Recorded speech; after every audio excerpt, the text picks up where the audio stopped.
Michelle. She feels the plane's wheels drop, hears the crunch as they hit the ground. Her stomach lurches, but it's not from the landing. This is it, her big adventure. She takes a deep breath, gripping the arms of the narrow seat, and offers a silent greeting to Iceland. Just the sound of it, Iceland, is thrilling, terrifying. Again, she asks herself, what am I doing, leaving my neat, familiar place in London for this strange, cold world? At a time of life when most of her friends are settling into their second half-century, happy and secure in their relationships and jobs, here she is, alone, stepping into the unknown. The man in the seat next to her glances at her whitened knuckles, gives her an encouraging smile. She looks away. Now is not the moment for conversation. As the plane drifts gently into its bay, she squares her shoulders, consciously relaxes her stomach muscles. She chose this. She will see it through. Outside, it's dark.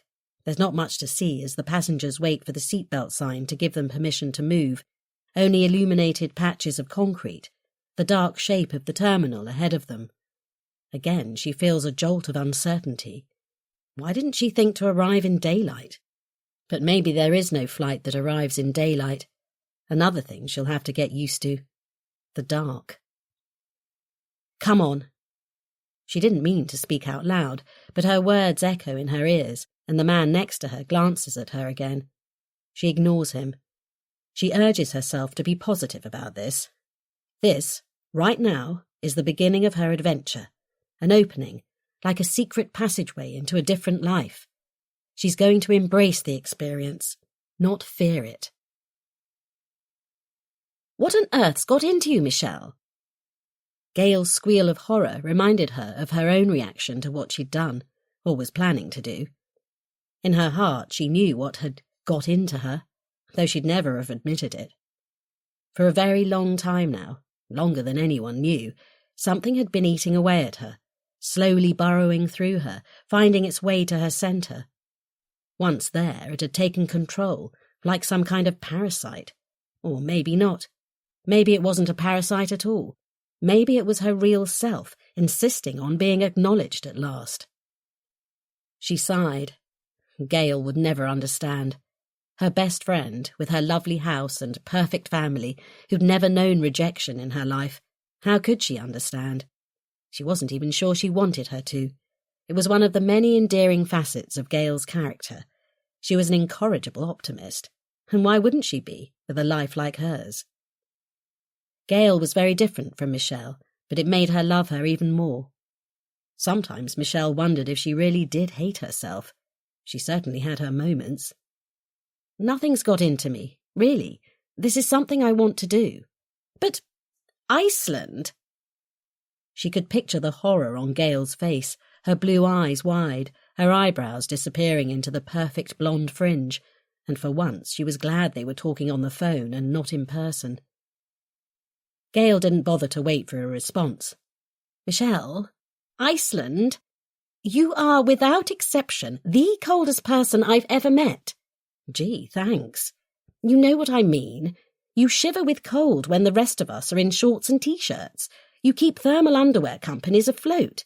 You adore the sun. Why the hell are you going there, of all places? Look, I know it sounds mad, but this is my chance. Your chance to freeze your toes off. No, seriously, I'm single now. Toby's at university and he can go to his dad's in the holidays. Or he can visit me. Iceland's not that far, after all. My job's boring. My life is utterly mundane. There was a pause. I didn't know you felt like that. Gail's voice softened. I'm sorry. Are you okay? Yes, of course I'm okay. I just want, I don't know, an adventure. It was hard to explain. It wasn't really adventure she was after, but something was calling her inside. Something to take me out of myself, something completely new and different, before I'm too old. Gail snorted. Old? You, of all people. You'll never be old. Don't tell me you're feeling your age. Has someone upset you? Because this isn't the Michelle I know. Oh, but it is. I need to get this out of my system, Gail. I want more. I understand that, I do, but honestly, Iceland, I can't believe it. Well, you'd better believe it, because it's all settled. What? Wait, when are you going? Next week. The squeal at the other end of the line was ear-splitting.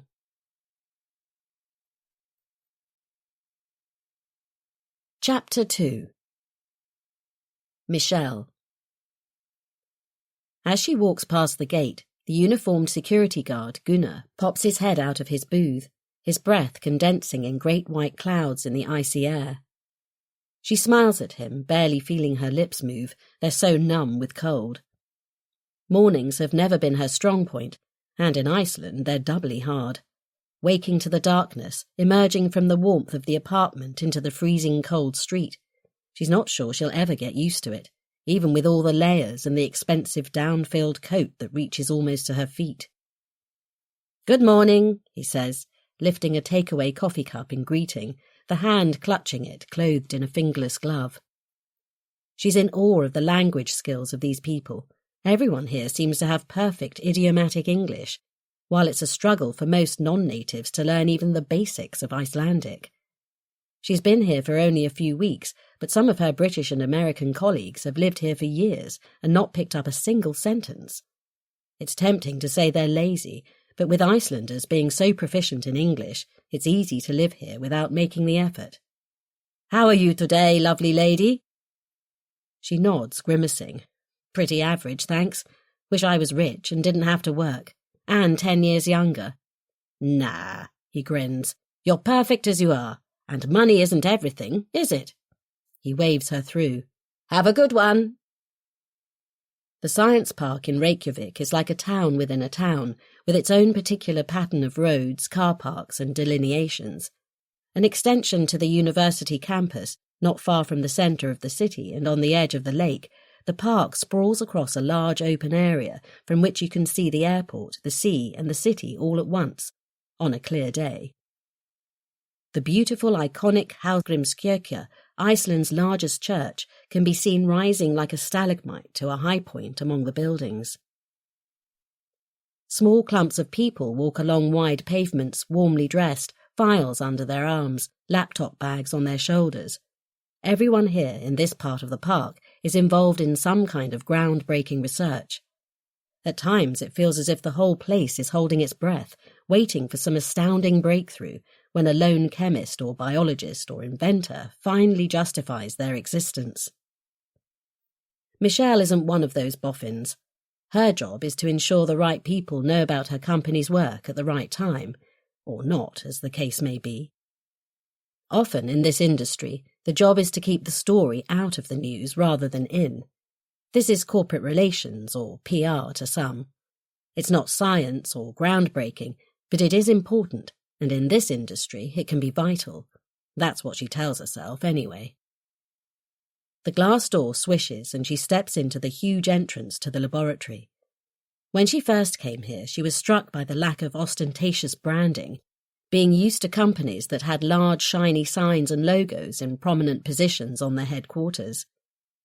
But this is Kimia. Things are different here. From the outside, it looks like an ordinary office building, but the majority of this structure is dedicated to highly sensitive scientific research. Whole floors are divided into large areas, with rows of workstations occupied by scientists in lab coats.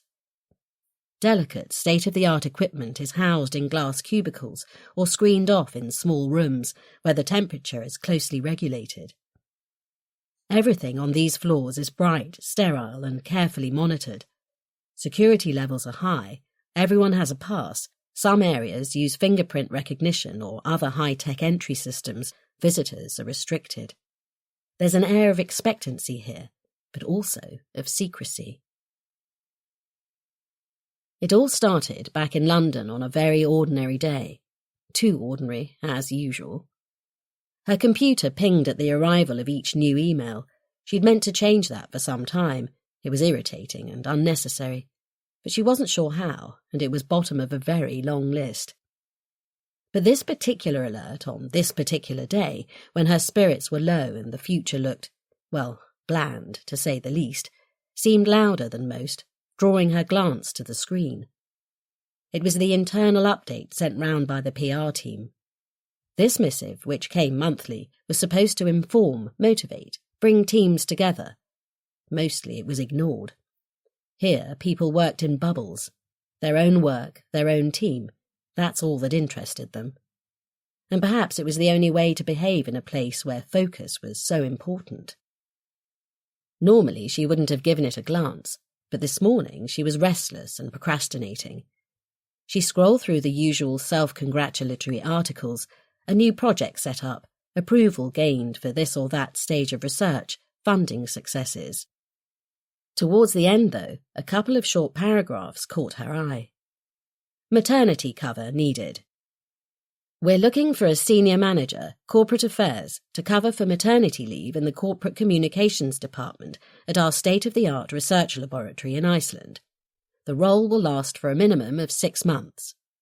The right candidate will have international experience in the pharmaceutical sector, including government affairs, corporate communications, and patient advocacy.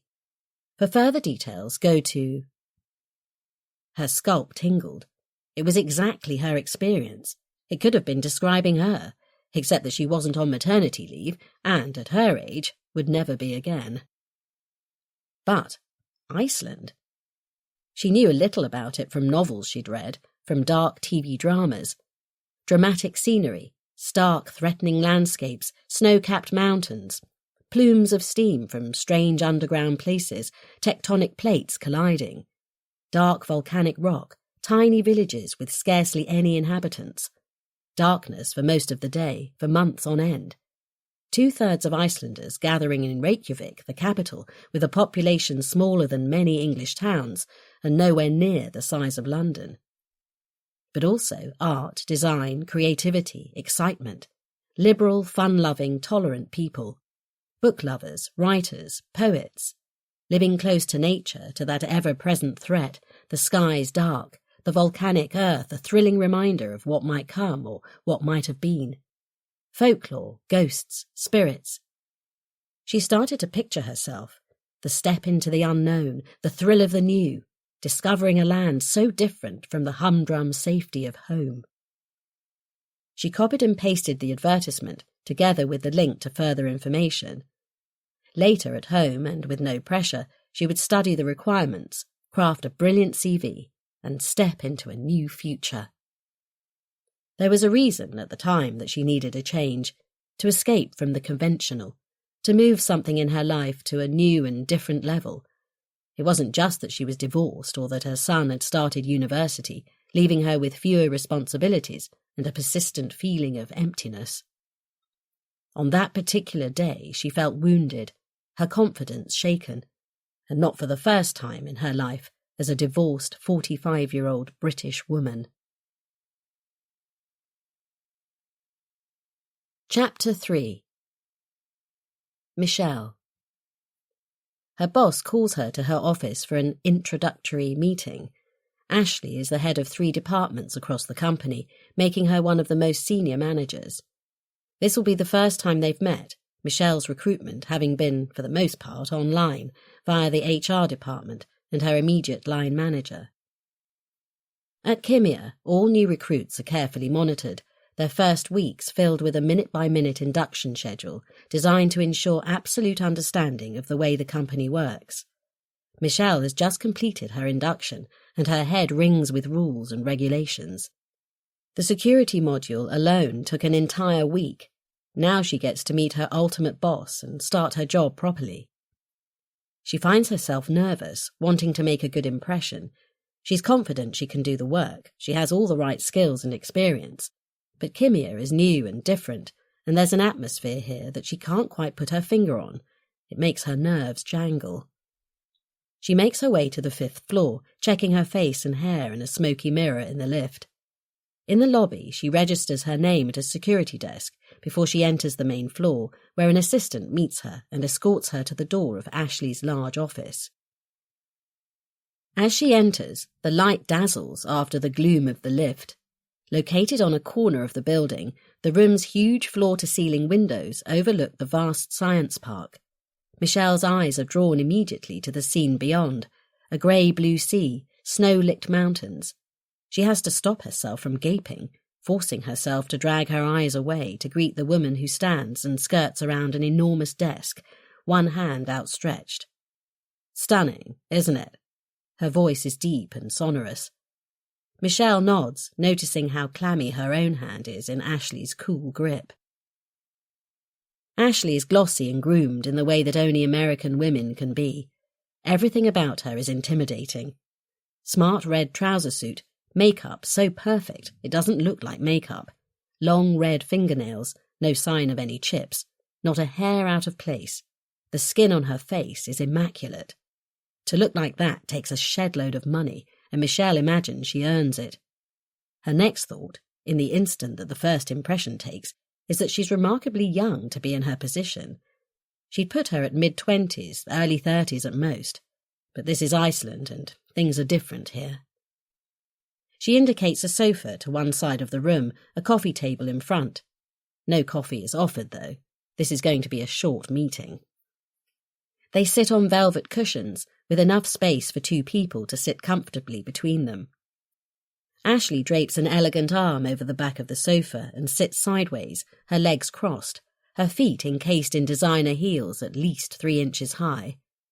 Michelle feels gauche and untidy, not to mention old. She shakes her hair forward over her face, a habit she got into when she'd first noticed the lines on her forehead, the beginnings of a droop around her jawline. So, a month in, how are you getting on? Really well, thanks. How was the induction? Are you getting to know us a bit now? All good. Yes, the company's doing some fascinating work. She cringes inwardly. Ashley won't be impressed by obsequiousness. Any issues or anything you'd like to comment on? The job's fine. I'm settling in well. It's very similar to what I was doing back in London. Everyone's been very helpful, thanks. She hesitates, searching for something more intelligent to say. I mean, there are obviously things I don't know yet. Ashley raises an eyebrow. You can be honest, you know. It's important you feel you can raise any issues. I'm not clear on what each department does or how the teams interlink. Is there much integration, or do all the groups operate separately? I haven't quite got to grips with it. She knows the answer to this, of course, but she's relieved to have found something to say. Ah, Ashley says, nodding.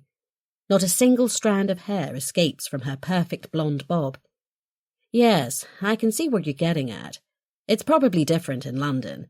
Here, as you know, we work at the highest level.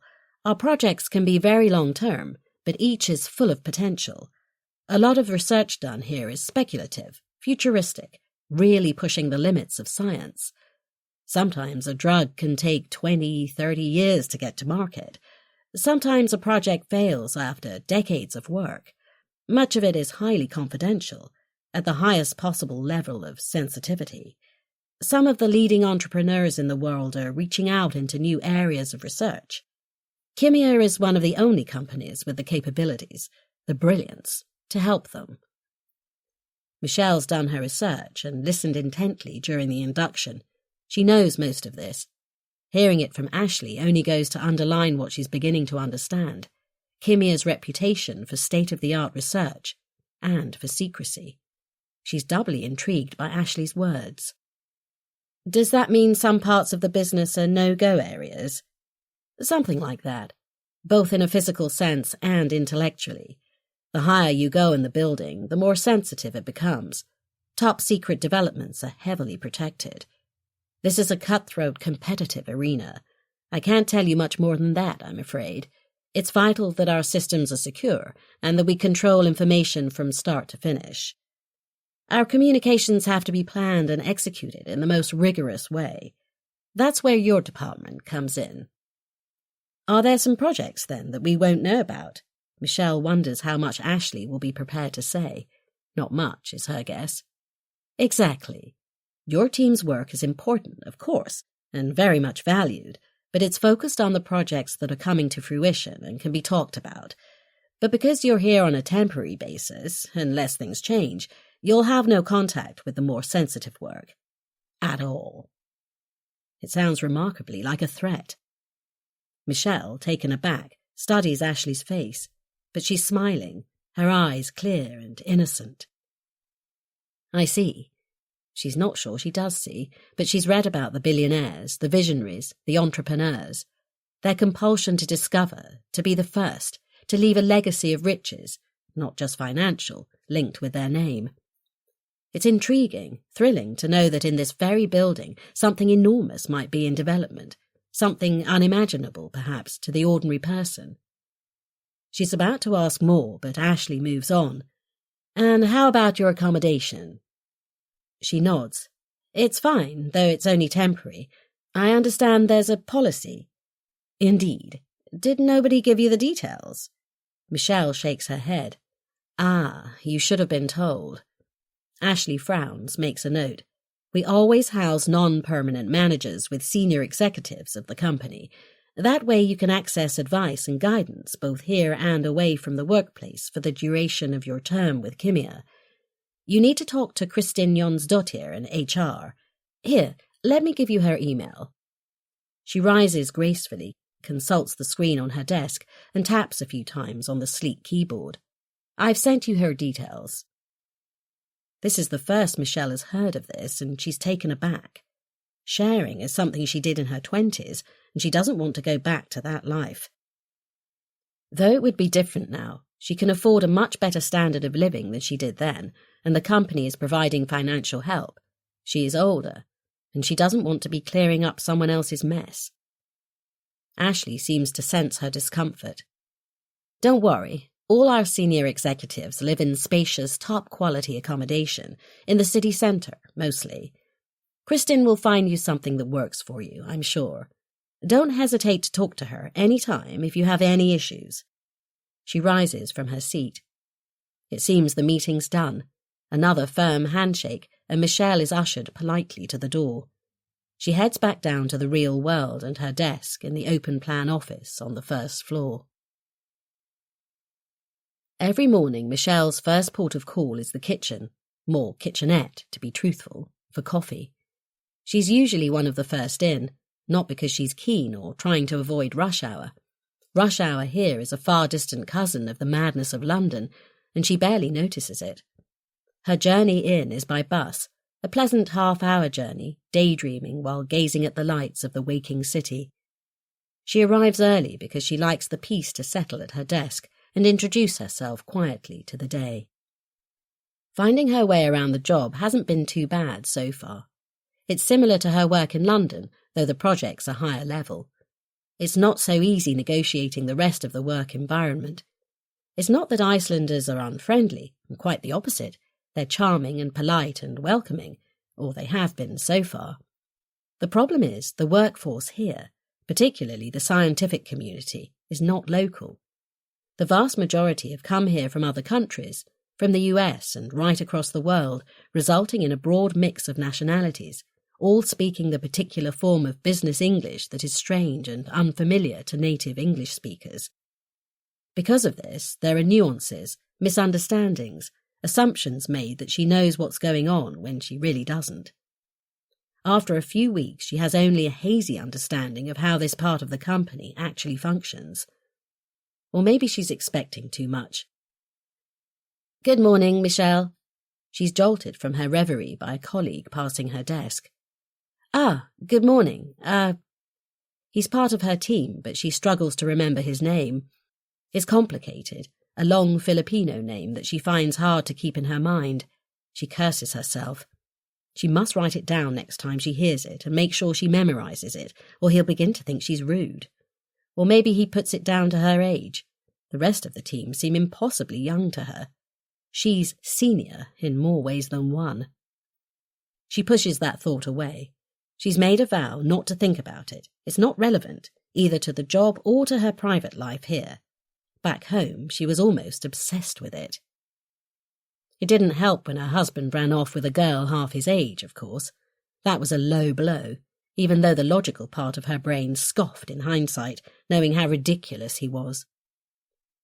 The disintegration of her marriage was a bad time. Her self-esteem plummeted to an all-time low, and it was then that she started to obsess about her looks. She spent a small fortune at the beauty salon, enduring needles and strange machines that shone ultraviolet light on her skin, inflicting pain on her body and her bank balance for the sake of a minor improvement. She dieted fanatically, spent hours at the gym, even considered major surgery to improve her figure and her face. Her bathroom groaned with the weight of all the rejuvenating products she slavishly bought. She longed to be younger, and she wasn't alone in that. Once she confessed to the plethora of treatments she tried at enormous expense, friends and acquaintances alike revealed their own flirtations with cosmetic improvements, some of which resulted in the opposite. Her friends were worried about her. "You look great," they said. "Just because that idiot's gone off with someone young enough to be his daughter, it doesn't mean you look old." She tried to believe them. She's still trying. Chapter 4. Michelle. Michelle's new home is gorgeous.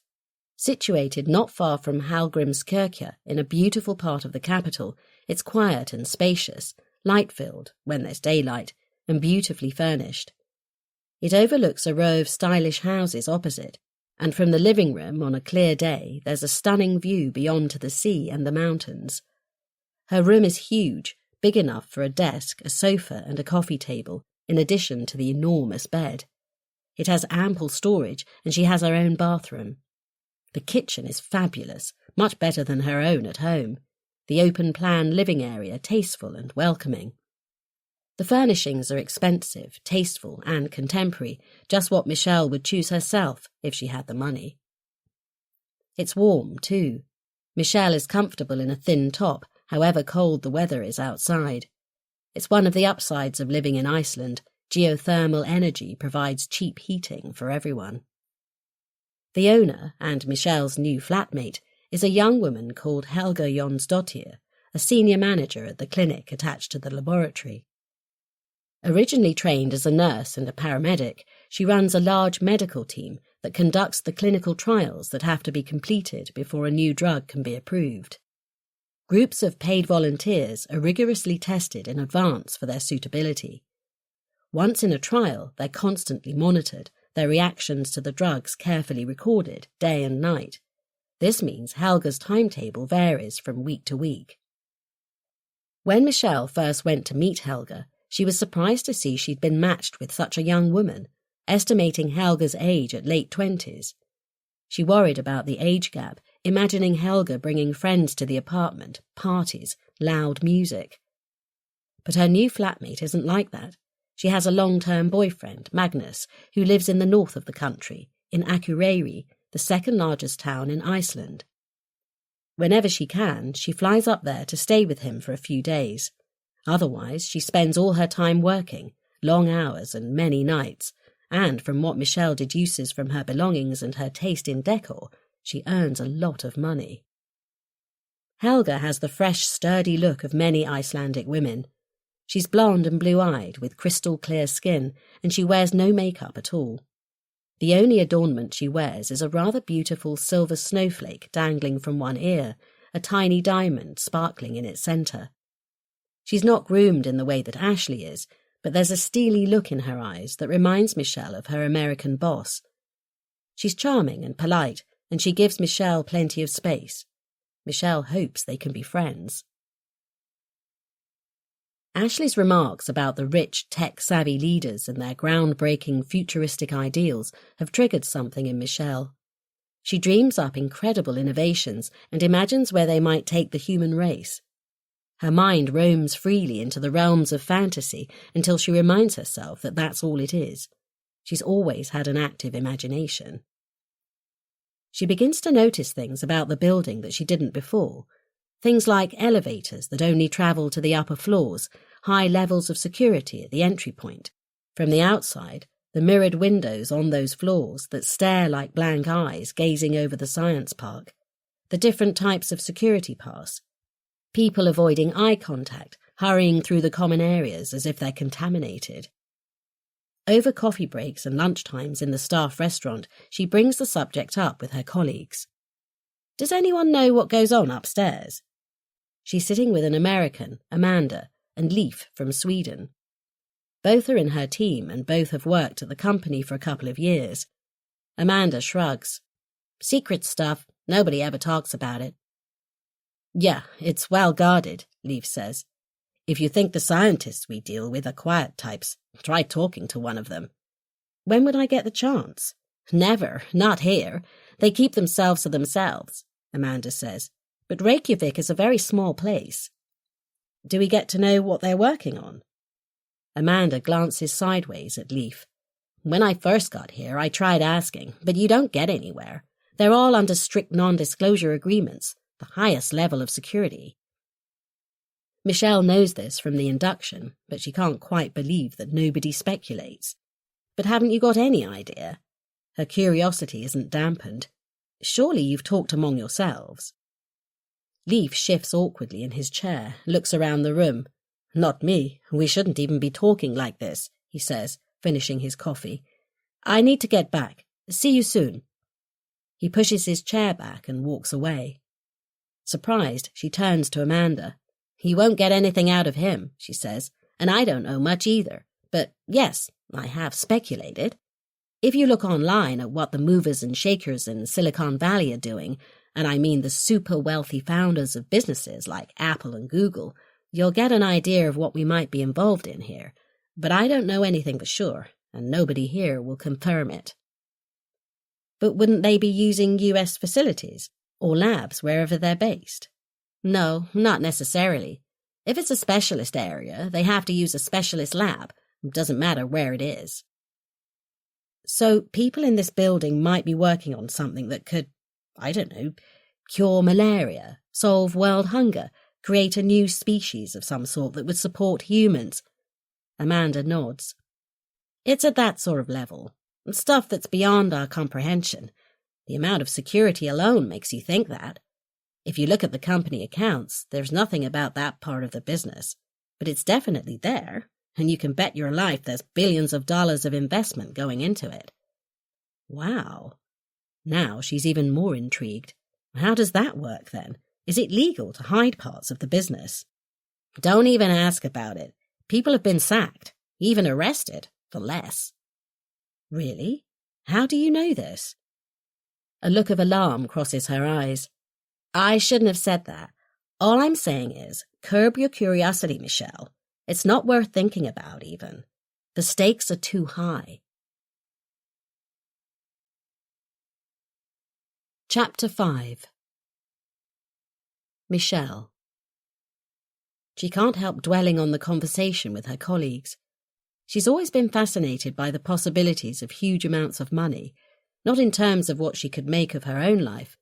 No, what interests her is the freedom to imagine the unimaginable, the extraordinary possibilities offered by massive wealth, the opportunity to test a clever but outrageous theory to imagine the planet years ahead and actually influence its future, to harness technology to make people's lives better, their world greater, their reach into the universe further than ever before.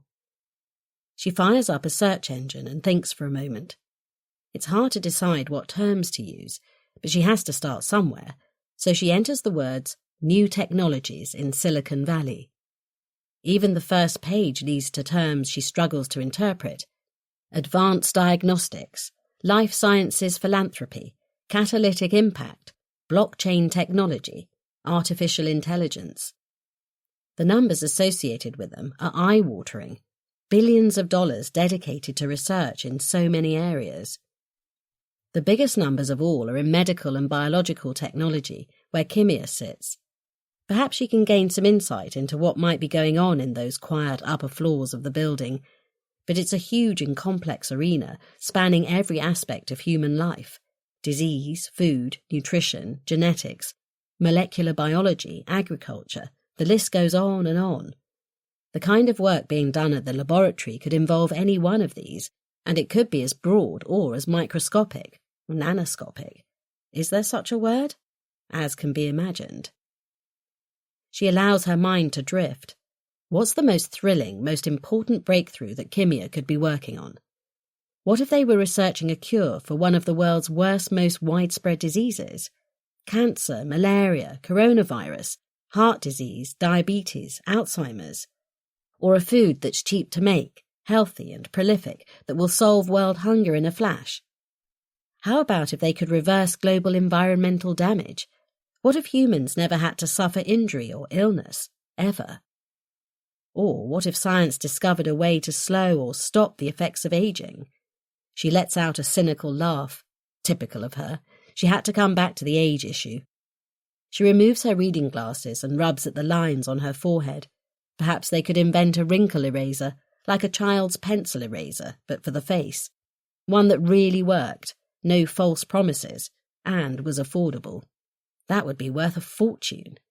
Women, men too, would queue up in their droves to buy a wrinkle-free future. But let's think big. What if they could solve aging in a holistic way so that human organs stayed healthy forever?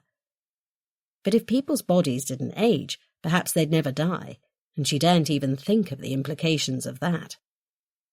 She closes her laptop and flicks through the TV channels, barely focusing on the screen.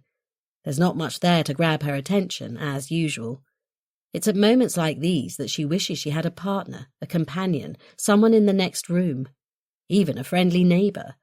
She could pop her head around the door and say, "Fancy a quick drink round the corner?" Or, "Shall we watch a film?" Or even just talk about the news, the day, their work, or hers.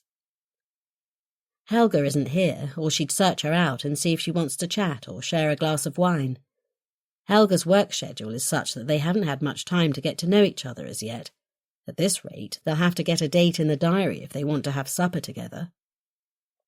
She starts to feel sorry for herself, as she always does when she remembers she's single. To avoid the downward spiral, she jumps up from the sofa, determined not to become morose. She's in Iceland, and this is her big adventure. Here, surely she can behave differently. It's dark outside, but it's still early. She's going to have to get used to going out and about in the dark. It's October, with relatively long days, a bit like back at home, but by January there'll only be a few hours of light in the middle of the day. She wants to use her time here productively, to explore, find a hobby, learn new skills even. To open her mind to new possibilities. Right now, maybe she can venture into the streets of Reykjavik, do a little window shopping, perhaps even stop for a hot chocolate or something stronger. She feels perfectly safe here, after all. Then tomorrow, as it's Saturday, she'll spend some time deciding on a few things to do. Learn Icelandic, for example. There's a challenge. Book some trips to see the rest of the country. There are plenty of phenomenal places to visit, even in deepest, darkest winter. She wants to learn more about the culture, and she's been meaning to investigate the Reykjavik Library, the many museums she has yet to explore. She wraps up warmly, grabs her map of the city, and turns the lights off. She wanders for a while through the well-lit streets. A sharp breeze whistles around her head, bringing a whiff of sea air along with it. In Iceland, people live close to the seas. They're never far from water.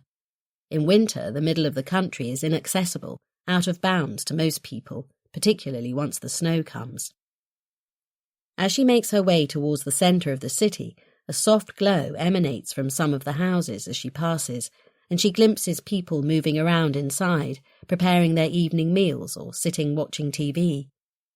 Elsewhere, sparkling lights give the town a Christmas feel. She's looking forward to the arrival of the snow, only days away. She loves the muffled sound of a town draped in white, the crunch underfoot, the sparkle of sunlight on snowflakes. There are a few people around, some on their way home from work, others tourists taking pictures. People flock here in the summer when the days are long and they can explore the mountainous region in the interior, and in winter for the northern lights, the frozen waterfalls and dramatic geysers.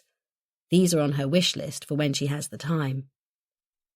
Reykjavik is tiny compared with other capital cities. Even the centre is quiet, most of it easily walkable if you're happy to brave the weather. She likes to explore, but tonight it's dark and chilly, and when she sees a cosy bright bar, it's hard to resist the temptation to stop. Inside it's warm, the windows misty with condensation. The tiny room is filled with the glimmer of soft lighting, candles flickering on each table. Books line the walls on two sides, many of them leather-bound and dusty. A wooden bar fills the third side, while the window and door are on the fourth. Even with only a few people, the place feels lively.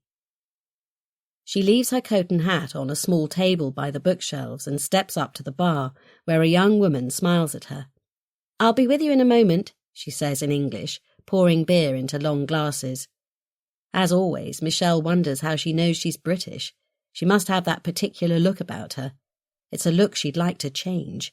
She's always wished she looked more exotic, mysterious, making people wonder who she is and what she does.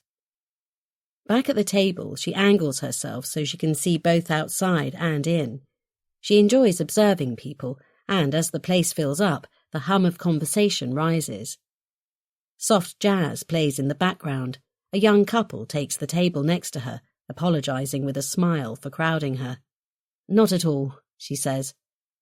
She studies the bookshelf next to her table for something to do, eventually removing a small book of Icelandic poetry. It has a useful translation into English on every page, so she amuses herself for a while, comparing the two languages. Despite the hubbub, the couple is close enough that she can hear every word. They're young, perhaps in their early 20s, their skin fresh, their clothes casual. She notes the sneakers on their feet, despite the cold. The girl is blonde, her hair brushing her shoulders, and though she's speaking English, Michelle would guess she's Icelandic from her look and accent. The boy speaks with an American accent, but there's a tinge of something else. What nationality he might be, she's unsure. He's dark, with an intelligent, serious face and wire-rimmed glasses. They're completely focused on each other, and the first exchange between them reveals they're on a date. At once, the memory forces itself into her consciousness. Chapter 6. Michelle. It was quiet in the bar when she arrived, only a few people sitting at tables alone, one reading a book, the others gazing at their phones. He wasn't among them. She knew his face from his profile and wondered if she should have waited. No, better to be settled in a quiet place, her back to the wall, than risk being seated out in the middle once it got busy. She hung her coat on a nearby hook and approached the bar. "White wine, please. Anything dry." The barman looked about 20, tall, slender, hair flopping to his shoulders, soft smile. If she'd been 20, no, 30 years younger, she might have fallen for him. "Large or small?" "Small, please." She didn't want to look like a lush before they'd even met, though she longed to down it in one. Nerves did that to her. She shook her hair forward over her face. The barman placed a glass on a mat and poured the golden liquid. It swirled invitingly, catching the light. As she paid, he gave her a heart-stopping smile, lifting her spirits. But the feeling of dread that had pulled at her ever since she agreed to this date returned as she sat at the table, trying not to glance up every time the door opened. She'd promised herself she wouldn't go through it again, telling herself she was fine on her own. No, better on her own. She had a good life. Why would she give up that hard-earned independence? To be with someone who made it wonderful, her inner self replied. But she wasn't sure that person existed, and if he did, whether she would ever find him. She squared her shoulders, took a deep breath, and all of a sudden he was there, in front of her, an expectant look on his face. "Michelle?" "Yes. Jonathan?" Her chair gave a loud shriek as she pushed it back. A woody aroma of aftershave surrounded her as he gave her an awkward peck on the cheek, the sleeve of his jacket rough beneath her hand. They sat, settling their clothes. She pulled at her dress to disguise the tummy she never seemed to lose, however many pounds she dropped. "How are you?" he said, smiling. His teeth were clean and white, but the skin on his cheeks was more lined than she'd expected. Older than his picture, she calculated, for sure. But then, so was she. Her own carefully selected headshot had been taken 8-10 years ago, but it was a good likeness, she told herself when she uploaded it to the dating site, and she hadn't aged much since then. "Oh, I'm fine, thanks. I was a bit early. Got myself a drink." She indicated the glass, cursing herself inwardly for pointing it out. "That's okay," he said, turning to inspect the bar. "I think you have to go up." "Okay." He stood, and in that instant she knew he wasn't for her. It wasn't just the extra weight around his waist, though he had to pull at his trousers to stop them falling below the protrusion of his belly, or the stiffness with which he walked, like an old man who never exercised. It was the fact he'd made no effort, opting instead for the usual 50-something Englishman's unimaginative attire. Ill-fitting beige trousers, brown V-necked jumper, checked shirt, open at the neck. Old man's shoes, also brown, and none too clean. It looked as if he'd been wearing the same clothes all day, perhaps doing some DIY, and he'd added the jacket as an afterthought. As he moved away, she could see the bald patch on the back of his head. Nothing wrong with that, of course. She liked a well-groomed pate, except that he had tried to cover it up with the remaining hair. She worked hard to keep herself in shape. No, let's be honest, to keep herself young. She swam twice a week, subjected herself to Pilates and yoga, watched her weight like a hawk. She dressed carefully, applied makeup every day, made sure her hair was coloured and trimmed regularly. She wasn't bad for her age, not only in her own eyes, others had remarked on it, and she'd scrubbed up for this date. But the rules were different for men. Single men her age didn't seem to be bothered about their appearance. She could tell by their dating profiles. Selfies taken in bad light, unsmiling, drooping faces, an ex's arm cut out of the picture, nylon football shirts. Some of them looked terrifying. She wondered how those men got any interest, and if they did, who the women were. Of course, she wasn't looking for a tall, dark, handsome man to carry her off. She wasn't being naive about this. She was 45 and divorced. All she wanted was a kind, intelligent, interesting and amusing partner. She would have settled for a friend, a companion, if that was all that was available, to go with to the cinema or the theatre, for nights in over supper. But the least she could hope for was that the person she was meeting for the first time would try to make a good impression. For a moment, she was overcome by a feeling of hopelessness. Was this, then, the best she could do? If so, she should stop trying to find someone to transform her good life to fabulous. As Jonathan turned back from the bar, a drink in his hand, she did her best to rearrange her face. She should give him the benefit of the doubt, try to look interested and interesting, not downhearted and disillusioned. The least she could do was give him a chance. She woke to a message. "It was lovely to meet you. Let's have dinner. Soon. J. XX." She groaned and rolled over, turning the phone to hide the message. Men never seemed to get it. Jonathan had talked about himself with barely a pause for breath, then looked offended when she left. Barely a single question about her life, her needs, her hopes and desires, in all that time. Though she'd pretended to have no expectations, she was deeply disappointed. How she'd missed her little dog when she got home last night, his joyful greeting when she opened the door. When he'd died only a few weeks before, thin and shaky on his feet, though still, as always, happy to be with her, she'd been bereft. For the first time since Robert and she parted, she'd felt not simply alone, but lonely, and she was angry with Jonathan and his dirty brown shoes for triggering that feeling once again. Though she'd been tempted to replace the old dog with a new one, she didn't want a dog to be the thing that held her back. Now she had the option to travel, to step off a plane into places that could astound her, teach her things she never knew she wanted to know. She had options, and was beginning to feel the need to find a new one. But this latest experience started her thinking again. If she was to be on her own, of her own choice, properly on her own, a dog was a good companion.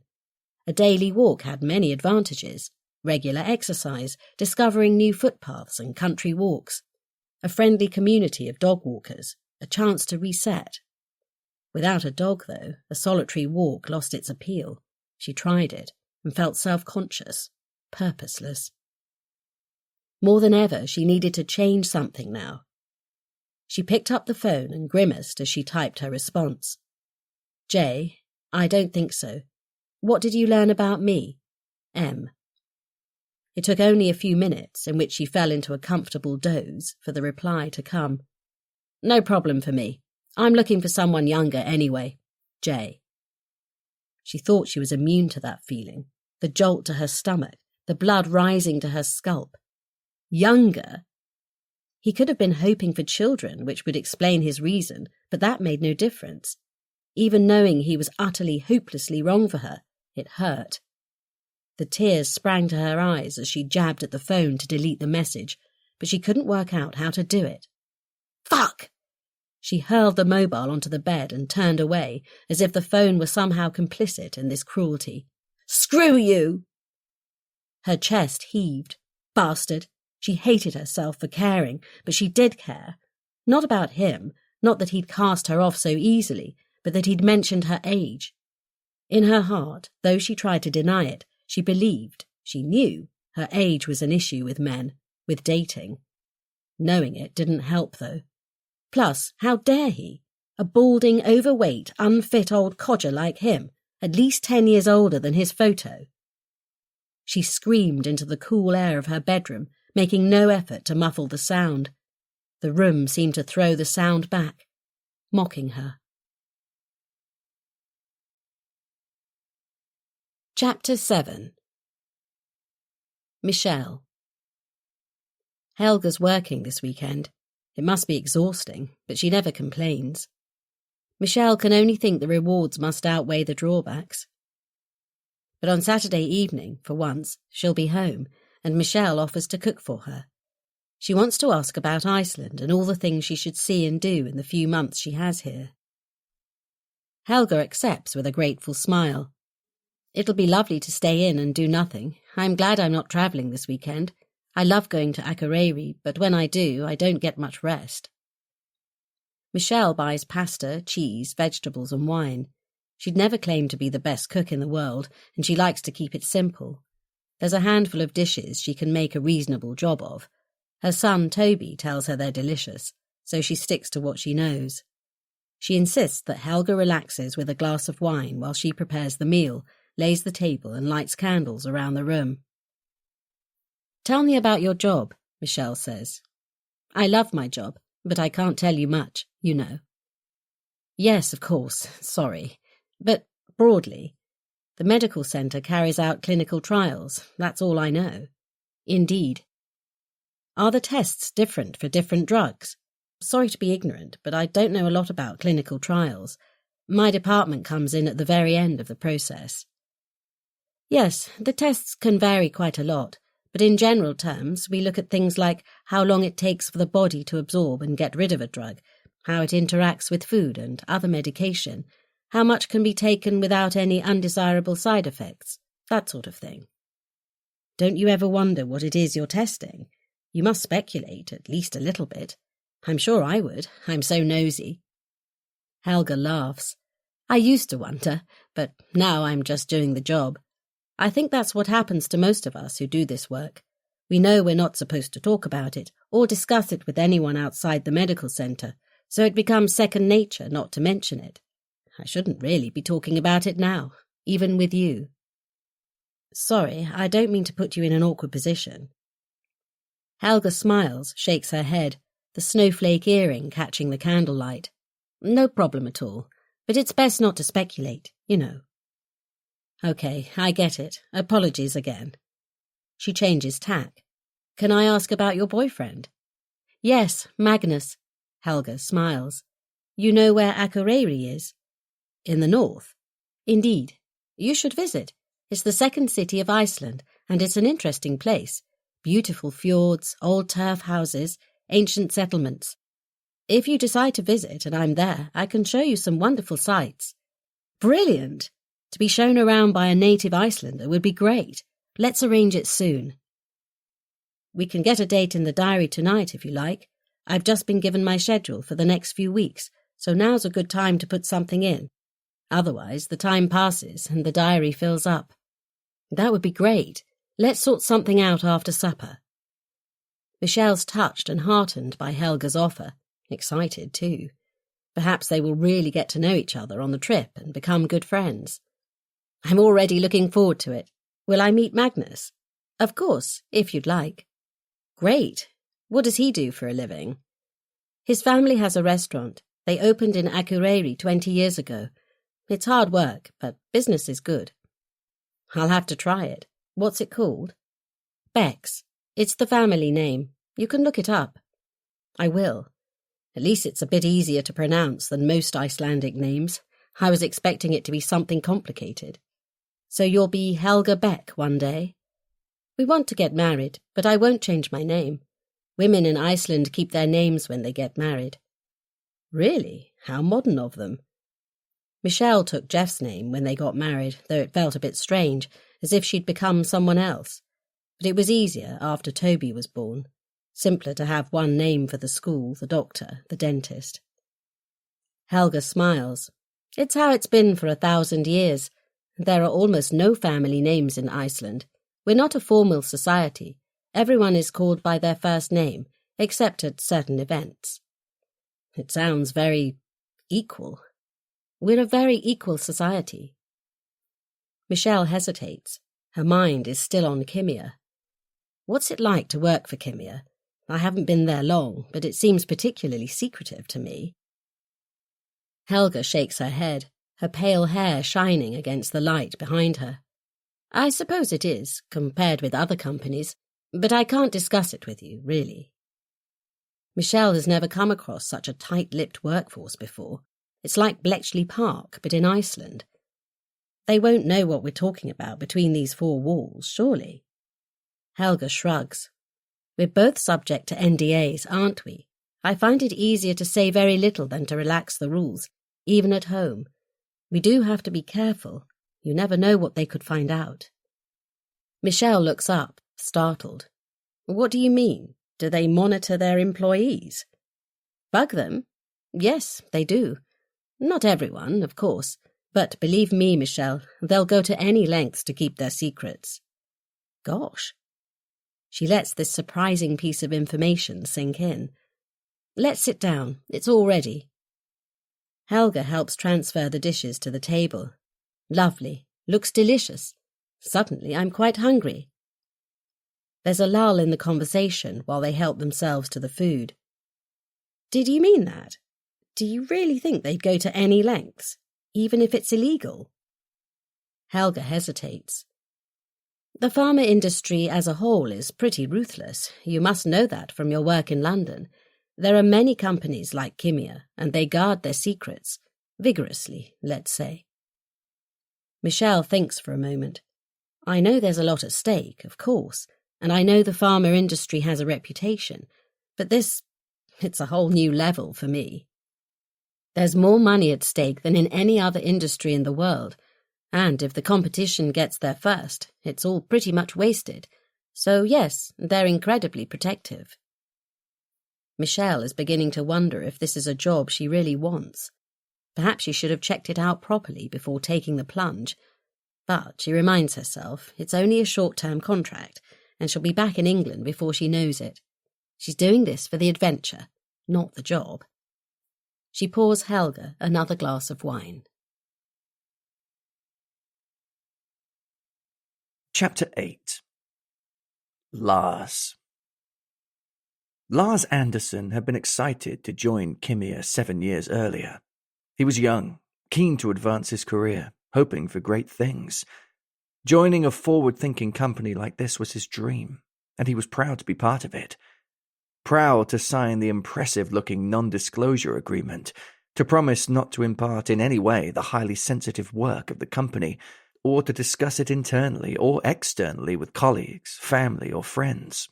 It was important work, and it needed to be treated as such. He thrived on it, working long hours, returning home every day to his tiny flat in Reykjavik, alone but fulfilled. He couldn't have been happier when he was assigned to the project known to a select few only as PAM-12. He joined a small specialist team of experts who worked separately from the rest of the scientists in the highest security area in the building. This team was tasked with carrying out the final stages of the decades-long development of a new drug, a drug rumored to have massive potential with millions, if not billions, of dollars invested in it. It represented the fulfillment of a long-term dream of a young technology billionaire from Silicon Valley, a man determined to change the world. So it was treated with reverence. It was the most important project the company had undertaken, ever. Lars has worked on this project every day for more than 3 years. He's dedicated his life to it. But today is different. He's not overly concerned when he discovers the discrepancy. It's most likely a simple mistake. Something's gone wrong with the software. That has to be the explanation. He's in the process of analyzing the results of a set of clinical trials, but the data doesn't add up. This happens from time to time, and it's usually down to a simple issue with the software or the way the information has been input. He tries various routes to solve the problem, but every time he runs the data, he gets the same result. His anxiety growing, he checks, double-checks, and checks again. He runs it through various different software packages, but the results are always the same. Could it be him? Has he missed something? He's tired, but he knows it's not that. The computer doesn't lie or make this kind of mistake. He spent days on the same set of data, and he's exhausted all the options. Sweat breaks out on the palms of his hands. Something's badly wrong. Whichever way he looks at it, the results are disastrous. If they're correct, the company has wasted huge amounts of money on decades of research.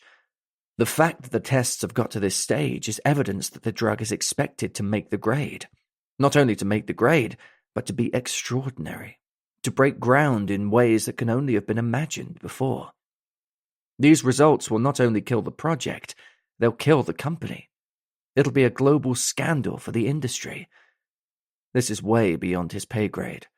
The blood drains from his face. He can't deal with this on his own. No way. He has to tell someone. He quails at the thought, his stomach churning. The director of his department, Robert, is not an easy man.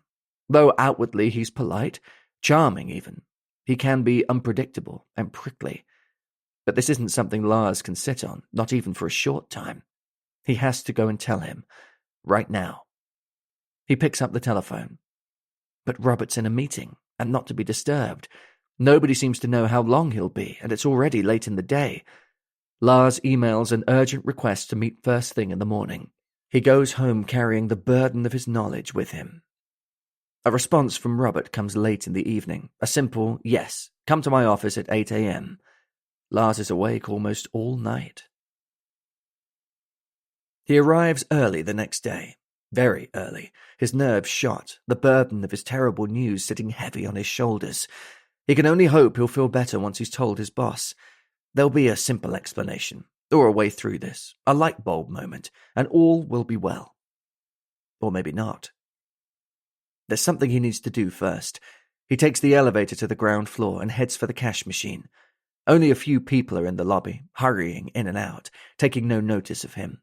But the security camera in the corner blinks its red eye at him as he punches in the code. He draws as much cash as he's allowed in one transaction. Pocketing the notes, he heads for the medical center, a 3-story building linked to the main headquarters via a covered pathway. Inside, it exudes calm and cleanliness, with soft lighting and muted colors. It operates 24 hours a day, every day. Testing takes no account of night or day. The young woman on reception looks up with a smile as Lars approaches. His lab coat and his security pass are evidence of his position, and he smiles back, hoping he looks confident and relaxed. "How can I help you?" Her teeth are Hollywood white, her eyes the brightest blue.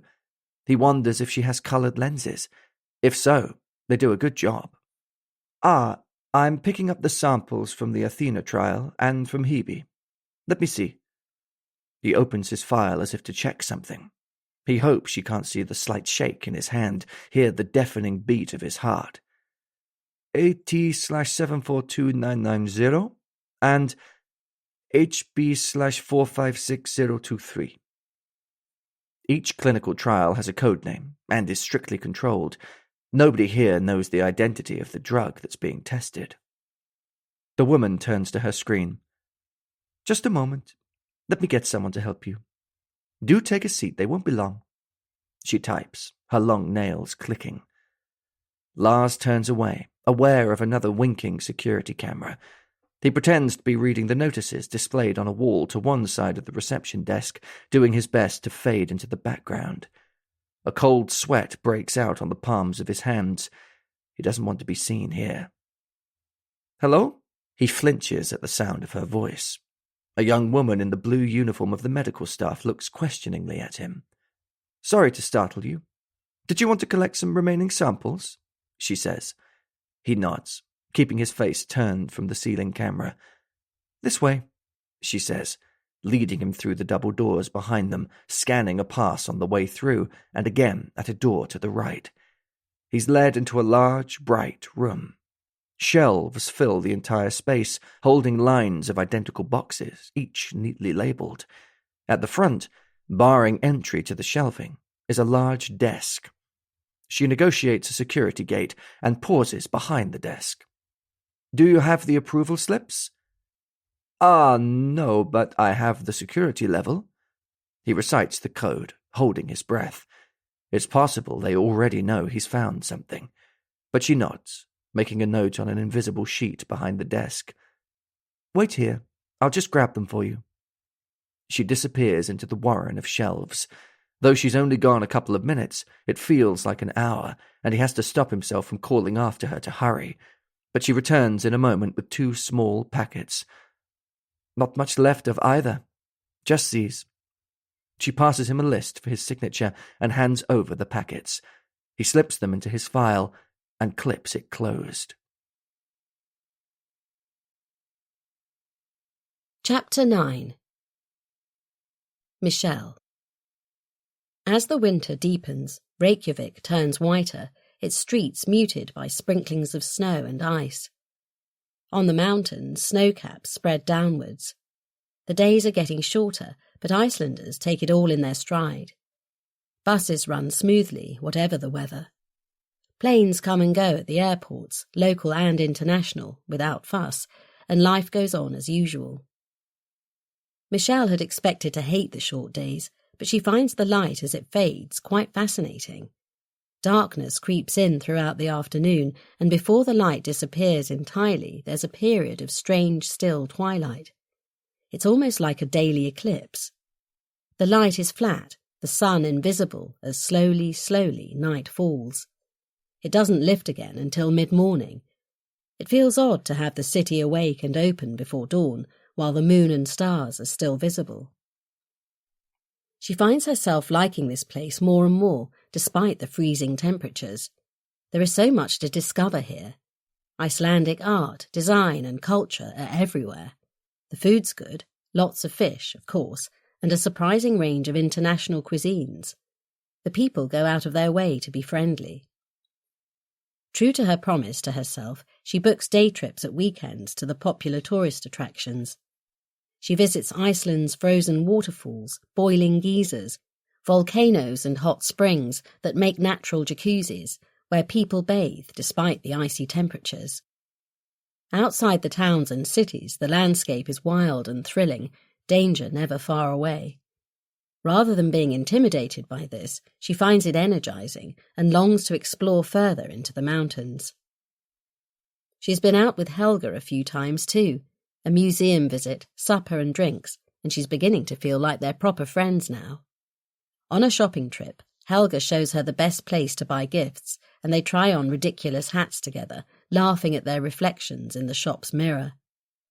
She learns more about the real Iceland from Helga than she does from the organised trips or exploring on her own.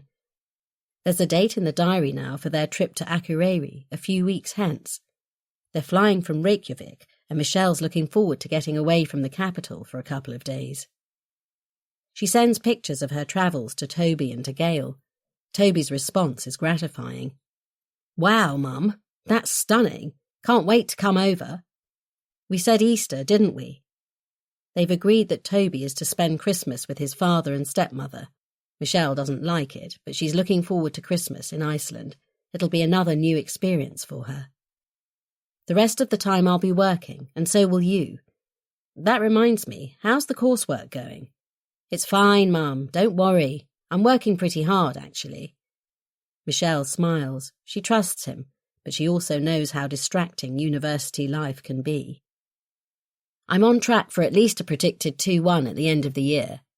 That's great. How are you getting on with your flatmates? Fine, Mum. Sorry, gotta go. Easter, right? Send me the holiday dates, okay? Will do. Love you, Mum. Gail has a rather different response to Michelle's enthusiastic stream of photos. It looks cold, she texts. It is. The clue is in the name, smiley face. But there are hot pools everywhere. The Blue Lagoon near Reykjavik is wonderful. You swim in warm water and put mineral-rich mud on your face. There's a bar in the middle. Ha! How do you get in the water without freezing your fingers off? Very quickly. Not my idea of fun. Emoji with icy face. How's the job? It's interesting. It is interesting, her work, despite the high levels of regulation, though there's not much creativity about it. Reading the editorials about Kimia, you get an impression of a brilliant, innovative company helping to solve some of humanity's most intractable medical problems, to save lives by developing groundbreaking drugs, allowing people to live longer, better. That should make it a source of pride for those who work there. But there seems to be a dark side to it all. The secrets, the security, the draconian rules. She tries to understand, to give the company the benefit of the doubt. She reasons if they're pushing the limits of science, it's not surprising that sinister implications come to light. Artificial intelligence, robots, genetic engineering, each one is a moral minefield. She knows she's not alone in thinking that. It doesn't take much effort to find reports, studies and opinions about the more unsavoury side of scientific and technological development. But she can't help wondering, privately, what possibilities the human mind can barely imagine that companies like Kimia might bring about. For instance, what would be the pinnacle product right now for Kimia? A cure for cancer? Too simple, maybe. Mind reading? Quite a frightening prospect. A drug that makes you invisible. The further she takes her imagination, the more terrifying it all gets. She feels on edge whenever she enters the building. Before, its white spaces and minimalist styling seemed classy to her, understated glamour. But now, even the structure takes on a menacing air, and the spaces seem threatening. She wonders if there are hidden cameras in the stylish pattern on the walls, in the elevators, even the toilets. She starts to look more carefully wherever she goes. Chapter 10. Lars. He holds the slim file under his arm as he weaves through the workstations on the way to Robert's office. He has printed out the top-line results as a report. They take up very little paper, but what they signify is devastating. The file feels like a dead weight in his hand as he knocks on the door. Come.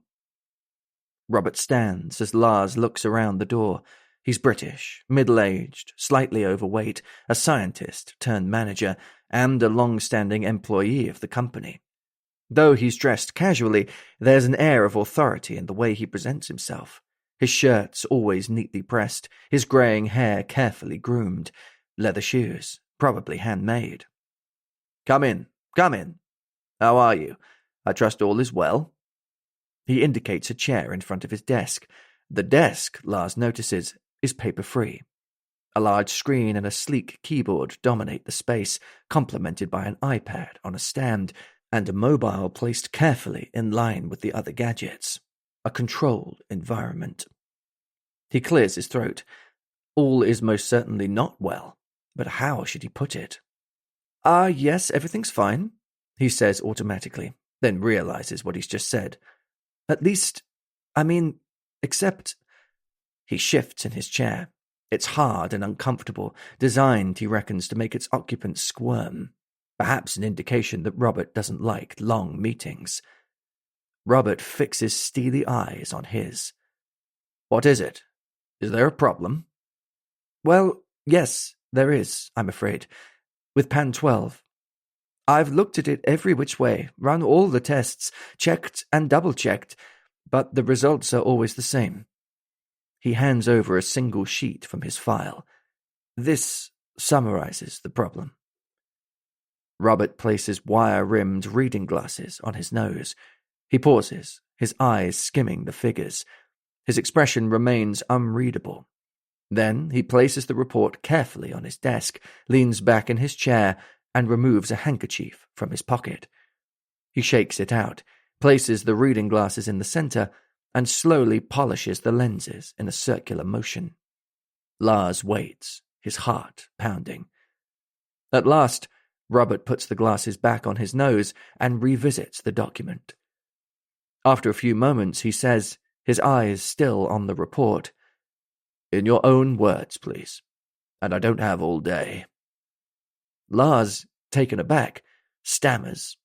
The tests seem to show, conclusively, a serious problem with Pan 12.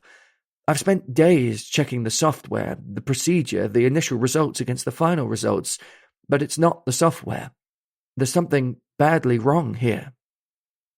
Robert's voice is cold, penetrating. What exactly do you mean, wrong? Lars takes a deep breath.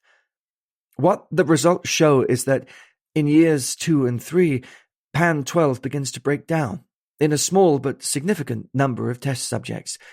You can see the numbers in the report. In those cases, the effect is the opposite of what we were expecting. Rare illnesses occur, sometimes severe. Aging speeds up dramatically, leading to... He hesitates, then lowers his voice to a whisper. Premature death. There's a long pause. Robert's face remains impassive, his eyes focused on the sheet of paper in front of him. Then, slowly, he removes his reading glasses once more and rubs the space between his eyes. Lars holds his breath. The silence stretches into the room. But the peace is shattered when Robert stands abruptly, his chair rolling back, crashing into the cabinet behind it. Lars almost leaps from his seat. Robert walks with slow steps to the window and stares out. The sun has broken through dark clouds for a moment, and the sea beyond the building sparkles silver in the distance. Robert turns, a thin smile on his otherwise unreadable face. Thank you for coming to me with this. It is certainly an interesting report. So you did all the usual checks on the data? Lars nods, dumbfounded. Robert's reaction is not at all what he expected. It's almost as if he knew about the discrepancy already. But if he did, why are the clinical trials still underway? And why haven't they halted the project? Did anyone else help you check the results at all? Lars shakes his head. No, there's no one else in my team who's... Robert holds up a hand, cutting him short.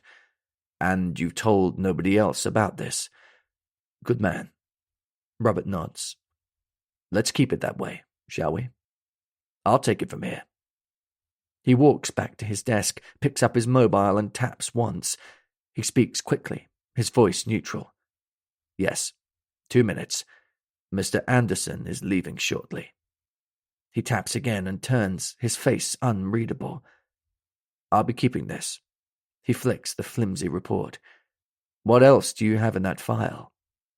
Shocked, Lars stammers. Nothing. You have the only report. It's wrong. A glitch in the system. Delete the report, and anything else that mentions it.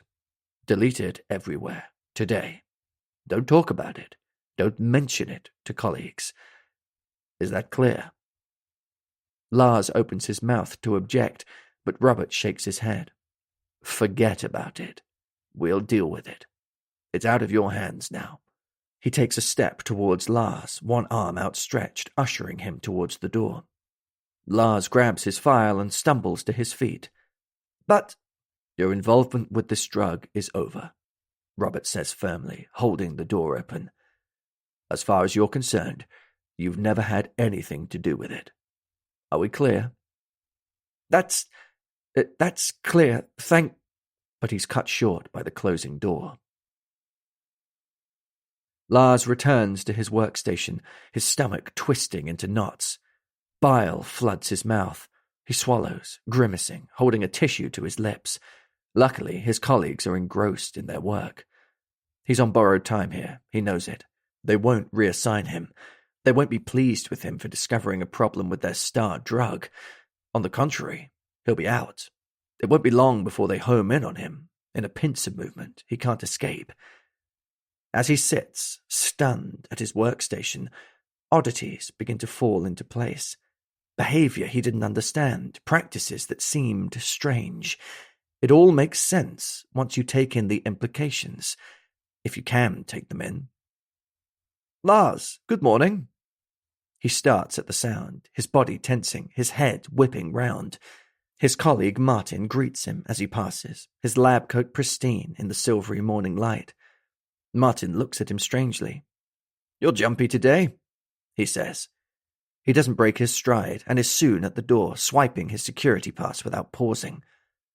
Lars places his hands flat on his desk and leans in, waiting for his heart to slow. What is he supposed to do now? He can't go back to Robert, that's clear. But PAN 12 is the only project he has. Without it, he has nothing to do. A sense of dread settles on his chest, squeezing his ribs until he can barely breathe. His hands shake, his heart starts to palpitate. For a moment, he thinks he's having a heart attack. With nowhere else to go, he heads for the toilets.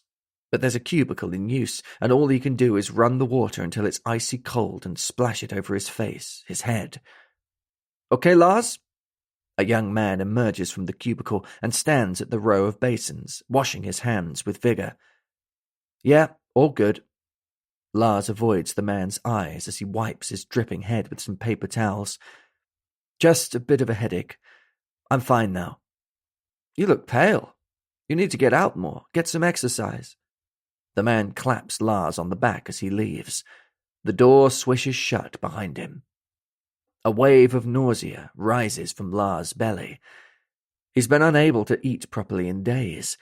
He drinks water from two hands, slurping noisily, wiping away the stream of drops from his chin. He faces himself in the mirror. Steady. What the hell just happened? Robert is difficult, hard to read at the best of times, but he gave no indication of what he was thinking. Did Lars do something wrong? If so, what? And why not discuss it, work through it together? He would have expected an explanation, even an excuse for being taken off the project. He has no idea what to make of it. Lars has been shut down, there's no doubt about that. He's been taken off PAN 12. In fact, he's been forbidden to go anywhere near it. He did everything right. He couldn't have been more diligent, completing all the reports as required, checking and double-checking, interrogating the results until he was absolutely sure he'd done everything correctly. It's not his fault they're not what the company was hoping for. He's one of their best, most loyal scientists. Surely he's well placed to resolve the issue, even if it means delaying the launch. He has an impeccable record and has worked on PAN 12 for his entire time at Kimia. There could only be... He hardly dares think it. A cover-up. His legs feel weak as he stumbles back to his workstation. He sinks into his chair. Perhaps Robert doesn't trust him. But there's been no indication of this. None. His track record is whiter than white. Perhaps Robert already knew there was a problem, so what seemed a shocking outcome to Lars served only to underline what had already become clear. Robert didn't seem happy to be reminded if that was the case. None of it makes sense, though. PAN 12 is a special case, but there's no question of Lars breaking his non-disclosure agreement. He's always behaved in an exemplary manner as regards security. The simple answer must be that Lars's results are right, and the news is as devastating to Robert as it is to Lars. But you wouldn't have known it from his demeanor. He was cold and uncommunicative, and he clearly wasn't going to discuss it. Lars imagines that when the door closed behind him, a very different Robert emerged. The man will have to face the board of directors with the worst possible news. Or perhaps he won't. Perhaps he's going to hide Lars's report, deny the results. Maybe that's why he behaved so strangely when he saw the report. But surely not. The implications are enormous. If Kimia goes ahead and releases the drug, people could die. Not a handful, but in huge numbers. To ignore Lars's report would be criminal. And more to the point, to go ahead with marketing the drug would be inhuman. If Pan 12 is unsafe, Kimia is finished. The money at stake is eye-watering. All of a sudden, Lars knows what will happen. The company has a reputation for ruthlessness. If they decide to ignore these results and go ahead, they'll make a fortune in a very short space of time, before the flaws become obvious. By the time the world realizes what's happening, Kimia's investors and directors will be gone. It'll be a global scandal, but the perpetrators will be impossible to find. Lars is in the most difficult position imaginable. There's no way he'll survive this. But what is he expected to do now? Keep his mouth closed and wait for something to happen without question? There's no point. He's finished. They can't have him knowing what he knows if they're planning to put a lid on it. At best, they'll pay him off, and he'll be unable to work in the sector again. At worst, he daren't think about that. It will be the end of life as he knows it. A small, angry flame begins to flicker and grow. There's no time to lose. Security will check on him imminently, and he needs to show he's deleted the report. He turns to his screen. In a matter of moments, the job is done. He looks around. No sign of anything unusual. With the file under his arm, he walks casually towards the elevators and takes the first one going down, its doors already open. Chapter 11. Lars. Dread takes hold as he exits the elevator at the ground floor. His throat tightens. He's surely on borrowed time now. His left hand closes over the file. At the security gate, a receptionist calls to him. "Mr. Anderson?" He flinches, stops walking. She walks around the desk and approaches him. He clutches the file to his side. Sweat breaks out under his arms, on his back. They can't know about the samples yet, surely. "You have a meeting on the 9th floor," the woman says, pointing behind him to the bank of lifts. I was just... "They're already waiting," she says, with an apologetic gesture. "9th floor. You'll be met there." He turns to see 2 security guards walking towards him. Any wrong move now, and they'll be on him. This is it, then. He's being cancelled. He nods, unable to speak, heads back to the elevator. The security guards shadow him a few feet behind. At the lift, one man stations himself close, his back to the wall, hands folded in front. He looks ahead steadily, avoiding Lars's stare. The other stands next to him, his eyes on the floor numbers as the lift approaches. The doors slide open. Lars steps in. The second security guard makes a move to follow, but in that moment, a woman appears from nowhere, lunges for the doors, and pushes past. Startled, the man stumbles, and before he can recover, the doors glide shut, and the lift is moving. Lars closes his eyes, a small amount of freedom before they close in. "Oops," the woman says. "That was close. Was he with you?" Lars shakes his head, unable to speak. Dark, shiny hair to her shoulders, a black down-filled coat reaching almost to her ankles, a colourful scarf artfully arranged over a black shirt. Brown eyes gaze at him with a hint of concern. A security pass reveals her name, Michelle Turner. He thinks fast. Perhaps she can help him. Perhaps... But before he can speak, the lift shudders to a stop. The lights in the ceiling begin to flicker, then dim. They're stuck between floors. The woman looks up in alarm. No, not now, please. I hate lifts." She turns to Lars. "Should we press the alarm?"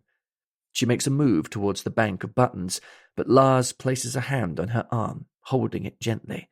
She hesitates, startled. This might be his only chance. Not yet. It's okay. It stopped because of me. You'll be fine. It's me they want. The security guard he was meant to follow. I've got something. Please, take this. Get it out of the building. He grapples with the file for a moment, almost dropping it in his haste. Listen, Michelle. My name is Lars Anderson, but that doesn't matter.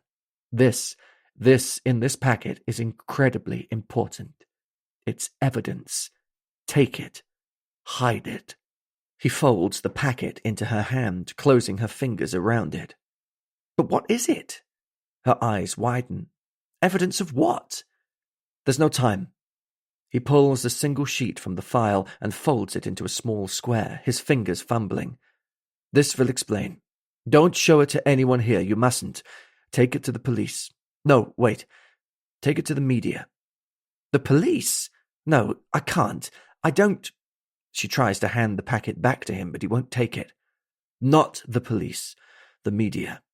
I discovered something, and I'm being cancelled because of it. After this meeting, I'll be out of my ear, and I'll be silenced. I won't be able to say anything about it. But the lift lurches. The lights brighten. A whirring sound indicates they're on the way again. The lift inches slowly upwards. Hide it. Quickly. For an instant, she hesitates, her eyes searching his. Then she seems to make a decision. With sudden acuity, she slips the packet and the paper into the waistband of her trousers, covering the small bulge with her shirt. By the time the lift clicks into place, she's standing alone at the door, Lars in the far corner, as if they've never spoken. "Oh, thank goodness for that," the woman says as the doors slide open, revealing 2 burly security guards.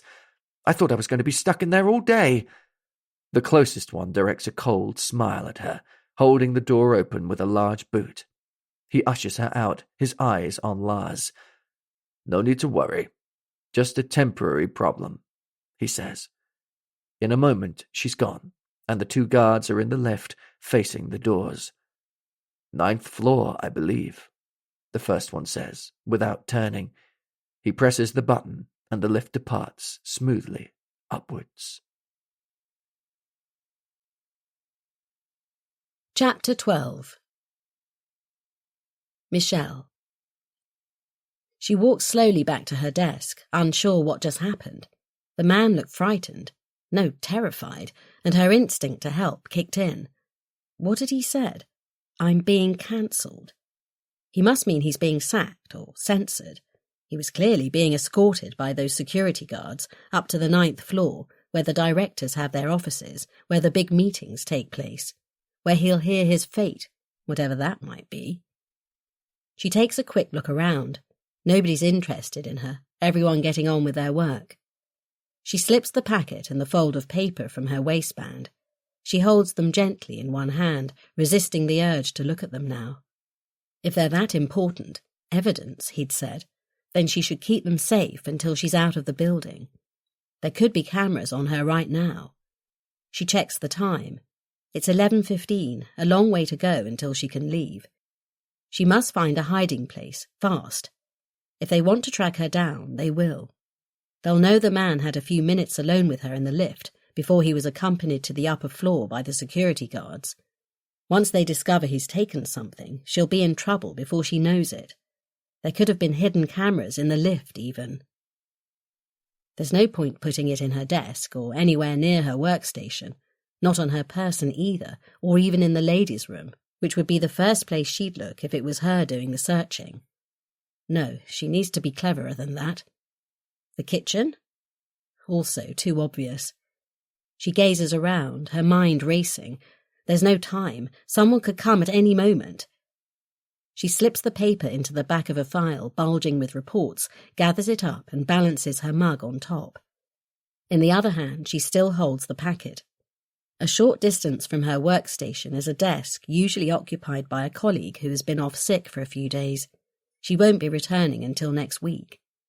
Without hesitating or looking around, Michelle places the file on the desk and, as if as an afterthought, drops the packet into an in tray, hiding it from sight beneath some papers. That's the best she can do until later. It's unlikely anyone will notice either item for the next few hours. She can keep an eye on them from her workstation and collect them safely on her way out later. She heads for the kitchen and a strong cup of coffee. She has no idea if she's doing the right thing or not. It's possible that the man had done something criminal, that he had no right to take whatever's in the packet, but instinct tells her there's more to it than that. She doesn't trust Kimia's motives, and given a choice between David and Goliath, she'll take David any day. Michelle's curiosity is piqued. She's already suspicious of Kimia's ethics, and the words silenced and cancelled are still ringing in her ears. Luckily, the rest of the day is quiet. There's a big event going on elsewhere in the building. A number of her workmates are involved. A hush settles over the area, and she's able to keep watch on the empty desk and the secrets it holds. She achieves very little, too shaken by what's happened to work. At last, the end of the afternoon arrives and she can leave. She's surprised she hasn't been sought out, strangely disappointed that her hiding place didn't need to prove itself. Perhaps they didn't know he had the evidence with him when he entered the lift, or perhaps he was able to sidetrack them somehow. She wonders what will happen to him. He's probably been marched out of the building already, leaving any personal possessions behind. They'll examine his workstation, erase his hard drive, delete all evidence that he was there. That's how this company works. They've probably already got his mobile phone and any other work-related gadgets. The poor man will go home with nothing.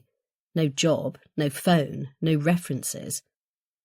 Maybe they'll bribe him to stay silent and he'll have something to keep him going. Or perhaps all they'll need to do is threaten him. On the bus, she keeps her bag on her lap, the packet and the folded papers safely stashed within. Reykjavik is a small place, small enough that anybody could be sitting next to her on the bus, someone from Kimia who she doesn't know, a journalist, a scientist. Helga's out when she gets home. She throws off her coat, extracts the packet and opens it with shaking fingers. Inside is a tiny bottle containing a small number of blue pills, the contents pressed in with a ball of cotton wool to stop them rattling. There's no label on the outside and nothing stamped on the pills to indicate what they are. She turns to the sheet of paper. "This will explain," he'd said. But all it reveals is 4 sets of figures. There's no title to the page, but the rows are labelled with codes. She knows enough to know that the codes mean certain types of test. But what do they refer to? The data and the pills must be linked, or the man wouldn't have said what he did. He wanted her to go to the police, but corrected himself. Take it to the media. Should she? She needs to know more about what she's got. If she simply hands the items over, they'll look at her blankly. Most likely they'll suggest she hands them back to Kimia, but they seem too important. The man looked scared. His hands were shaking. He told her not to show this evidence to anyone in the company. Evidence is a weighty word. It implies wrongdoing, and Michelle is convinced the frightened man has found exactly that. She's still puzzling when the door opens. Helga brings with her a swoosh of cold air, her hat and shoulders sprinkled with wet snow. Michelle looks up, relieved to see her friend. Helga could be the perfect person to help her. She's been with Kimia a long time, and though she's not a scientist, she understands much more than Michelle does about how it all works. Helga stamps her feet on the mat, pulling off her snow boots to reveal pink woolly socks. "Wow," she says, as she joins Michelle in the living area. "It's getting really cold out there, windy too. We'll have a lot of snow tonight. There's a storm coming in." She struggles out of her coat, scarf and hat, and leaves them in a heap on the arm of the sofa. "I'm shattered. Cup of tea?" Yes, please. I'm glad you're home, Helga." She hesitates, the words of the desperate man echoing in her ears. "Don't show it to anyone here. You mustn't." But she needs to share this with someone. She's way out of her depth. "I need your advice." Helga returns in a few moments with 2 large mugs, steam curling into the air above them. But her smile fades when she sees what Michelle has put on the coffee table. Slowly she places the mugs on the tabletop. So, what can I help you with? Michelle reaches for her drink, but it's still too hot. She puts it down again. This is really weird, Helga, and I don't know what to do about it. Taking a deep breath, she describes the scene in the elevator, the security guards, the frightened scientist, and what he said to her, the unexpected responsibility he handed over to her. So, here they are, the pills and the sheet of data, and I'm none the wiser. Helga frowns. That's very strange. Let me see. I might recognize them. Michelle pushes them across the table. Opening the tiny bottle, Helga drops a single pill into her hand and walks back to the kitchen area where the light is brighter. The pause that follows is so long, Michelle begins to wonder what's wrong. Any idea what it is? At last, Helga walks back to the sofa. There's a strange look on her face as she replaces the pill in the bottle, screws the lid tightly and picks up the sheet of data. Her skin is pale in the glare of the artificial light. The single earring flashes as she studies the page. What should I do, Helga? Helga shakes her head, reaching for her drink with trembling fingers. Her eyes are wide with shock as she cradles her mug in both hands. Oh, Michelle, she says. A feeling of dread creeps over her. What is it? This isn't good. You shouldn't have brought this back, you know. You should have handed it in straight away. It's against the rules to remove anything from the building. There are tight controls. They'll soon find out it's gone, if they haven't already. What is it? What's the drug? Do you know it? Why do you think he took it? There must be a reason. I'm sure he did have a reason, but this is theft, you know. It should never have left the building. But why do you think he was so perturbed? He told me to get it out of the building, not to mention it to anyone internally. It makes no sense to me. She gathers up the bottle and the paper, meaning to take them to her room. Helga holds out her hand, her eyes anxious. Don't worry, I'll sort it out. I'll hand it in for you tomorrow. That's kind of you. If Helga takes over, it'll be a weight off her mind. She can forget it ever happened. But at the last minute, she hesitates. The look on Lars's face, the fear in his voice. She can't simply ignore his pleas. He was desperate, there's no doubt about that. Actually, let me think about it. I'll decide what to do in the morning. Wait, Michelle. Helga's eyes are pleading now.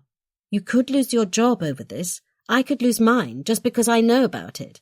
It's dynamite. Please, Michelle, we'll both get into terrible trouble if you don't take it back. Michelle sinks down onto the sofa. She runs her hands through her hair. The last thing she wants is for Helga to lose her job because of her. Right now, she has no idea what to do. God, Helga, she says, what have I stumbled into?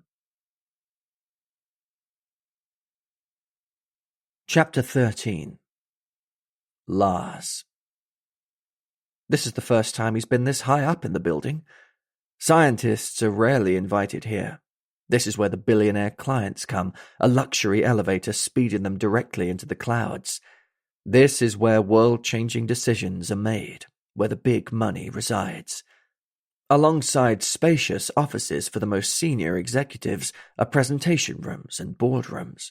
The rest consists of open waiting areas, tastefully furnished, oriented towards the windows and the stunning views. It's as if the air is thinner up here, all noise muffled. You wouldn't want to raise your voice or have heels that clicked on the tiled floors. The security guards guide Lars towards a seating area beside a door. A discreet sign indicates this is the office of Christophe Blanchet, CEO of Chimia and his ultimate boss. Lars is even more intimidated. If he's been summoned to Blanchet's office, then it's even worse than he imagined. Nobody gets to see the big boss, ever. The uniformed men stand to one side of the door. Lars sits gingerly on a low yellow sofa that looks as if it's never been used. There's next to no back to it, no cushions at all. It's too hard to be comfortable. Nerves prevent him from settling anyway, but he finds himself wondering if it's a conscious strategy by the board. This is not a place for relaxation.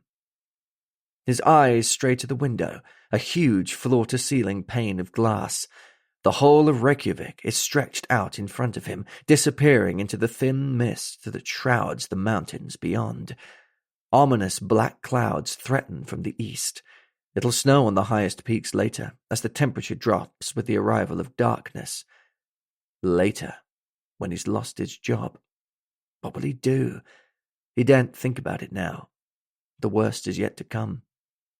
He wonders if he should risk looking at his phone. Probably not. They'll probably take it away before he leaves the room, or maybe before he even enters it. But he doesn't want to remind them. When at last the door opens, Lars flinches, a flush rising through his entire body. He is ushered in by a woman who exits as soon as he's in the room, closing the door quietly behind her. In his heightened state of nerves, Lars wouldn't be surprised to hear the sound of a key being turned, locking him in. He stumbles as he enters, unused to the carpeted floor. It takes a moment or two to register the other occupants. 5 of them altogether, and he recognizes 2, a man and a woman, from their director profiles on Kimia's website.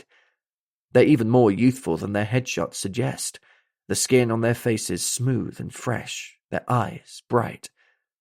Also at the table is Kimia's head of security, easily identifiable by the name tag on his lapel. Of course, the implications are not lost on Lars. At the head of the enormous table sits a well-groomed man he's never seen before. It can only be Blanchet, a man known for his secretive nature. There are no pictures of him in the glossy brochures or on the slick website, no video of a smiling captain of industry shaking hands at a corporate function. The fact that Lars is present in a room with this man is in itself a dark signal of what's to come. He can barely move his legs as he approaches the table. Blanchet indicates for Lars to sit opposite the line of directors. They take their seats in perfect synchronization, like a group of automatons, and in absolute silence, except for the faint rustling of clothes on furniture. Not one of them makes eye contact. If he wasn't already terrified, this would have him shaking with fear. Nobody says a word of greeting.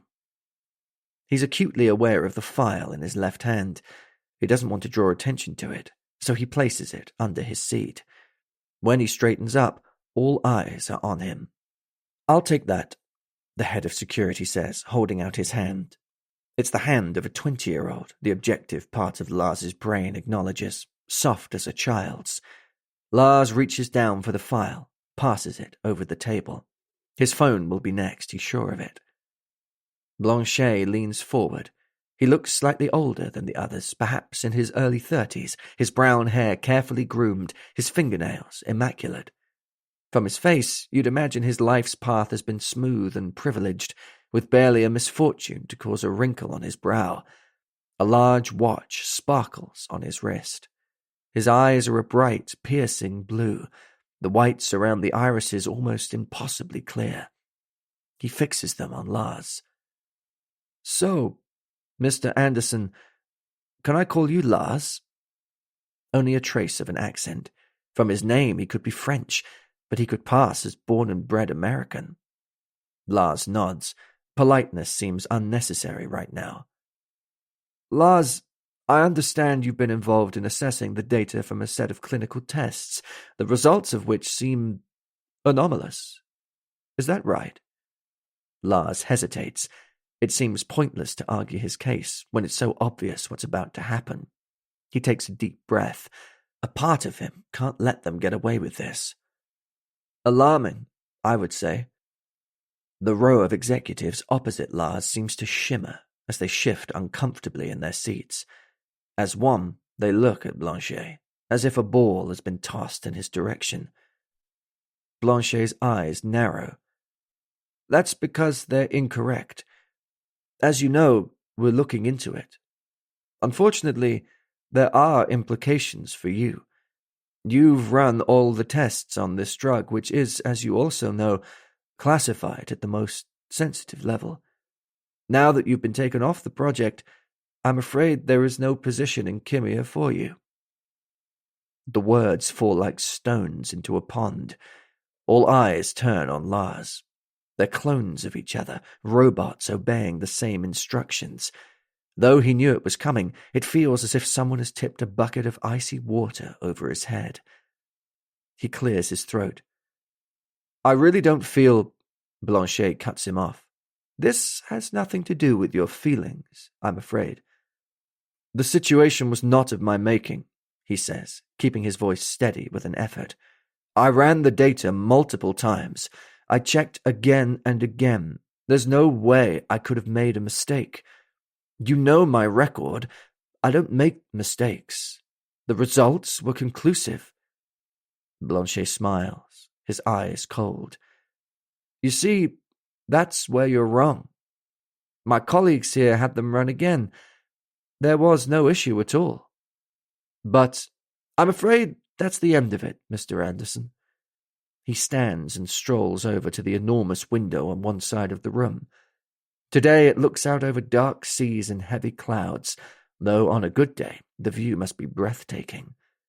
Even while he's waiting for his sentence, Lars's mind strays, and he wishes he'd had the chance to contemplate that view.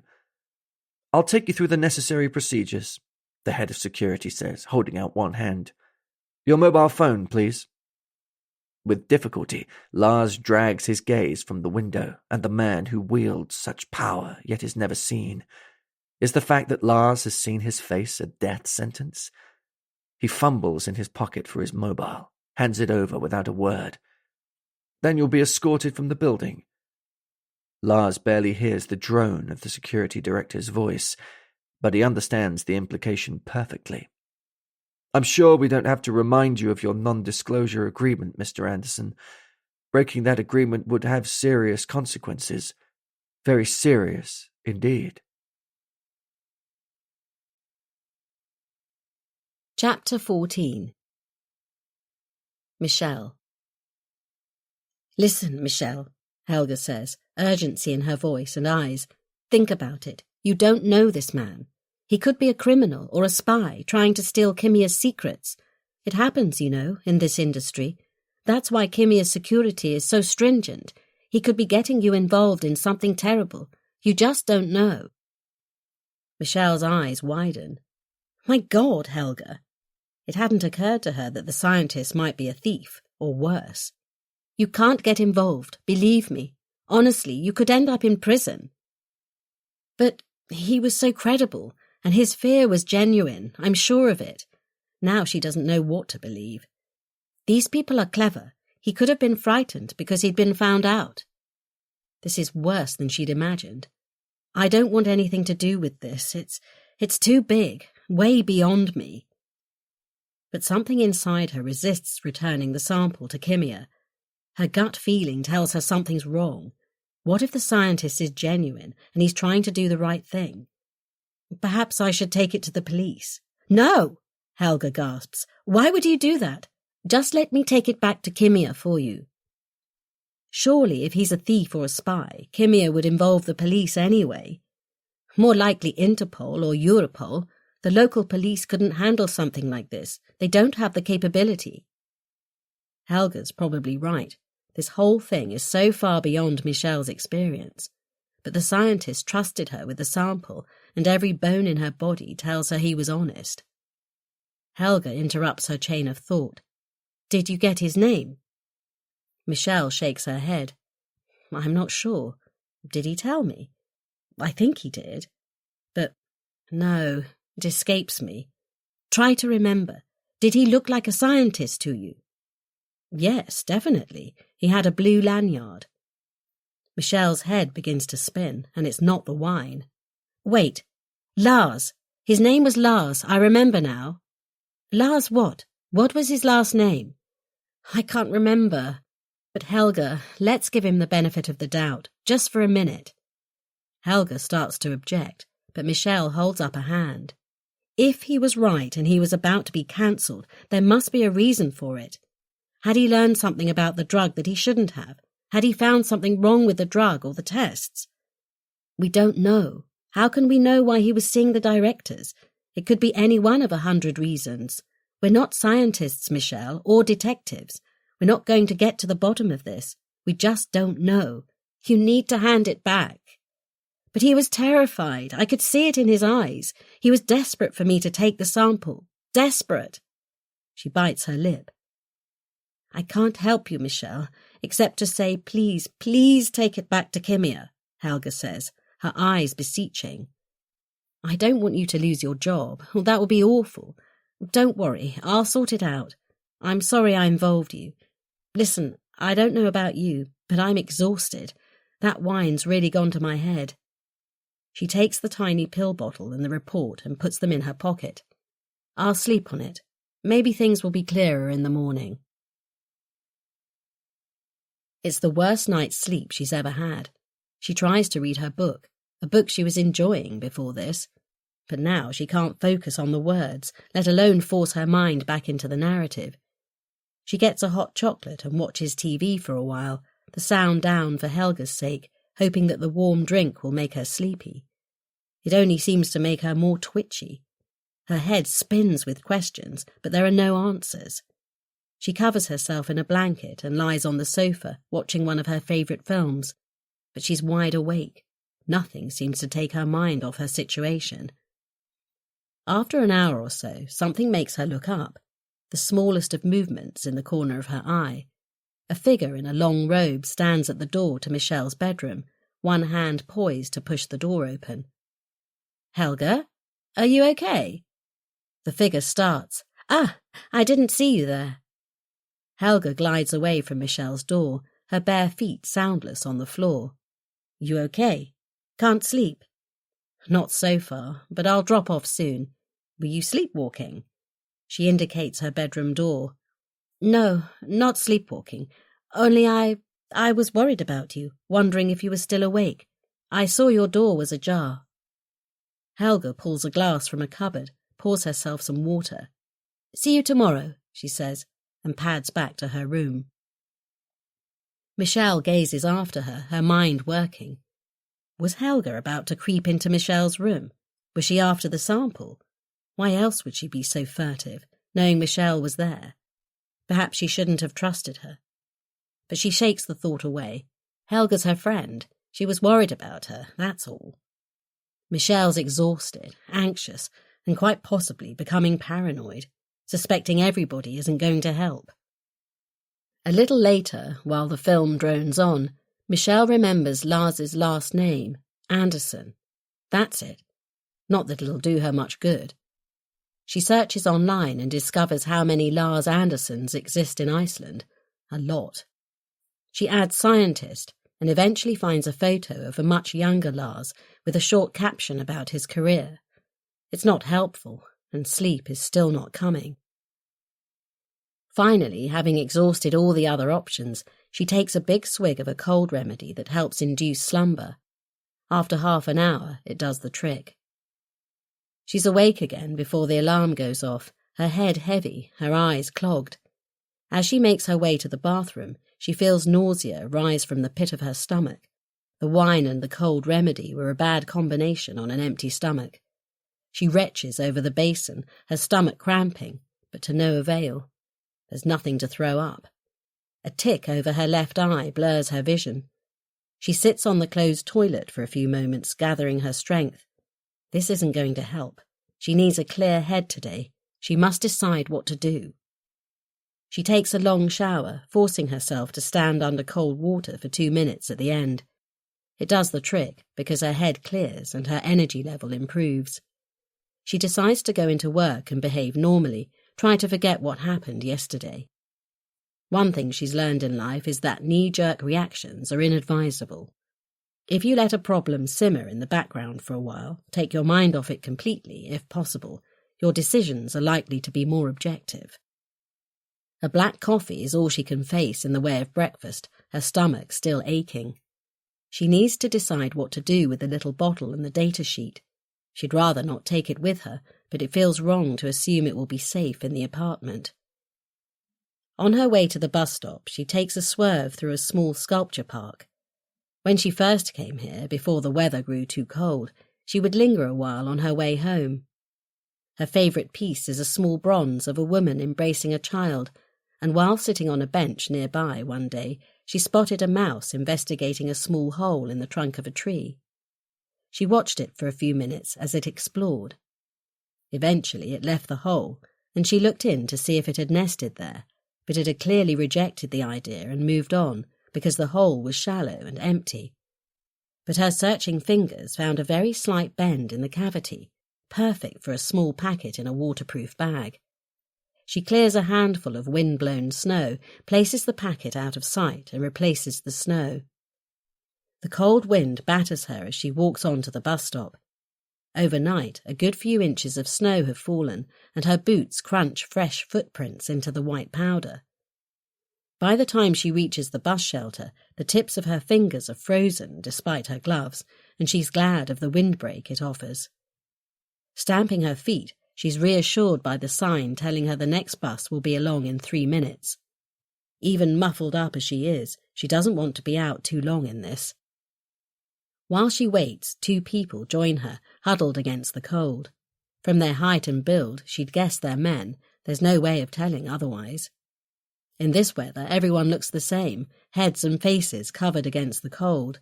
Long padded coats, snow boots, their faces invisible under scarves and hats. She's relieved when the bus arrives, its bright lights warm in the dark of the early morning. It's half empty. She sits as far away from the other passengers as she can, beside a window, her bag on the empty seat next to her, implying her need to be alone.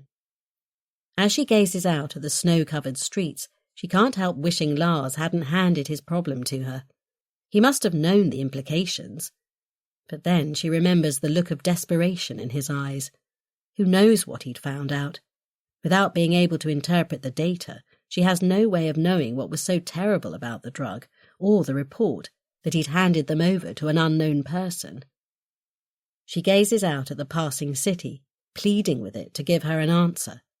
But it's frozen and silent, keeping its secrets close. Chapter 15. I liked this kind of assignment. Easy target, good money, very good money. Quite possibly the highest paid job of its kind ever. Though, of course, there's no way I can prove that. No drama. Retrieve the item, eliminate the target, cover the tracks. Job done. Don't even have to get my hands dirty. Free rein to use other operatives if I choose. Gathering intelligence, surveillance, they're crucial to what I do, but they don't give me a buzz. I like being in the field, at the front line. Learning to be a sniper with the Marines, that was a buzz and a half. I found something I was really good at, and for the first time in my life, I worked hard. But killing from a distance didn't quite do it for me. What works for me is seeing the fear in their eyes. My first run was the best. I laid the groundwork, studied the terrain, put all the pieces in place, and pop. The work of seconds. I cleared out, holed up, and analyzed my success. I always study my successes, and my failures, equally. Even now, after all these years, all those jobs completed. What worked? What didn't? How can the process be improved? I think of myself as a consummate professional. That's how I got this job. Chapter 16. Michelle. May I? A man says in English, indicating her bag. Of course. Startled, she retrieves her bag, hands fumbling. He's dressed like everyone else, a scarf over his face, a woolly hat almost covering his eyes. He puts a small bag beneath the seat in front and looks directly ahead. There are plenty of empty seats on the bus. Why would he choose to sit here, force her to move her bag? She starts to tremble, inching her body away from his. It's all right. There's no need to be frightened. The slight accent gives him away. She risks a glance at his face, but she can't see enough of it to know. It's me, Lars. Yesterday Yes, I know. How did you find me? She's still suspicious. What does he want now? I watched you leave the building yesterday and get on the bus. I guessed you'd be on this one this morning. But please, listen, I don't have long. I'm leaving the country today, right now. I'm listening. The sample. You have it with you? No, I didn't think that was a good idea. Is it safe? Did you leave it at your apartment? His voice is low, urgent. It's safe. No, not there. Not anywhere it can be found easily. But can you tell me what it is? Why is it so important? A couple takes the seat in front of theirs, snow dappling their shoulders. Let's move. They move right to the back, out of earshot. Lars drops his voice to a whisper. Its code name is Pan-12. They're planning to release it, but they can't. If they do, people will die in their thousands, maybe millions. Michelle gasps, her hand flying to her mouth. What? What are you talking about? It's a bomb. Not literally, but it could be more important than the atomic bomb in the history of the human race, and Kimia is the only company to have developed it. She can hardly believe her ears. What does it do? This drug has one of the richest men in the world behind it. It's been in development for many years, probably decades. I've been working on it for all my time at Kimia. It's this man's lifelong dream, and it's almost ready to be released. What it's supposed to do is almost unbelievable. Lars pauses, takes a deep breath. It combats aging in humans. Not only that, it reverses it. At first, Michelle is struck dumb. Reverses aging in humans? Surely that's not possible. All the slowing down of the human body, the drying skin, the hair loss, the onset of arthritis, the wearing out of joints, the failing of organs. She's heard of drugs designed to delay the effects of aging, though none has been proven to work. But never to reverse aging. You mean actually reverse aging, not just delay it? She has a vision of herself taking the drug, her wrinkles magically disappearing, the annoying grey hairs going dark again, her body, with its telltale signs of childbirth, rejuvenated. It would be a miracle drug indeed if it were capable of doing that. Lars bites his lip, nods. Yes, reverse. Michelle gulps. Jesus Christ almighty! Sorry. Wow, that is incredible. A million questions run through her head. If the tiny blue pill really can reverse aging, what are they looking at? Humans living for centuries? Centenarians playing professional football? People never growing old? Death only by accident or by fatal disease? A Benjamin Button existence? How far would people be able to go? Back to their childhood? My God, you gave me a sample of that drug. I had no option. There's no time to be angry. They're getting closer to the science park, and in a moment she'll have to get off. Wait, but you said people will die. In a significant proportion of people, serious diseases occur, even death, and they're still planning to release it in the next few weeks, which is why you need to get the sample and the report to someone who can stop that happening. The bus draws to a stop. Michelle looks out of the window, trying to see where they are through the ice and condensation. It's not far now. A group of teenagers gets on and heads towards the back of the bus. Lars sits forward, leaning on the back of the seat in front. They glance at him and decide to sit elsewhere. I can't say more now. I need to get to the airport. He removes a glove, fumbles in a pocket, and passes a business card to Michelle. Here, find this man. He's a journalist. Tell him what I've told you. I have to go. He rises, pressing the button for the bus to stop. No, wait. Why me? Why can't you call him yourself? The chances of me surviving this are slim. They'll be after me. They might not even let me leave the country. They'll make sure I don't blow the whistle. It's beginning to dawn on Michelle. But if you're in danger, then surely that means... I'm sorry, but you mustn't go back there, to Kimia. For a moment his eyes meet hers. In them she sees fear and urgency. Shocked, she's about to protest. But I... Don't go back. He turns away, heading for the door. In an instant, as she wonders whether to follow, the bus has drawn to a stop and the doors open. Cold air rushes in.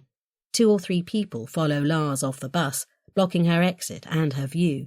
In a flash, he's gone, and the bus has moved off. She cranes her neck, trying to catch a glimpse of him, but he's disappeared into the gloom. That's when she realises she's missed her stop. The science park passes on her right, and, illuminated in the distance, the airport. She slumps back into her seat. He's gone. Worse, she can't go into work.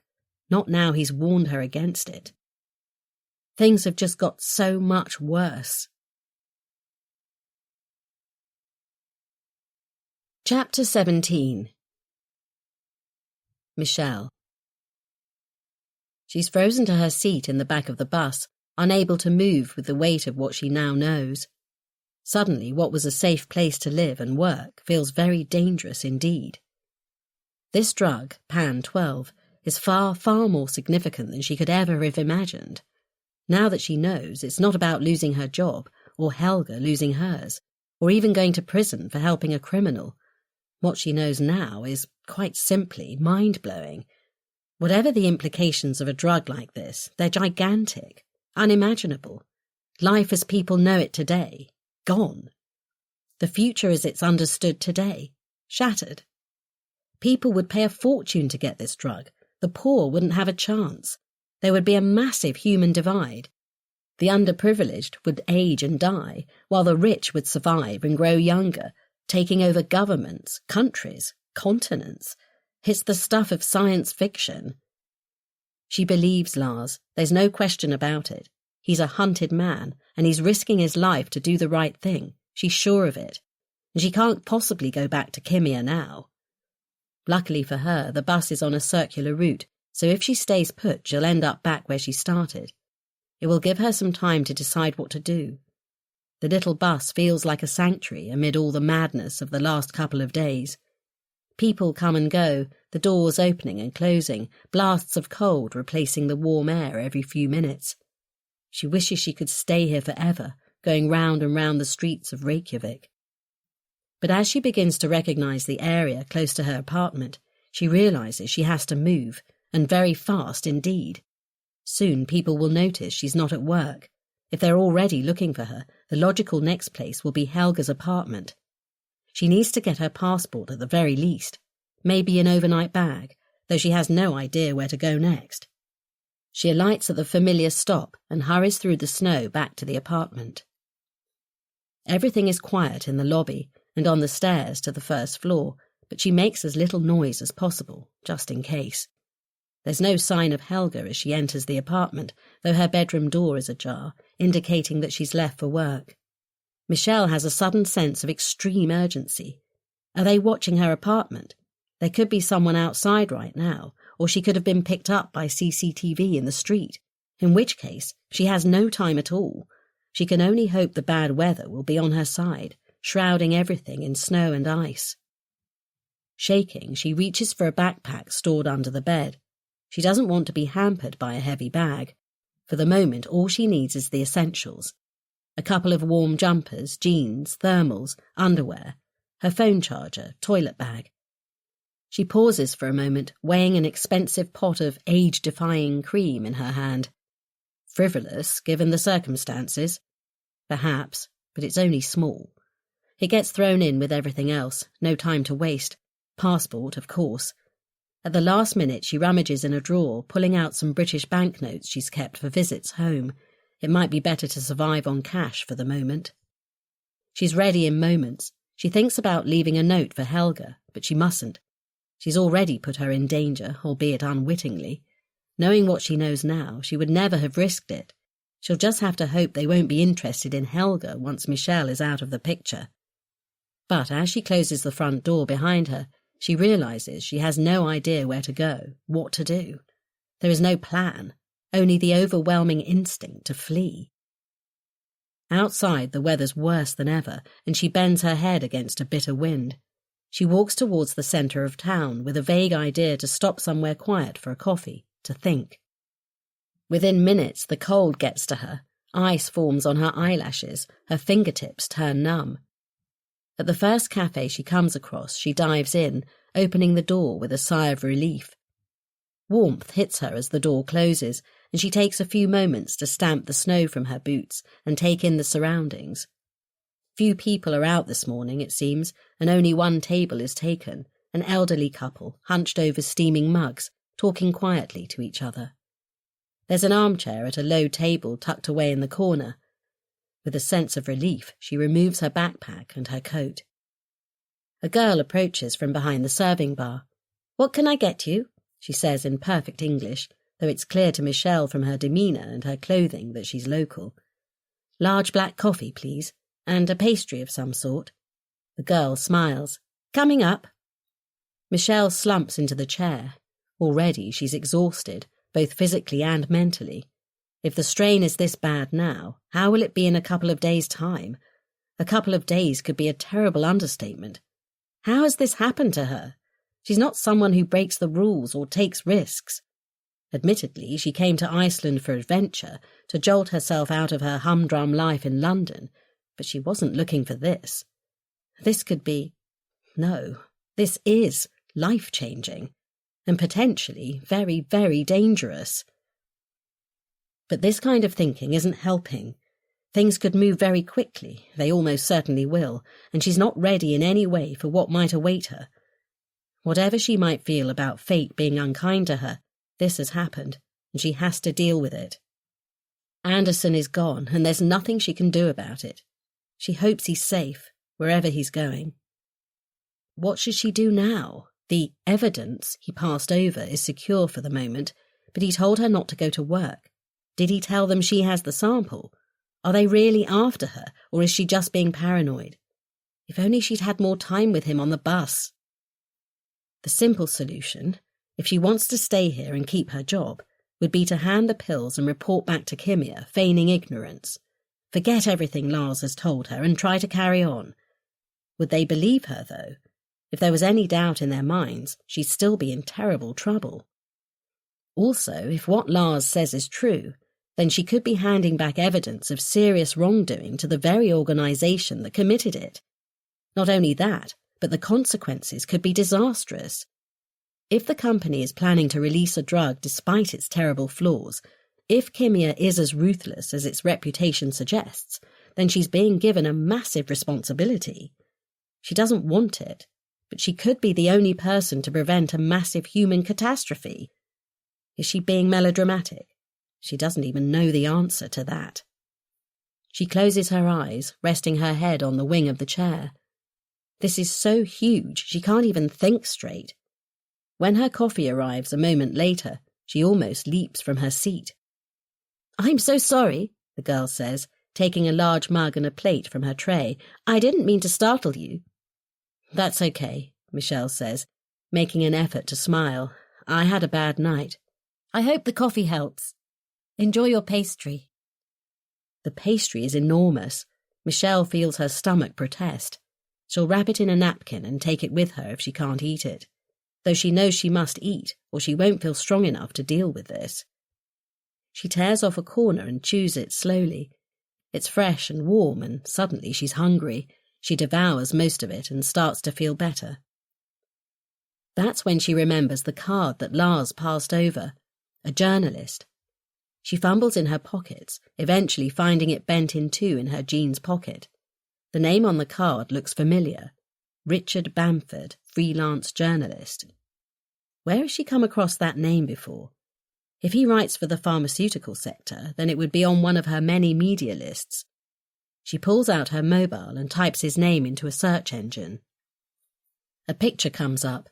He's a 40-something man with clear, intelligent eyes, no distinguishing features that she can see. She scrolls down the results. A short profile is all she can find. It claims he's an investigative journalist who has written for many national newspapers across the Western world, including the UK and the US. There's not much detail on the profile. That makes sense. An investigative journalist wouldn't want to expose himself online. It could compromise his work.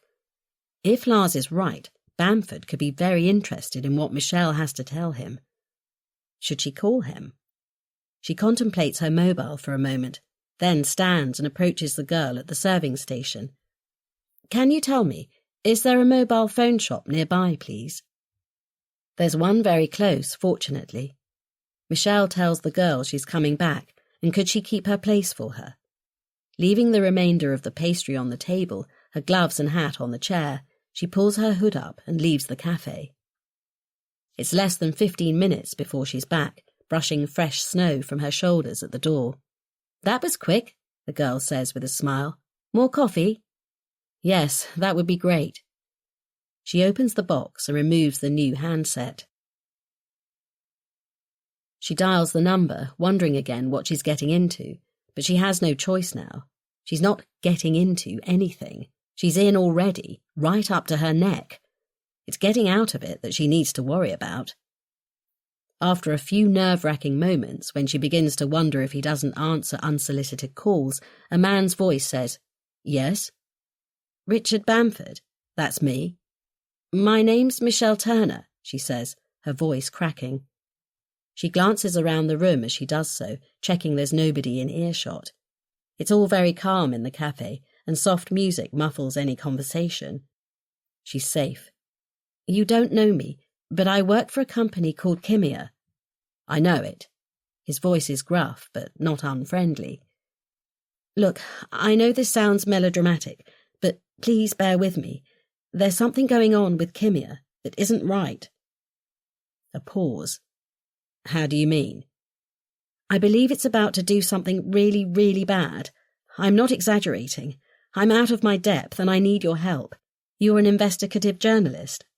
Her words sound naive, even to her, but she has to pique his interest. As she speaks, she begins to understand precisely how much she needs to share this with someone. "I am, but how did you get this number?" "I was given your card by a Kimia scientist who seems to have uncovered something. I'm not sure what exactly, but it involves a top-secret drug, backed by the biggest money you can imagine." There's a pause as if he's taking notes. "What did you say your name was again?" She gives him her name and explains that she's in Reykjavik. "This scientist, he gave me something. Then he told me not to go back to work. I'm very frightened. I don't know what to do. Do you think you can help me?" "Can you give me more about the drug? Is it safe to talk?" "I think so. I'm just in a cafe down the road from my apartment. I can't go back there, but I have my passport and a few things with me. I'm talking to you on a new phone." "Hold on, I'm going to call you back. Give me 2 minutes. Don't go away." The connection drops. The 2 minutes feel like 2 hours. 2 minutes in which she contemplates her ruined life, imagines being on the run in cold, remote Iceland, being caught and tortured for the information she barely understands. But at last the mobile lights up, displaying a different number. "Richard?" she says tentatively. "Yes, it's me. This is a burner phone. You're the only person who has this number. Now, can you tell me the gist of your story? Start with the drug." This is a risk. She knows next to nothing about this man, but it's a risk she has to take. Right now, she has very few options. In as few words as possible, she explains what's happened to her, the conversation with Lars on the bus. He asks a few questions as she talks, but otherwise lets her offload it all. When she's finished, there's a pause, then a long whistle. Then he says, "You have to leave the country. Today." Chapter 18. Lars.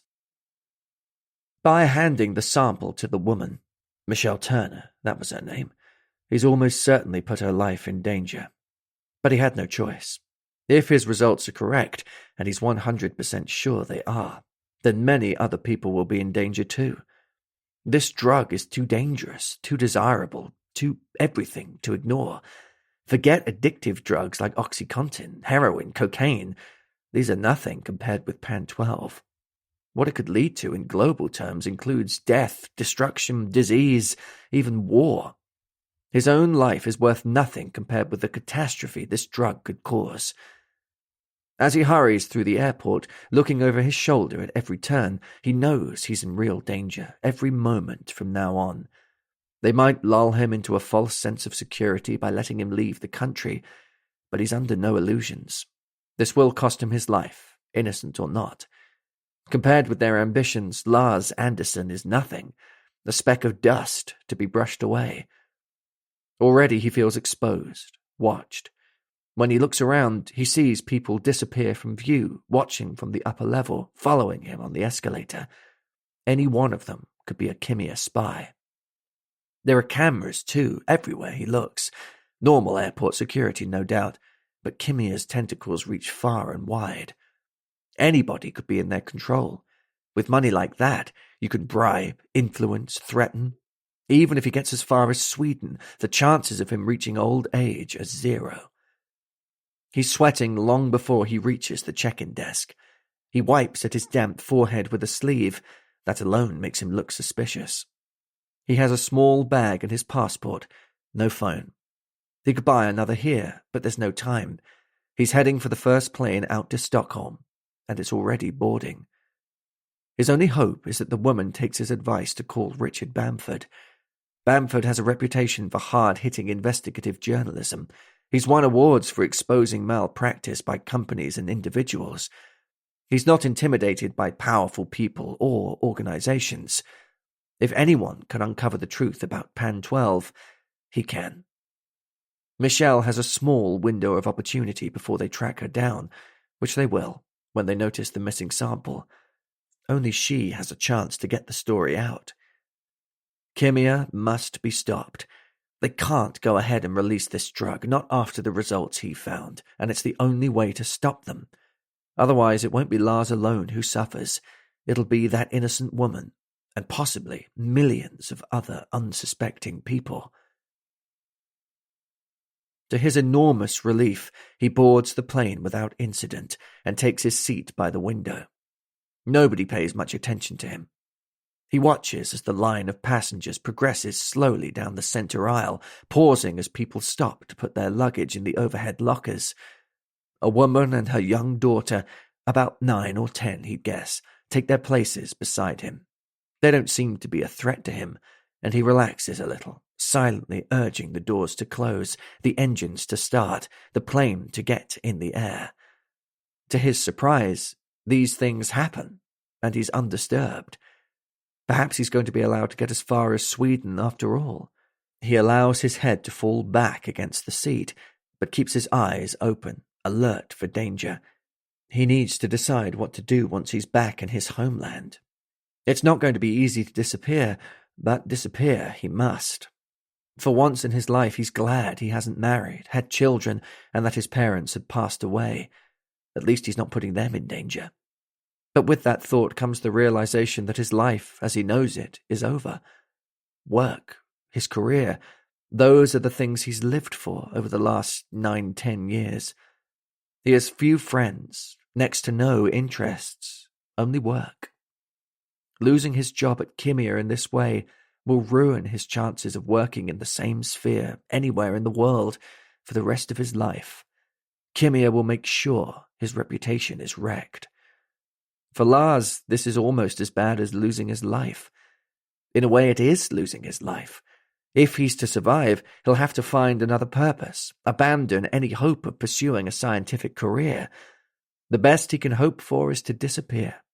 He will have to change his identity, his appearance, his habits, his work. He has no idea how to do that. It's the stuff of fiction for him, and fiction isn't something he's ever had much interest in. He deals in facts, evidence, empirical results. He doesn't even know where to start with this situation, where to go when he leaves the airport even. Tears start to fill his eyes as he gazes out at the concrete surroundings of the airport runway. He can't remember the last time he cried, and the loss of control is a terrible shock. For a moment he wonders if it will be better to take his own life. At least that way he could deny Kimia the satisfaction of erasing him. But that would be exactly what Kimia wants. Moreover, he wants to be alive when the truth is revealed. Kimia must be stopped, and it's his job to stay alive until it is. Chapter 19. Michelle. Though the worst has begun to dawn on her, Michelle is shocked by Bamford's stark statement. Today? But Leave the country? Leave Reykjavik? She understands that's probably necessary, and that's bad enough. Abandoning her home, losing her job, all in the space of a few hours. She can't process it all. Yes, today. And don't go to the airport. That's where they'll expect you to go. Don't even try the domestic airport. You need to get back by boat. By boat? Her voice rises to a squeak. A boat from Iceland. That doesn't sound easy, or pleasant, or fast. Yes, I'm pretty sure you can get out by boat. They used to go to Scotland, but I don't think you can do that anymore. I'll do some quick checking for you. Hold on a sec.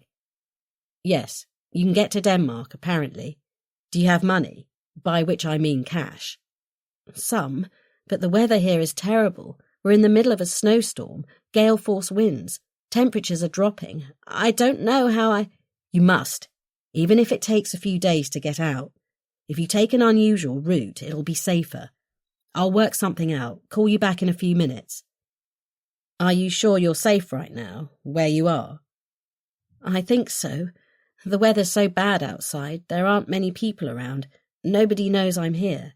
Sit tight, I'll get back to you. Michelle sits tight, consciously trying to relax her shoulders, which ache with tension. Luckily, the cafe is quiet, because every time the door opens, she flinches. She watches carefully for people looking in or pausing outside, but there's nothing to make her suspicious. After what seems like an age, the phone buzzes. Okay, he says. It looks like the best route is to take the boat from the east of the country to Denmark, then drive back to the UK from there. Do you have a car? No. I suppose I could hire one, but... She hesitates, her eyes drawn to the window. Through a haze of condensation, she can see the snow falling in huge flakes, flurries swirling across the empty street. Already a car parked outside is covered. Inches must have fallen since she left the flat this morning. But the weather, I don't know about driving in this. I see what you mean. I'm looking at the weather for Iceland right now. Reykjavik has the worst of it, but driving anywhere could be tricky until the storm's over. What am I going to do? She's horrified to hear the tremble in her voice, but if she can't get out of Iceland, she's going to have to hide, and she's not sure how she can do that either. Her heart rate begins to rise, panic, threatening. She wants to weep at the sheer enormity of it all, but it won't help anything. Okay, try to keep calm. I'll tell you what we're going to do. We'll do it another way. I'm going to get on a plane to Iceland, today if possible, if not then tomorrow morning. Then we're going to meet and decide what's next. The longer range forecast doesn't look too bad, so perhaps we can leave on the boat together. It'll be safer. They won't be looking for a couple. She can hardly believe it. Are you sure? Well, that would be brilliant, if you can. Easier for me to get in than for you to get out. I'm a seasoned traveller, and I like Iceland, under normal circumstances, but in the meantime you need to lie low. If you can change your appearance, that will help. Right now, you can't tell who's who anyway, beneath all the clothes we're wearing. I think I'll be okay, but I'll see what I can do. Find somewhere for tonight, just in case I can't get in because of the weather, preferably somewhere where you don't need to show your passport. Pay with cash, if possible, and I'll bring more when I come. Don't go to a bank or draw cash or use a credit card anywhere. Do you understand? Don't be tempted. That's the first thing they'll check. I'll go now and call you back shortly. I need to book a flight. Thank you. I can't tell you... No problem. You need help and I need a story. Works both ways. The girl in the cafe couldn't be more helpful. Saying she's unable to take a flight today because of the weather, Michelle asks if she knows somewhere to stay locally. You can stay here, the girl says. We have 3 rooms we let out with breakfast. They're empty at the moment. It's not busy this time of year. I can let you have one if you like. A heaven-sent piece of luck. She needs whatever luck she can grab right now. That's brilliant. Thank you so much. You've really helped me out. Would you like to see? I can't leave the cafe at the moment, but here, take this key. Room 3. It's the nicest, and it's all set up. Shared bathroom, but there's nobody else staying, as I say. Up the stairs and to the left. The room is clean, bright and warm. It overlooks the street, but that won't matter. There won't be a lot of passing traffic here, especially with the snow. Back downstairs, she says to the girl, "It's perfect. Thank you again. I'll just finish my coffee, then go up, if that's okay. I have some calls to make." "Of course," the girl says. "Breakfast is until 10 in the morning. I hope you get your flight sorted out. Can I take your name and a card, please?" Catherine," she says, her mind grasping for the first name that comes to the surface. "Catherine Johnson. And I have cash, if that works for you."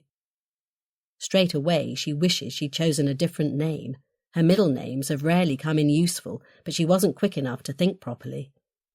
Luckily, it's unlikely anyone could trace her here, but she's going to have to be a lot cleverer than that. The girl nods and types her name onto a screen. "Enjoy your stay," she says. "Just come down if you need anything." Smiling her thanks, Michelle almost hopes Richard won't be able to get to Iceland today. She feels safe here, at least for the moment. Chapter 20. Michelle. It's no surprise that Richard is unable to fly straight away. The weather has set in for at least the next 24 hours. He's booked on a flight for the next day, arriving at the airport mid-afternoon, snowstorms permitting. "I'll come straight to the cafe," he says. "Remember, don't call anyone. Stay put. Don't use a laptop or your old phone. I'm going to do a bit of clandestine digging on Kimia while I'm here. I remember there were questions hanging over them a few years ago. It'll be useful to see what that was all about." "Okay," she says, trying to control her voice. Her imagination, fueled by years of reading psychological thrillers and watching TV dramas, runs riot. She could have been caught on CCTV in the street, even entering the cafe. If they get access to that footage, and she's sure this will be worth plenty of money in bribes, if bribes become necessary, they could track her down easily. The police might already be in their pockets. "Try not to worry," Richard says. "The weather's on your side. Let's just hope it lets up tomorrow. We'll get you out of there, I promise." Try not to worry. All of a sudden, she feels a terrible pang of homesickness. She longs for the mundanity of British life, the scruffy street she inhabits in London, the corner shop, the growl of a London taxi. She misses Toby. How long will it be before she can see his sweet, boyish face again? She misses her friends, especially Gail, and longs to hear her voice, to laugh with her, to share this ghastly problem with her. But she can't, and it feels like an enormous loss. When will her life return to normal again? Will it ever? Will she always have to run and hide, looking over her shoulder, unsure of what might be waiting around the corner? Why did she have to be the one person in the elevator, the only person Lars Anderson could appeal to?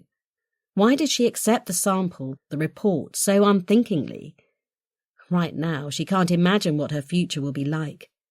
She lies on the bed, clutching at the pillow, tears seeping into the soft cotton. But feeling sorry for herself doesn't come naturally. This isn't you, she thinks. She sits up, dries her eyes and squares her shoulders. She's not going to let this happen.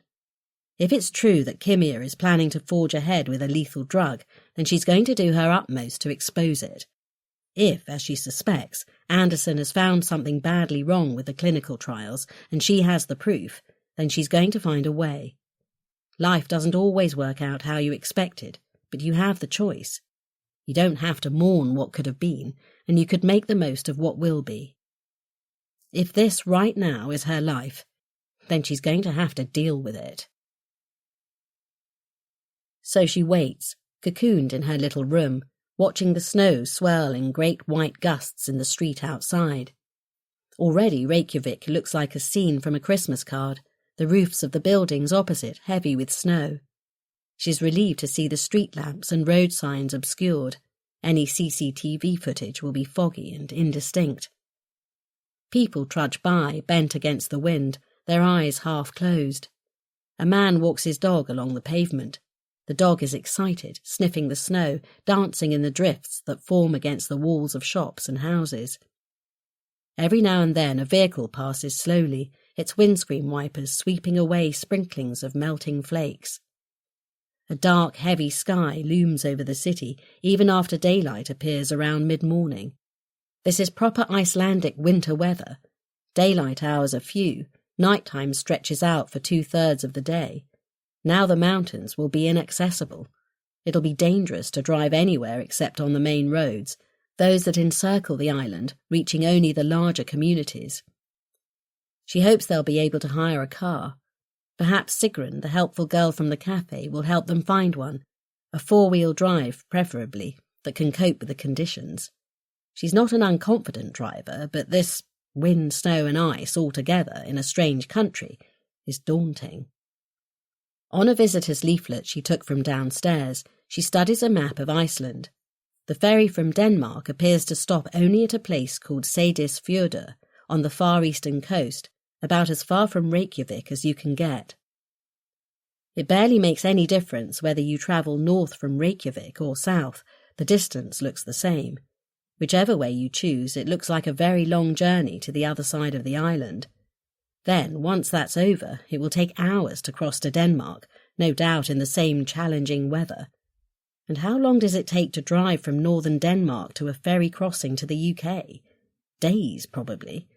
She can't bear to think about it.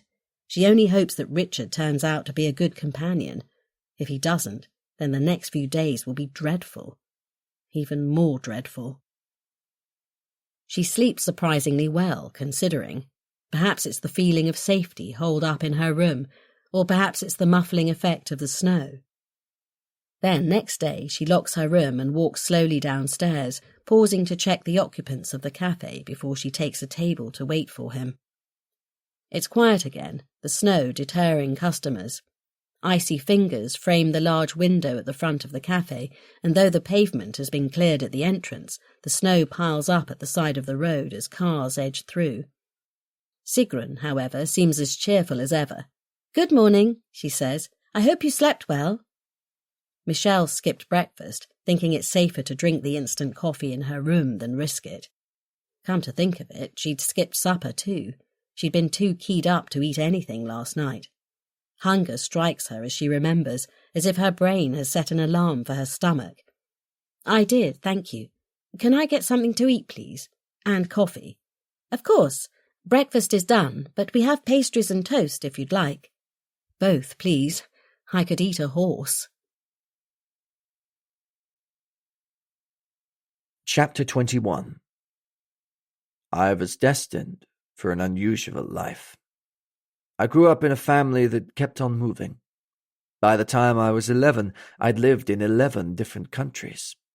My father, a distant, cold man who took very little part in bringing me up, was in the army.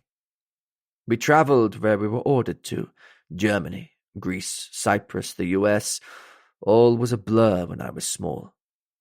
I soon realized that home wasn't a safe haven, and making friends was pointless. So growing up was a lonely business. There were no siblings to play with, and my mother suffered with all the moving. My father's lack of empathy, abuse, I call it, took its toll on her, and she died when I was 13 years old. What happened after that, I buried deep in my mind. At 16, I joined the Marines. I was an angry teenager, a loner with a huge chip on my shoulder and hate in my heart. When I read the job description, I knew 100% that was what I wanted to do. Plan and lead beach assaults, be in charge of weapons deployment and tactics, carry out special missions, fly aircraft and helicopters. This was music to my ears. I could be working in a war zone, on a ship, or at a military base. What could be better? I had no family I cared about, and they certainly didn't care for me. I had no home.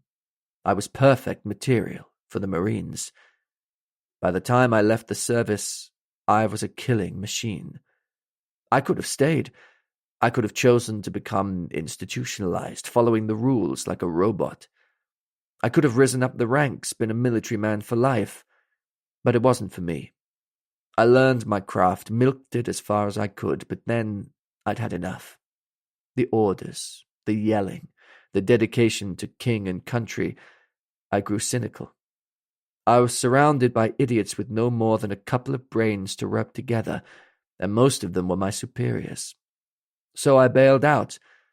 For a while I drifted, unsure who I was or where I belonged. I had no friends, no family to speak of, no purpose in life. 5 years later, the message arrived. By then, I'd made my way across Europe, working where I could, never staying long in one place.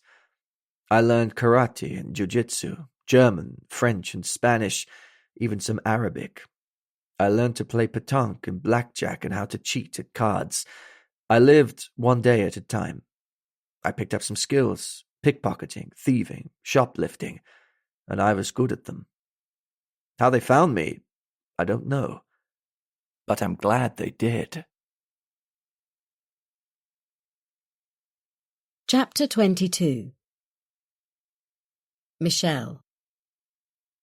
Richard brings with him a gust of icy snow-laden air. It could only be him, a man in a donkey jacket, woolly hat pulled down over his ears, snow-spattered jeans and walking boots, a large backpack on one shoulder. Somehow he looks British. Something about the pattern on his hat, the ordinariness of his clothes marks him out. Quite apart from the fact that he's the only person to have come into the cafe in the last hour.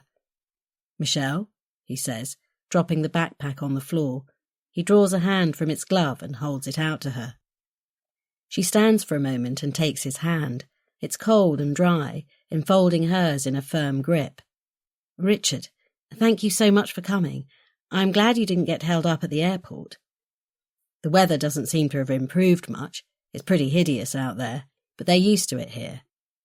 He throws his hat onto a chair and it's soon joined by his jacket and gloves. Sigrun asks from the counter, "Something to drink?" "Coffee, please, strong and black." Richard rubs his hands together.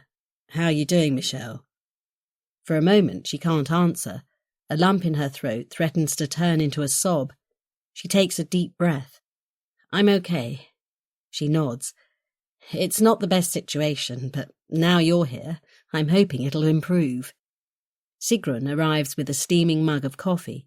"Anything else?" she asks. "Not at the moment, thanks. I'll warm up a little first." Sigrun returns to the counter, and Richard pulls his chair closer to Michelle's, so he's right next to her. Normally she'd retreat from this, but everything's different now. With music in the background, nobody can hear what they're saying. "Kimia has a reputation," he says. He's clearly not one for small talk. Ruthlessness, stretching the rules, working its people hard. At the same time, it's done some groundbreaking work, and its scientists are world-class. It makes a lot of money. A lot. He extracts a laptop from his bag and opens it up. There was a bit of scandal some years ago. An ex-employee accused them of malpractice. It almost went all the way, but they paid him off. It must have been a good payout, because I couldn't track him down. He's gone under the radar. "You don't think—" There goes her imagination again. He shakes his head. "They bumped him off?" "No, I don't actually, but I do know they have huge resources. Their lawyers are cutthroat. They take no chances. He probably got a payoff big enough not to need to work again." "Do you think they've done the same to Lars Anderson?" "Maybe, though from what you say, he seems to have principles. He wants them exposed for what they are, and if he's disappeared, it'll be because he wants to see it through, and perhaps fire you." Shivers run down her spine at that. She tries not to think about what it might mean. "So you think Lars is genuine? The drug's dangerously flawed?" "We don't know that. I'm here because I think there's a strong chance that you've stumbled across something really important, but we have no proof. Yet." "I realise that, and I'm grateful that you trusted me enough to come here. Gosh, I hope it's not all for nothing." She runs her hands through her hair. "That would be very embarrassing."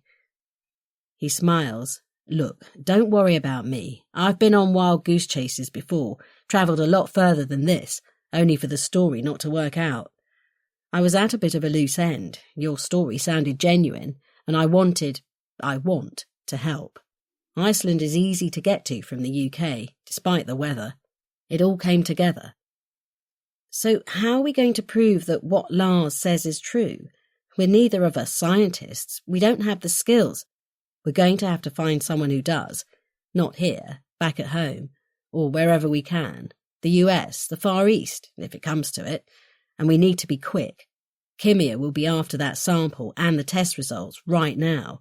We have to assume it's in their interest to stop us exposing them. That's if the report reveals what we think it does. Do I have time for another cup of coffee? She tries and fails to smile. Yes, but then we must get going. We need transport, supplies. We need to book a crossing. The weather's on our side in some ways, but it'll make travelling slower. She waves to Sigrun. Another coffee, please. And Sigrun, we need to book a car. Is there somewhere nearby? I can book something for you. I know a good car hire business. What sort of car? Michelle looks at Richard. A good 4-wheel drive, please, he says. It's probably best I speak to them myself, if you could give me a number. Of course. In a few moments, she's back with a leaflet and Michelle's coffee. Make sure you mention my name, she says. I will, Richard says. Then, aside to Michelle, let's not involve her any more than we have to, and no one else. Sorry, she says, feeling like a child. I'm not used to this. Don't apologise. You'll soon get accustomed to it. Believe me. She gives Sigrun a little wave as she leaves the cafe, feeling like she's leaving a sanctuary. Right, let's go, Richard says, as she clambers up into the large 4-wheel drive he's collected from around the corner. Everything works so well here, he says, as he negotiates the snow-laden street. Quick and efficient, that's what I like. Now we need a supermarket. This is going to be a long old haul, and there won't be many places along the way that are open in winter. Better stock up, then. She sounds a lot more stoical than she feels. It's a heck of a long journey, and she doesn't travel well at the best of times. What will we do about money, she says. Though she has some money in the bank, it's not much. Not enough for this kind of journey, that's for sure. Anyway, she can't access it. I've brought cash, and I have a bank account in another name that we can use. But she's about to protest that she barely knows him, she doesn't want to rely on him, and she might not be able to repay him. But he cuts her short. Listen, Michelle, money is the least of our worries. We need to get you out of here, now, and make sure you're safe. Your life is in danger, and you have to trust me. You have no choice. She swallows with difficulty. She feels as if she's swimming through mud. The sinking feeling that's bothered her ever since the moment Lars handed over the sample in the lift becomes a full-on rock in her stomach. Richard's right. She has no choice. She has to trust him. Where is the sample? Richard says. That's the first thing we need to do. She explains where she's hidden it. In a few minutes, they're at the sculpture park.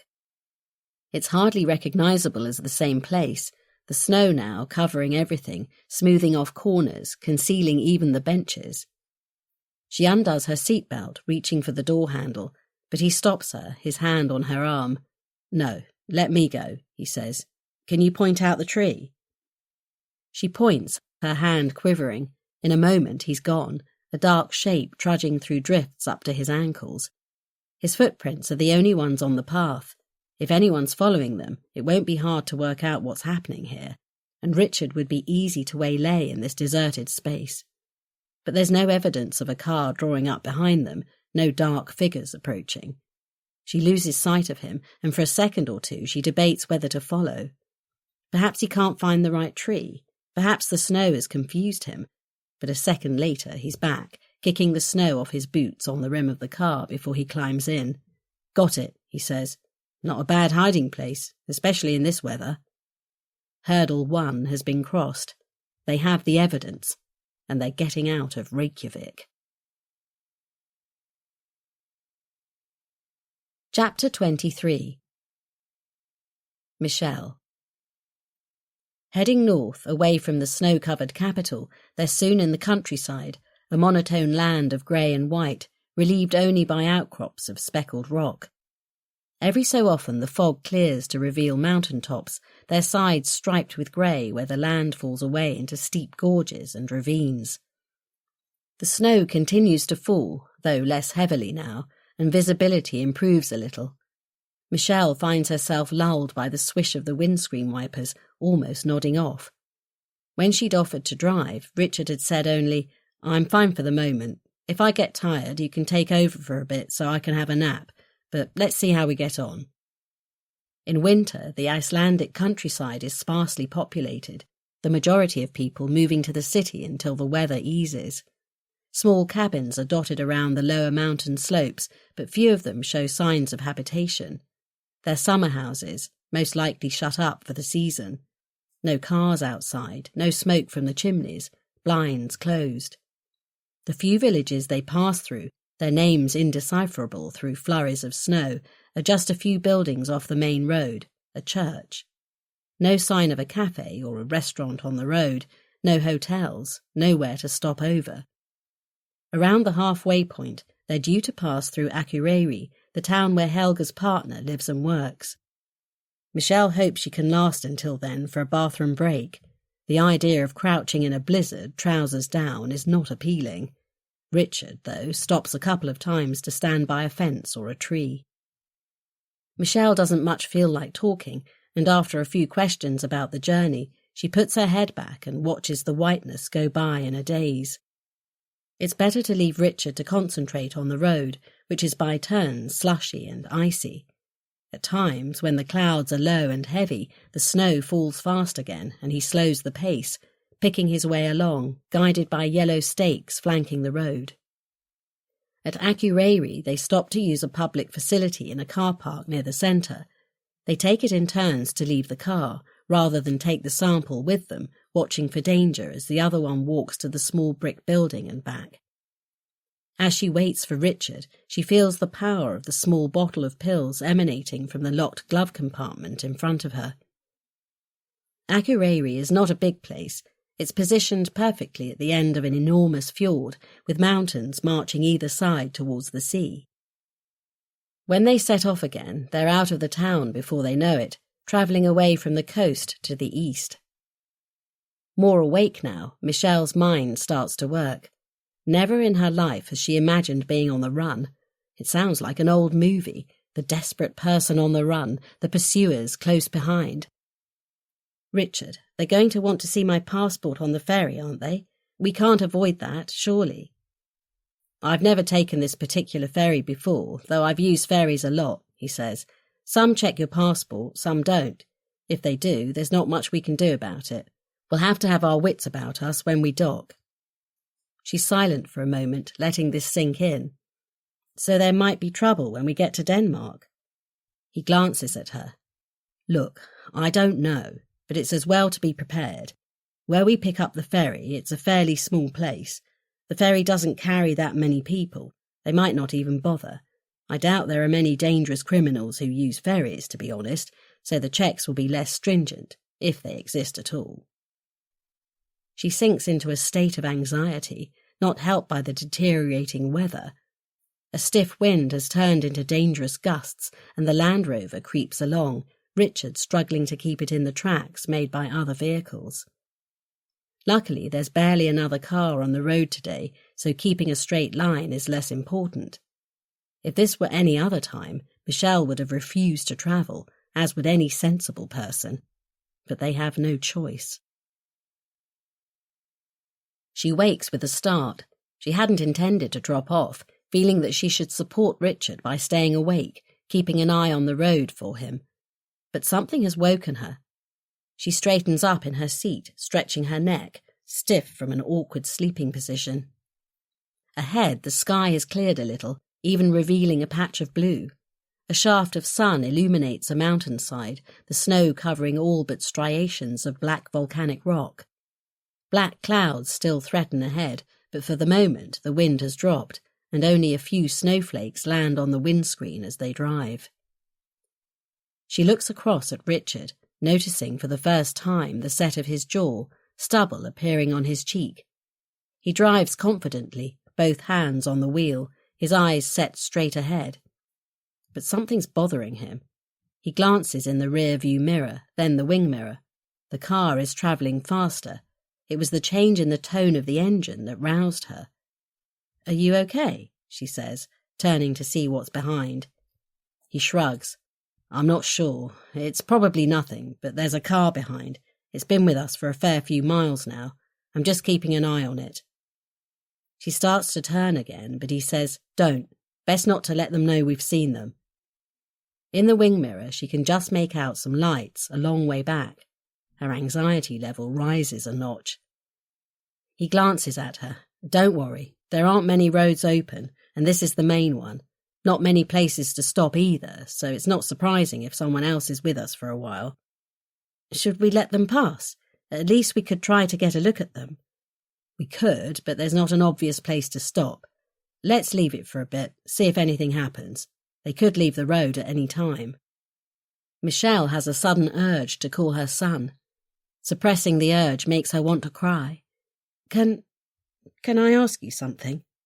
"Of course." "My son, Toby, he's 19, at university. I haven't spoken to him for a while. Do you think it would be safe to call him? My phone's new, nobody has the number." "What name did you use to buy it? Did you pay cash?" "Yes, cash. They didn't ask my name." He thinks for a moment. "Probably best not to. When we stop, you can use my burner phone, but if they know who you are and they know you have the sample, there are lots of ifs in between as well, then they might monitor his phone. My feeling is they'll stop at nothing, especially as they know you're intending to blow the whistle." "How would they know that?" "You didn't hand the sample back. Why wouldn't you?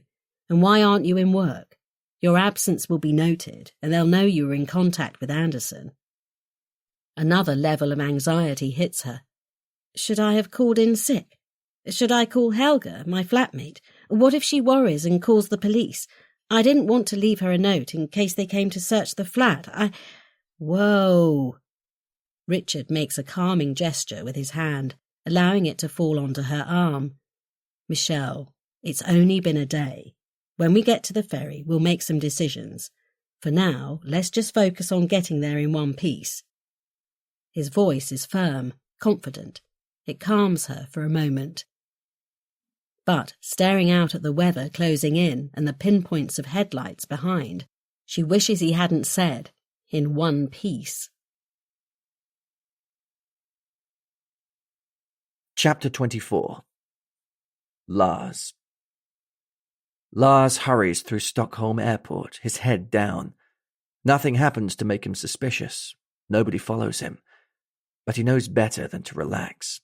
There are cameras everywhere, and if Kimia wants the footage, they'll get it. At an internet cafe, he searches for somewhere to stay short-term.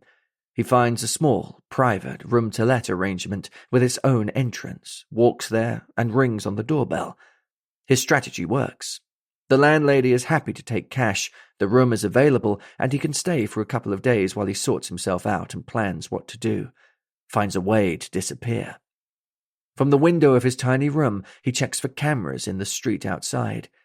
He can't see any, but that doesn't mean there are none. He closes the blinds and sets up the burner phone, inputting one number, Richard Bamford's. Richard is probably the only journalist Lars would trust. He's been following him for years, reading his articles, watching him on social media. He has grown to respect Richard's careful analysis of malpractice, not only in the pharmaceutical sector, but in government and other industries, and his refusal to be intimidated by the companies he exposes. Some years ago they met by chance at an event and had an interesting discussion about investigative journalism. When they parted, Richard handed over his card. Lars kept it, not because he expected ever to have a story for Richard, but because he liked him and would enjoy meeting up again, perhaps at another of the many pharmaceutical conferences. As soon as Lars started to suspect that there was something terribly wrong going on at Kimia, he'd searched out the card. He hopes fervently that Michelle Turner took his advice to contact Richard. If not, he may never find her again. Richard might be his only hope of exposing the company and getting his life back. Venturing into the city, he buys scissors, a woolly hat, a hoodie, and a warm scarf. He left Reykjavik with almost nothing. His coat will be good enough. It's anonymous enough to fade into a crowd. He stocks up on food and drink, paying for everything in cash. When he's finished, he finds another internet cafe. There's nothing new on Kimia. The Daily Farmer news site follows them closely, but though there are rumours of a huge breakthrough, there are still no details. One of the more gossipy bloggers, however, speculates about an upcoming launch date. Is this the one Kimmy has been waiting for? Hints of a massive new drug that will astound the globe have been circulating for long enough. Perhaps we'll find out soon what it's all about. Lars knows for certain that Kimia will ignore his findings. They will have blocked his report, expunged all of the incriminating evidence. They'll go ahead with the launch regardless. If it's already scheduled, he has no doubt it will happen.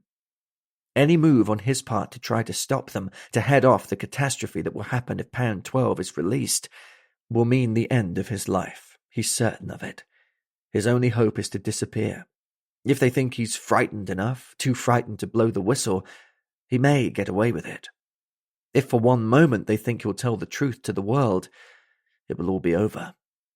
He must protect himself as best he can for the moment, play for time, and hope that between them, he, Richard, and Michelle can blow Kimia's wonder drug into the ether. He sends a message to Richard. Call me on this number. It's a risk, but he'll give him the other number when they speak. Back in his room, he spends some time altering his appearance. He chops his hair short and shaves the sides. He tries the hat with the hood up and a scarf over his mouth. Nobody would know him. It's cold outside and he won't look suspicious. Over the next few days, he'll let the stubble grow into a beard. Now he must sit and wait for Richard to call. Chapter 25. Michelle. As they drive further east, the weather at last changes, the snow on the road turning to slush, the wind dropping. To Michelle's relief, they seem to have lost the car that was behind them, at least for the moment. They stop by the side of the road to stretch their legs. Sunlight pierces the clouds as she shivers in the icy breeze. In the field beside them, a small group of Icelandic horses gazes at them. They swish their long tails, blinking through shaggy manes. She takes long breaths of cold air, swinging her arms, stretching her back, forcing her stiffened legs to move. The journey is taking its toll. As she wanders over to the field, one of the horses breaks away, its eyes curious. It's a pretty mix of white and brown, with a mottled mane that reaches far down its neck beyond its shoulders. Michelle holds her hand out and it comes forward, hoping for some food. "I'm sorry," she murmurs. "I don't have anything." But it lets her stroke its nose. A whistle comes from behind. Richard's back at the car, beckoning her. "Sorry, I've got to go," she says. As she turns away, the horse tosses its head and canters back to the group. She wishes she were that free. She longs for her home in England, where she felt confident, safe. But that's naive. She won't be safe there either. "Cross your fingers," Richard says as she clambers into the passenger seat. "We're heading for a mountain pass. It's the only way into Seyðisfjörður, so we've got to hope it's passable. Let's do it while the weather's clear." "Are you okay with driving?" she says. "I'm not sure it's the best time for me to take over." These conditions frighten her, even on the flat ring road, and the thought of struggling up a mountain pass is not pleasant. "Don't worry," he says. "You can drive when we get to Denmark. The roads will be easier there." When at last Seyðisfjörður appears below them, she's surprised at how small it is. It's just a few houses dotted around a lake and a river at the very end of a large fjord. Its name is announced Hollywood-style on a nearby mountainside. There's a typical church in the centre and large low-rise industrial buildings close to the water, perhaps fish processing units. "What time is our ferry?" she asks. There's no sign of a large boat anywhere. "They go only once a week, depending on the weather. Let's hope we haven't just missed one." "And the weather changes for the better? How long is the crossing?" "I think about 2 days. He glances over at her. "We'll go to a pharmacy, get some seasickness tablets before we go." "How did you guess?" she says. "You look a bit green already," he says with a smile.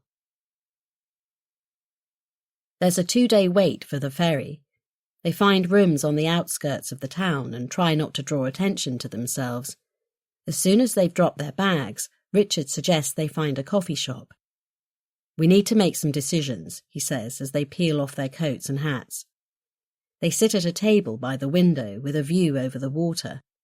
Richard makes sure the door to the cafe is in his sightline. "First, text your flatmate in Reykjavik. Here, use my burner. You have her number?" Michelle nods. "Tell her you're safe, but you're not coming back for a while. You'll explain later." Michelle types, her fingers clumsy. She looks back over the message, corrects a mistake, and presses send. "Okay, done. And work? Kimia?" "Don't worry about them. I imagine all traces of you will have been deleted by now. They'll have an official story about your departure, no doubt." She sighs, looking out over the grey water. "I'm sure they will. What about Toby?" "Text him too. Tell him you're going on a trip, and you might be out of contact for a bit, but you're fine. He'll understand. You're in Iceland. You'll call him in a few days." When she's finished, Richard seems lost in thought, gazing across at the mountains beyond the fjord. Clouds drift around, one moment concealing the upper parts, the next revealing peaks and valleys.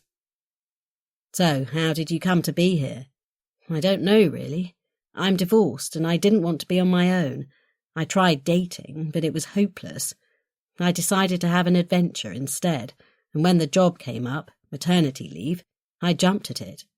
I like Iceland. I'll be sorry to leave. I never imagined this." He laughs. "Why would you? It's the stuff of fiction. A massive drug that could change the world turns out to be a dud, but a wicked company decides to launch it anyway, even though people will die in their millions." In their millions? His words cut deep into her, and the scale of what she's fallen into shocks her all over again. She feels like a child, fearful and confused, in a world she doesn't understand. Glancing at her face, he says, "I'm sorry, but we can't overestimate the potential of this. Imagine if they launch this drug in its present form, it'll be the Holy Grail. A drug that reverses aging. Everyone will want it. Everyone in the civilized world," he mimes the speech marks, "over the age of 25. The price will rocket, supplies will dry up, people will fight over it. Not just people, countries, possibly. You can see how it would escalate. We have to stop it happening." She cradles her coffee in both hands. "How, though? Have you ever dealt with anything this big?" "Not as big, no, but just as dangerous. Big business is by nature ruthless. It has one aim only, and that's profit. We're just pawns in the big chess game." "How did you get into this side of journalism?" "I saw what was happening with a particular company in the finance sector. It was fleecing its customers and getting away with it, posing as a caring organisation. Its marketing was very clever. Everyone believed it was solid, except me. I decided it deserved to be brought down. That's the positive power of journalism, right there. I confess I got a thrill out of it." "But what about your family? You're putting yourself in danger with all these exposures, surely?" "Like you, I'm divorced. It was a long time ago, and we didn't have children. My parents passed away many years ago, and there's not much in the way of family left, so I'm well placed to do this work." He stretches. "I realise I can't do it forever. It is stressful, that's for sure, and I was beginning to think of going back to a different kind of reporting. But this story..." He leans forward, his eyes widening. "This story, Michelle, it's a one-off. If we can pull it off, we'll have almost literally saved the world. It will be the biggest scoop in history." "What are the chances you can do this? And if you do, will I get my life back?" He gives her a thoughtful look. His eyes, she notices for the first time, are dark blue, with deep laughter lines at the corners. His gaze is intelligent, probing. "I don't know, Michelle. Who knows what will happen? But if Anderson's right, then something catastrophic could happen, and it looks like we're the only people who have a chance to stop it. I wish for your sake you weren't involved, but you are, and they know it, and we can't change that now. All we can do is put the story out there, and wait for Kimia to implode. She knew in her heart that he couldn't tell her. How could he? Nobody can predict the future, and this future looks like it depends on the two of them in ways that she could never have imagined. She thinks back to that fateful meeting with Lars in the lift. If only the lift had left without her. Chapter 26. Michelle. When, much later, she thinks back to the ferry crossing, she feels sick to her stomach all over again. At first, they stood on the upper deck to watch the spread of snow-covered mountains along the fjord as the port disappeared rapidly behind the boat. But once they left the fjord and headed out into the open sea, nausea hit her like a hammer blow and didn't leave until she was back on dry land. She retreated to her tiny cabin where she lay for 3 days, with only the lashing rain and spray on the window to look at. She was dimly aware of the days turning into nights, but the rest of the trip was a blur. Richard coming and going, providing water and food that she couldn't eat, changing the bowl she'd vomited into, giving her a damp flannel to wipe her face and hands. Apart from that, the heaving of her stomach matched the heaving of the boat, and she'd never felt so ill in her life. Finally, at last, the movement of the boat indicated their imminent arrival in Denmark, and with it her recovery. Weak with exhaustion and relief, she dressed and put together her possessions, peering out of the window at the first signs of land. Seabirds, smaller boats heading out, a drop in the wind. The water calmed as they inched into the harbour. When Richard knocked on her door, she was more than ready to go. In the car, and back on dry land, her stomach settles and her spirits lift. But it's only after they've left the port that she speaks. "I'm hungry," she says. "Thought you might be," Richard says, guiding the car into a car park in the town. "Let's see what we can find." A warm cafe, a mug of steaming coffee and a plate of food revive her, and she begins to feel human again. Overcome by nausea, she'd forgotten their situation, the threat hanging over them, but now, her head clearing, it hits her again. She looks around the cafe and wonders how she got here. It's hard to believe her life is in danger, sitting here in an ordinary cafe, surrounded by ordinary people drinking coffee. But then she reminds herself that she's in Denmark for a reason, and it hasn't gone away. "Have I thanked you for looking after me on that hideous boat trip?" she asks, embarrassed to think that someone she barely knows has seen her in such a state, cleaned up after her, dealt with the contents of her stomach. He gives her a sympathetic smile. "He thanked me all the time, and apologised constantly. I had to ask you to stop. It was the least I could do. You were in a terrible state." She nods, not enjoying the memory. "Were you okay?" "I developed sea legs a long time ago," he said, "but you weren't the only one. Most people disappeared downstairs and didn't reappear until we docked." "Anything suspicious?" "I'm not sure, to be honest. I kept myself to myself as far as possible. There was nothing obvious. Only—" She gives him a quizzical look. "It's probably nothing, but, I thought we might have been followed. There was one car that rang an alarm bell when we boarded. You didn't mention it. No point in worrying you when I had no evidence of anything. And then you were rather indisposed." She grimaces. "What specifically rang the alarm bell?" "It wasn't anything specific, just 2 blokes in a 4-wheel drive. It didn't look like your normal travellers, that's all. I didn't see them again until we docked, though I did stay out of the way most of the time. And when we disembarked, they were ahead of us, disappeared in the other direction."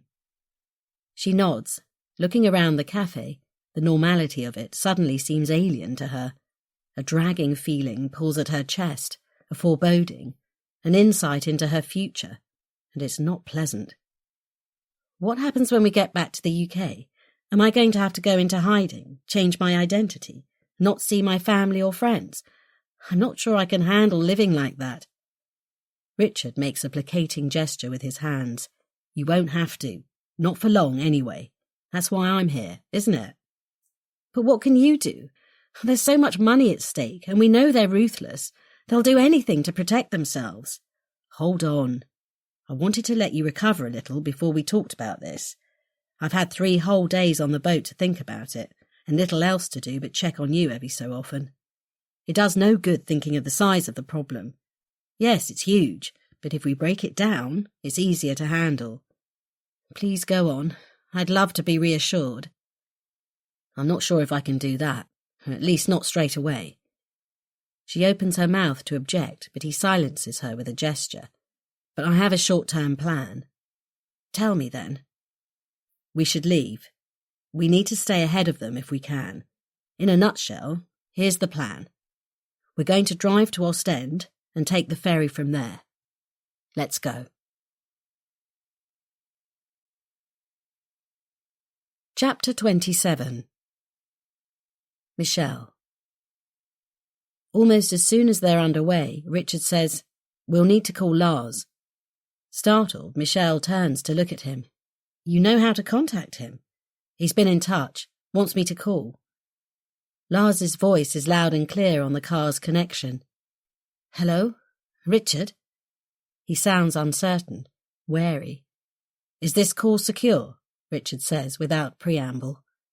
"Here's the other number." Lars enunciates each syllable carefully. Michelle writes the number on her hand.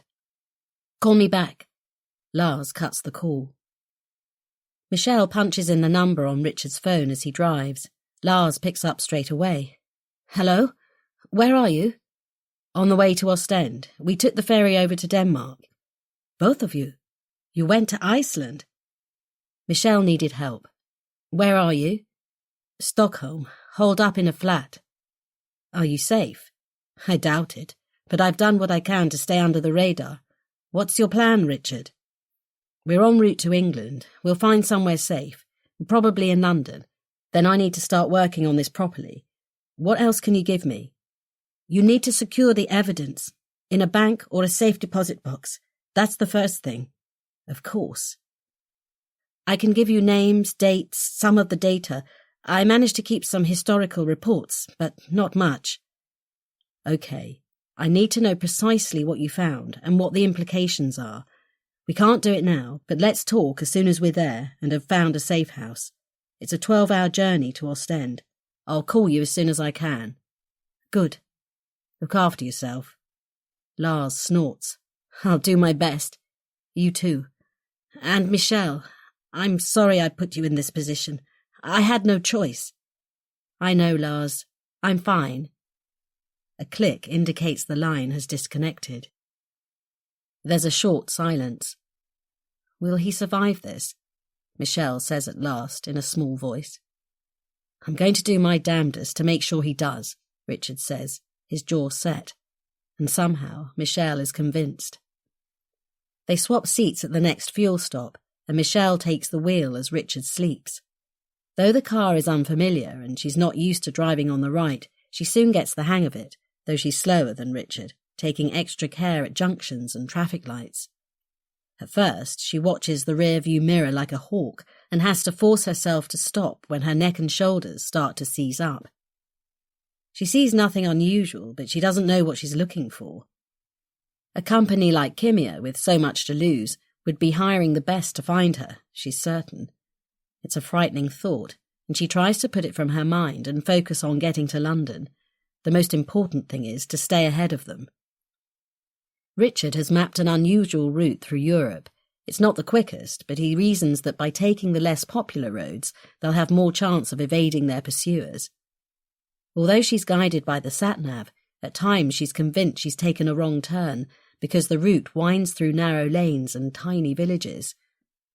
But the map shows they're moving in the right direction, so she learns to trust what she's told. She sits in silence, preferring not to have anything to distract her. Richard sleeps soundly beside her, as if nothing in the world is wrong. As the hours tick by, she can't stop thinking about her situation. When will she see her son again? Will she ever feel safe? Where can she live in peace? And what will happen if they release the story? And how long will that take? She's heard of journalists spending years uncovering the truth on major global stories. The thought is chilling. Years in hiding, looking over her shoulder, unable to be herself. She shakes her head to dispel the rising anxiety. She mustn't think like that. One thing at a time. Get to England, then deal with the next thing. That's what Richard said. As they continue to drive through the fluctuating countryside of Europe, she begins to realise that this is it, right now. The first stage of the rest of her life has begun. It feels like standing on the edge of a precipice in the wrong shoes. Richard stirs as she pulls into a service station. His hair tousled, his eyes droopy. He has the look of a reluctant teenager woken for school. "Sorry," she says. "I have to pee." He pulls himself back into a sitting position, rubbing his neck. "Me too. We'll go in together. Park over there where we can keep an eye on the car." They've reached the Netherlands, where for a brief period they're taking a main road. Traffic rumbles past and wind ruffles Michelle's hair as she walks towards the low-level building that houses the petrol station, cafe and shop. The toilets are towards the back of the shop, and as Richard holds the door open for her, she notices his head swivel, his forehead crinkling, as a large four-wheel drive pulls into the service station, drawing to a stop away from the petrol pumps. Its windows are tinted, the driver invisible. Nobody gets out. "Go ahead," Richard says. "We'll take it in turns. I'll wait for you in the shop." She starts to ask a question, but he waves her on. Aware of the need for speed, she hurries to the ladies' room at the back, passing shelves of crisps and other snacks on her way. There are 3 cubicles, one of which seems occupied, though there's no sound from within. She wastes no time, emerging with a wary glance around as Richard nods and passes her on the way to the men's room. "Keep an eye on the black four-wheel drive on the left," he mutters as he passes her. "Don't let them see you." She feels a tingling at the back of her neck, her palms suddenly damp. As she walks along the aisle, she keeps her head down, selecting a packet of nuts on her way to the checkout desk. Changing direction at the last minute brings her to the drinks cabinet, where she can see the dark shape to one side of the main area. She gathers a couple of bottles of water, keeping her face hidden from the outside. Could this be it? The chase over already?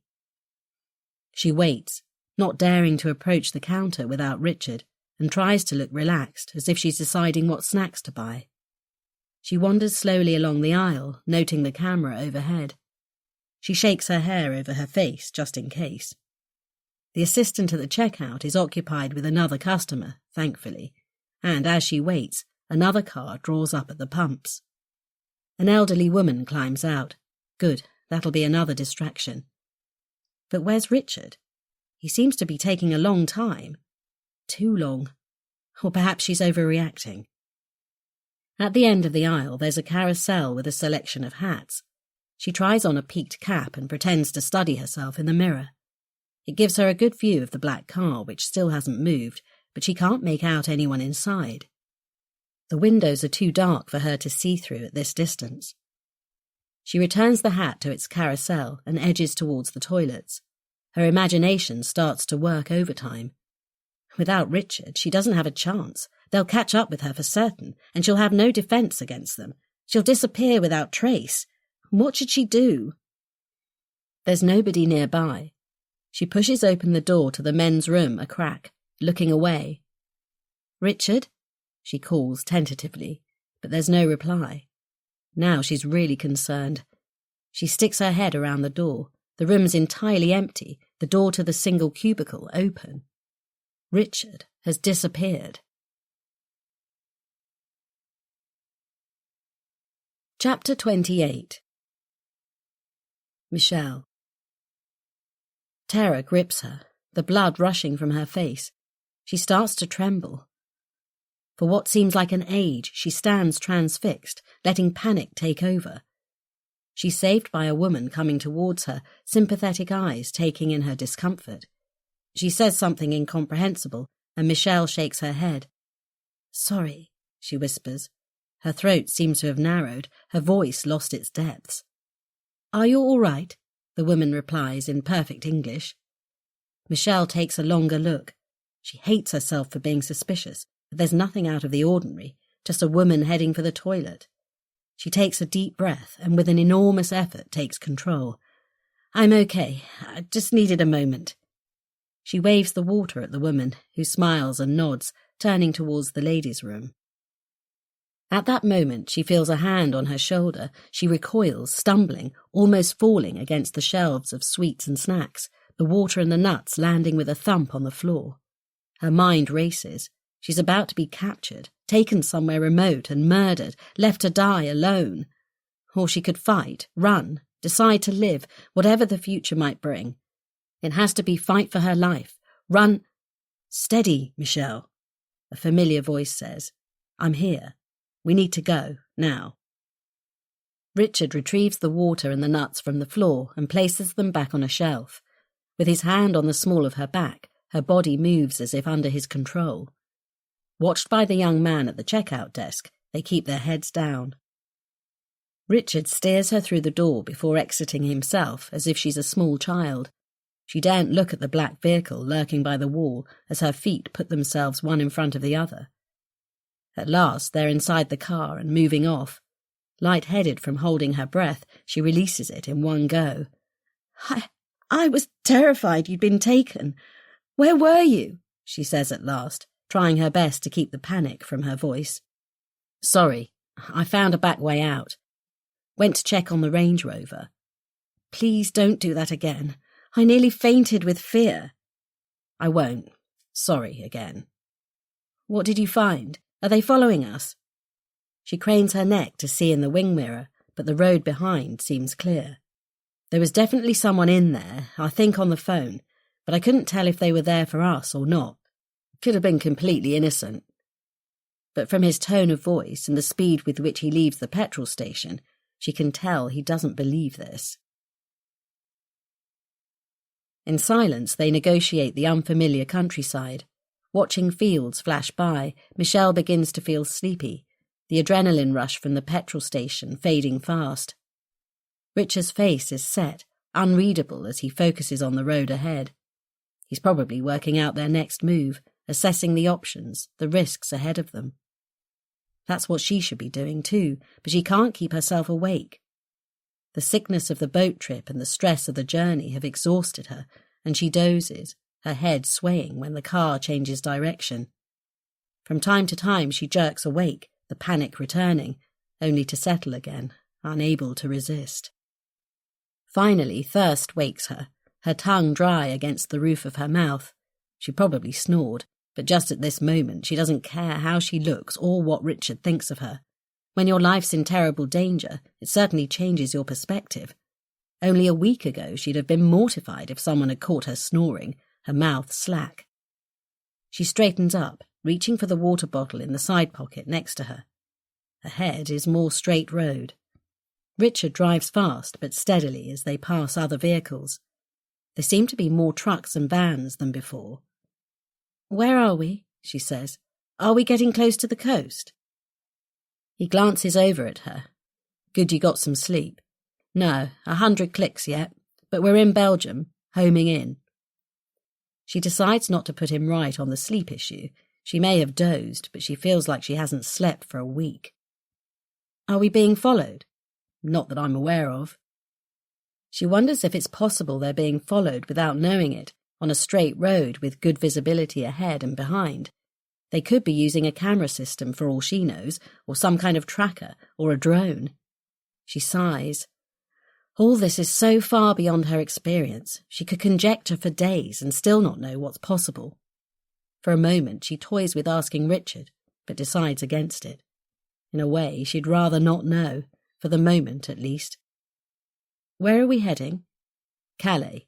We could go via Ostend, but it's quite a lot further by water, and, given the state of your sea legs, I think the shorter journey's preferable, and probably quicker. He grins at her. Thank you. I'm not relishing getting back on a boat, that's for sure. She pauses, quelling the memory of the crossing from Iceland to Denmark, the lurch in her stomach. Richard? I'm here. She's uncertain of herself, not wanting to sound weak, but she needs to say what's on her mind. Before, when you left the service station, when you weren't in the men's room, I completely panicked. What if you'd really disappeared? What would I have done? I felt utterly helpless. I mean, I know I'd have probably got back in the car and kept on driving, but then what? I think we need, a plan B, or some kind of backup plan at least. What if we get separated on the boat? We have to use the toilets separately, after all. We can't avoid that. He nods, his eyes still on the road. His voice softens. I'm sorry, Michelle. It was thoughtless of me. I know how terrifying this whole situation must be for you. Yes, I think it's a good idea to have some kind of fallback position for you if I disappear. I'm going to do my damnedest not to let it happen, but it's as well to be prepared. She manages a crooked smile. What should I have done if you hadn't reappeared? I'm assuming run and keep on with the plan to get back to England with the sample. Yes, of course. He pauses, and once you're there, hide as best you can. Do what we've been doing to keep yourself safe. Here. He passes over his mobile. Put Lars Anderson's number in your phone, and Tom's. He's my research assistant. You'll meet him when we get to London. As she types in the numbers, he continues. Regarding the sample, I was thinking we have no option but to keep it with us, but I've changed my mind. We should get it somewhere safe in England as soon as we can, get it out of our hands. As it is, if they find us, they can just help themselves. But how? I think the best way is the normal one, using B-Post. I've spent time in Belgium and I know how it works. It's as reliable as any service would be, and we don't want to attract attention by making a fuss, using a secure service or anything like that. It'll be like any other package. We'll stick it in a jiffy bag and get it tracked. What, the normal post office? Isn't that a risk? Everything's a risk. We don't want customs to open it and start asking questions, do we? But we must get it away from us, to somewhere safe, so it survives, even if we don't. Michelle flinches at this comment, but pushes it away from her consciousness. This is disaster planning, and they have to consider the worst. Can't we leave it here, in Belgium? Not really. We'll need to go into hiding for a while when we get to London, but at some point we'll need it as evidence, particularly that report. There's no way we can ask someone else to collect it at some later date. Anything might happen in the meantime. She daren't ask what he's referring to. We'll have to make damn sure we're not being followed when we send it, Richard continues. If someone spots what we're doing, they'll intercept it no problem, and that'll be it. So we'll send it via normal post. Then what? What if it takes longer than we do to get back to England? He shrugs. It's going straight to a safe deposit box. We'll tell Tom, so if we go astray, he can get hold of the sample. I'll give him the name of another journalist who might take on the story. Michelle stares out of the window, unseeing. This is so confusing. There are many ways this could go, and none of them sounds good. One thing at a time. First, let's get rid of the package. She almost smiles. The package. It sounds like the kind of corny criminal speak they use in cheap TV crime shows when they're describing a kidnapped person. Where will we send it? Not sure yet. A bank or a specialist centre. Probably in London, so it's near us. I need to make a couple of calls. She nods. With so much at stake, nowhere is invulnerable, and no body. Where do we stop? Next big town. We need somewhere busy so that we don't draw too much attention to ourselves. He glances at the sat-nav. Let's see. We're not far from Bruges. Perfect. There'll be plenty of tourists there, even this time of year, and enough British people for us not to stand out. It's a detour, but not too far, and it's worth it. She remembers Bruges from a brief trip with Jeff, when they were newly married and in love. Romantic, picturesque Bruges, with its historic buildings and waterways. They'd had a wonderful time, drinking champagne, eating chocolate, wandering around the old town, taking pictures. This visit, though, will be quite different. She shivers, but not from the cold. What if we're followed? That we can't plan, but we've managed before, and we'll manage again. He sounds confident, but she's not reassured. Chapter 29. The problem is, the target isn't as easy as they made out. Lone woman, they said. British, they said, middle-aged. No history in the military or intelligence. Bad luck landed her in this position.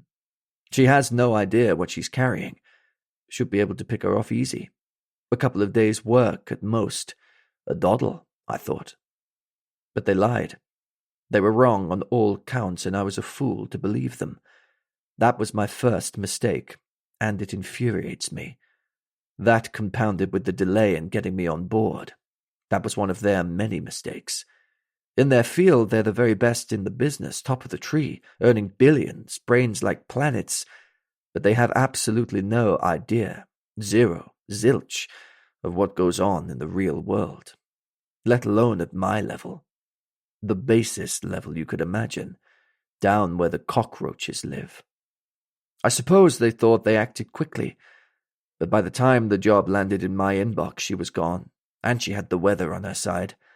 The one thing I can't control, even with all the money in the world at my disposal. I couldn't reach Iceland. It was the worst snowstorm the country had seen for 8 years. No one would take me there, not even Nobby, who'd flown helicopters through the worst war zones in the world, dodging all kinds of flak. Not on your Nelly, he said. We'd be worse off than a butterfly in a typhoon. I'm not dying for you, mate, not even if you paid me $100 million. So by the time I arrived in that godforsaken country, the bird had flown. Not through the airports. I checked them out. The day she disappeared, most flights were cancelled. There was no record of her passing through. Not CCTV, not mobile records, not credit card use, not facial recognition. Admittedly, my contacts in Iceland were flaky, but I believed them. Iceland has sophisticated surveillance systems, and if they hadn't caught her, then she wasn't there. She could have holed up for sure, but experience shows she can't do that forever. Unless she has help. And there's mistake number 1, magnified by 100. She has help. Who is it helping her? It isn't the flatmate, because she's still at work. I'm instructed not to eliminate her. She's under surveillance in case the target gets in touch. It isn't any of her work colleagues. The client is clear on that one. They'd know if anyone else hadn't turned up for work. The target left in a hurry, taking virtually nothing from the apartment. The wardrobe was full of clothes, her laptop lying on the table. She had what she was standing up in. There was no mobile that I could find, but I checked that out earlier. Unobtainable. She ditched it. How did she know to do that? And how did she disappear so effectively, so quickly? Assuming she knows the importance of what she's been given, who would she turn to? She's an ordinary person doing an ordinary job.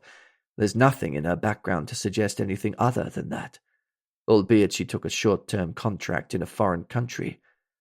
Either she's undercover and damn good at it, or she's with a professional. This person knows what to do in a situation like this. And I was too late to intercept them. Chapter 30. Michelle. By the time they reach the town, rain has set in, the sky low and threatening. The car splashes through standing water on the main road, turning to puddles at the roadside pavements as they near the centre. She expects Richard to stop at the first post office they see, but when she points it out, he says, "Nowhere to park. We need to find one where we can leave the car in full view so we can see each other. If we can't find another one, we'll come back to this one and park illegally if need be." They drive on into the old town.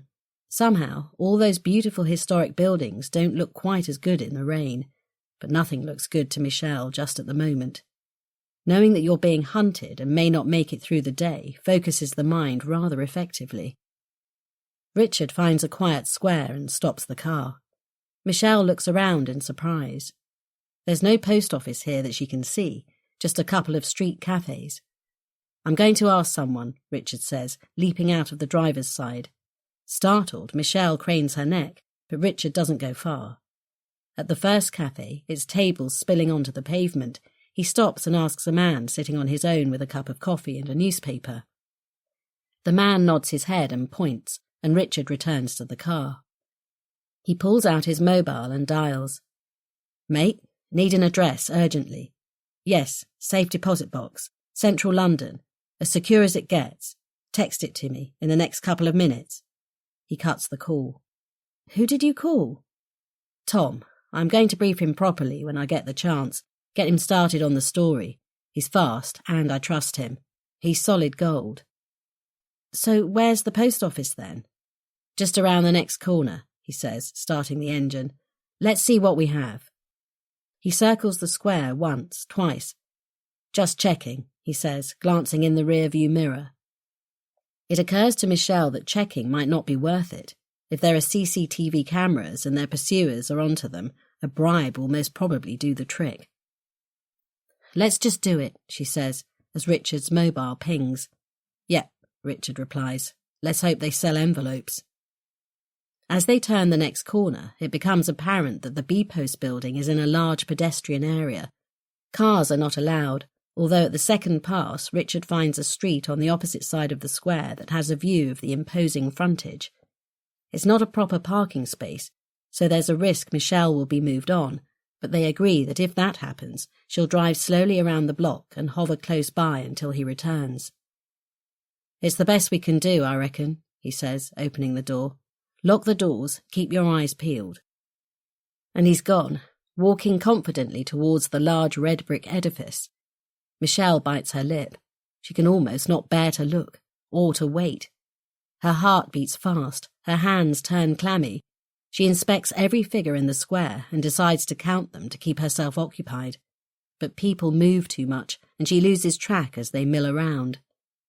She changes tack and focuses on the ones who look suspicious, even while she knows that danger could come in any form, even the most innocent. Richard has disappeared into the maw of the building now, and she feels even more vulnerable, sitting on her own in a car that's parked illegally in a place she doesn't know. She sinks as low as she can in her seat while still being able to see the doors of the post office and the space in front of it. She's startled out of her skin when there's a knock at the window. Inches from her face is a young man in uniform, an official-looking badge on his chest. She opens the window a crack, and he says something incomprehensible. English? Her voice shakes with fear. Parking not possible here, he says, his face deadpan. Sorry, she says, closing the window. Though she knows she must mistrust everyone, he seems genuine. She scoots over to the driver's side and starts the car. Damn it, now she's got to drive around, which means she'll lose sight of the building. She heads back to the square with the cafe where Richard asked for directions and circles it slowly. She checks the time. She'll hover for 5 minutes at a time, then return to the forbidden spot, then repeat, if she has to. But after 20 minutes, there's no sign of Richard. Cursing, she returns to the first square, stops the car and turns the engine off. They didn't have a plan for this. Why didn't they? Anything could have happened on a long scale, from ordinary to catastrophic. It could be a simple problem, like a queue, or he could be dead. Michelle drops her head to the steering wheel. How on earth is she going to cope with this? All her instincts tell her to refuse to accept the situation, to opt out. It's an illusion. She's imagining it all. She should just go home, call Toby and get on with her life. But logic kicks in. If she does what her instincts tell her, she'll be dead in a flash, and many other people will die, not just from the effects of the drug, but from the wider implications it carries with it. She must carry on. She has to find Richard. She sends another text. This is the 4th. It's pointless when he hasn't answered the first, but she can't think of anything else to do, and she has to do something. If Richard's being captured, can they track her down from the texts? If she calls, will they home in on her? Can they intercept a call from a burner phone? If only she were more tech-savvy. She knows so little about what's possible. But how long should she wait? An hour? 2 hours? Surely she'll start to look suspicious if she hangs around for longer. Even an hour is too long, though she decides that's her limit. It's unlikely he'd queue for longer than that. He would surely return to the car and they'd try to find a different branch of the B-Post. The minutes tick by. She keeps her eyes out for the traffic warden, takes another tour around the streets behind the square, getting snarled up behind a delivery man for a few endless moments. Time has never passed so slowly. She returns to her lookout post. Still no sign. No sign of Richard, nor of anything suspicious. Should she follow him in? But that would mean leaving the car, risking everything. It has to be a last resort. The longer he's gone, the more likely it is that something bad has happened, and the more danger she'll be in. But if she drives away and by some miracle he escapes their clutches, only to find that she's gone, she'll never forgive herself. And, oh God, if he's been captured, the likelihood is that the drug and the damning report will have been taken too, so it will all have been for nothing. That can't happen. She braces her shoulders, sets her jaw, and starts the engine. If she's going to go down, it won't be without a fight, and she won't desert Richard. It may be for nothing, but she'll do her damnedest to help him. As she drives slowly towards the main square, it feels as if she's going into battle. Chapter 31. Michelle. She's still in the side street when things start to happen. People start to run like confused ants across the open square without any obvious target. Women pulling small children by the hand or struggling to run with buggies, men striding out, coats flying. But then she realises they're not running towards something, they're running away, from the B-post building. People race down the steps, some jumping from top to bottom in their haste, and more people swarm away from the doors as she watches. Surely this is no coincidence. Richard's in trouble. She reverses the car back into its space, leaving the engine running. Something's happening in that building. People start to gather a distance away, watching the entrance as a police van draws up. A few stragglers bring up the rear of the stampede, a woman holding the hand of a small child, a couple of men. One of them has a familiar, confident gait. She almost faints with relief as he strides towards the car. He comes straight to the driver's side and opens the door, his jaw tight, his mouth clamped shut. She scrambles over to the passenger seat with difficulty, but she doesn't care because Richard's back. He maintains silence, taking a complicated, circuitous route through the centre of Bruges, backtracking sometimes, circling roundabouts until Michelle feels dizzy, glancing behind and in the wing mirrors every few seconds. Michelle keeps quiet, letting him focus on their getaway, gripping the door handle to steady herself at every unexpected turn. When she takes a peek in the wing mirror on her side, she sees nothing to indicate they're being followed, but she'd rather be safe and car-sick than sorry and in danger. At last they're in the outskirts of the city. He releases a breath and glances over at her. "Sorry," he says. "Just needed to make sure we were properly away. And sorry to take so long. You must have wondered where I'd got to."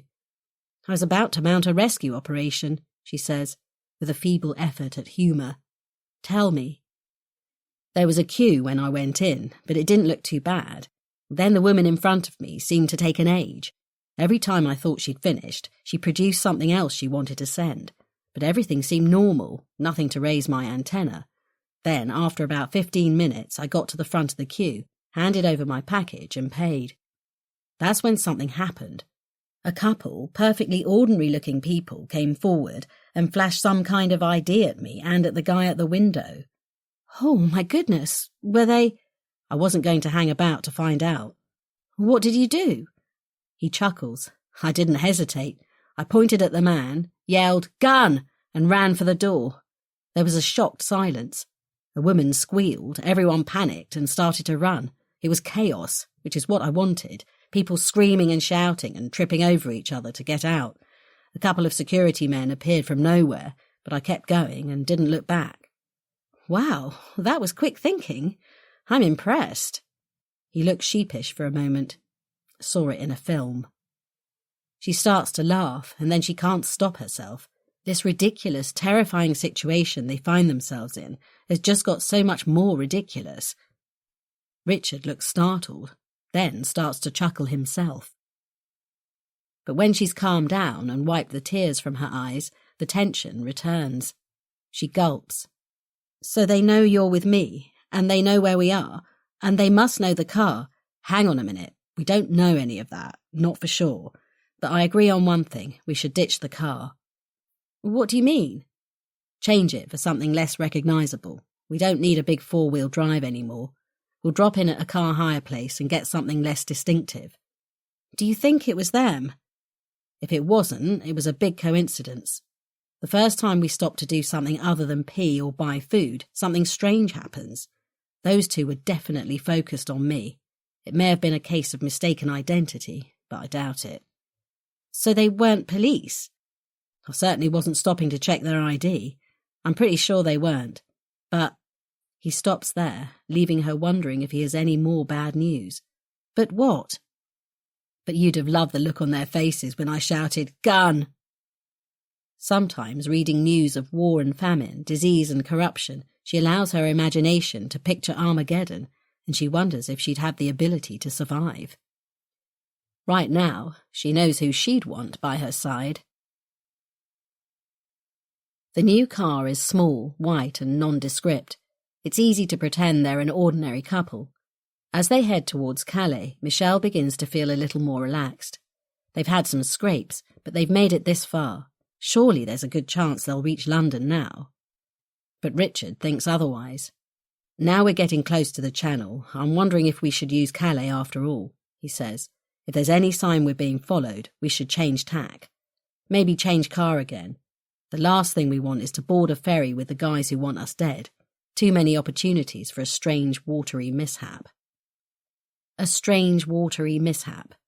The thought is enough for the bile to rise in Michelle's throat. She swallows hard, trying not to think about the last time they crossed the water. To distract herself from the memory, she says the first thing that comes into her head. It feels like we're caught in some weird spy drama. There's so much I don't know or understand. The people who are chasing us, presumably someone hired by Kimia, a private detective, or their own security people. Do they know about you? If they do, how did they find out? Are they using some kind of technology to track us? Such as?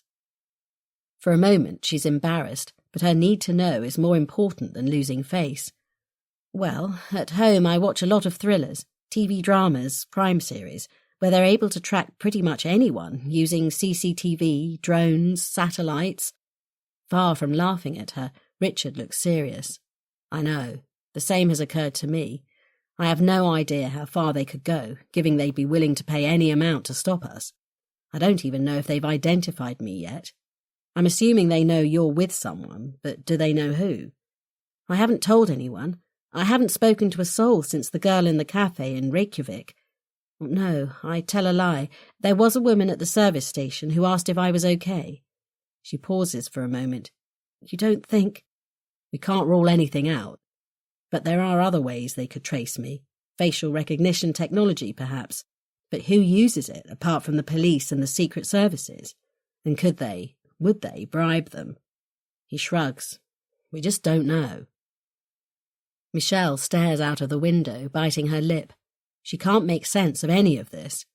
The tension in her forehead is beginning to turn into a headache, or it could be the start of a migraine. She started to suffer from these in recent years. She's exhausted, overstressed and hungry, all trigger points for a nasty migraine. Richard seems to sense her despair. Listen, I don't believe they've clocked me yet. They almost certainly know someone is helping you, but I keep a very low profile online. I have to, for my work. Very low indeed. I never post on social media. I'm not even registered, and my photo doesn't appear anywhere in the public domain. I keep a very close eye on it, which means it's going to be extra hard for them to work out who I am, even if they've managed to get a photo of my face.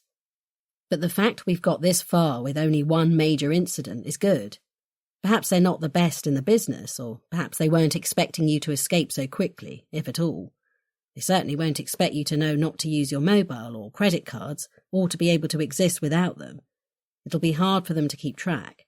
So far, so good. We're ahead of them, and we're going to stay that way. I hope so. Something in her voice makes Richard turn to look at her. You look shattered, he says. She closes her eyes because tears have begun to form, and she doesn't want him to see. I have a bit of a headache. Right, we're going to stop for something to eat, he says. Just here. He indicates a small service station on the right and eases the car off the road. Chapter 32. Michelle. Richard sends a long text to his researcher. He can get started now, he says. She wants to ask how long it will take, but bites back the question. It depends on so many things. They buy bottles of water and headache tablets, though the pain in her forehead has receded now she has eaten. They decide to push on to Calais, since they seem to be ahead of their pursuers, and take their chances with the ferry to Dover. We'll have to show our passports, won't we? Yes, we can't avoid that now, Richard says. We haven't booked tickets, though, so they can't check ahead if we're aiming for a particular ferry. How are we going to do this without drawing attention to ourselves? The same way as everyone else. We're going to join the queue and follow the leader. But before we do that, we need to change the way we look. We'll stop off in town, get new clothes, change our hair.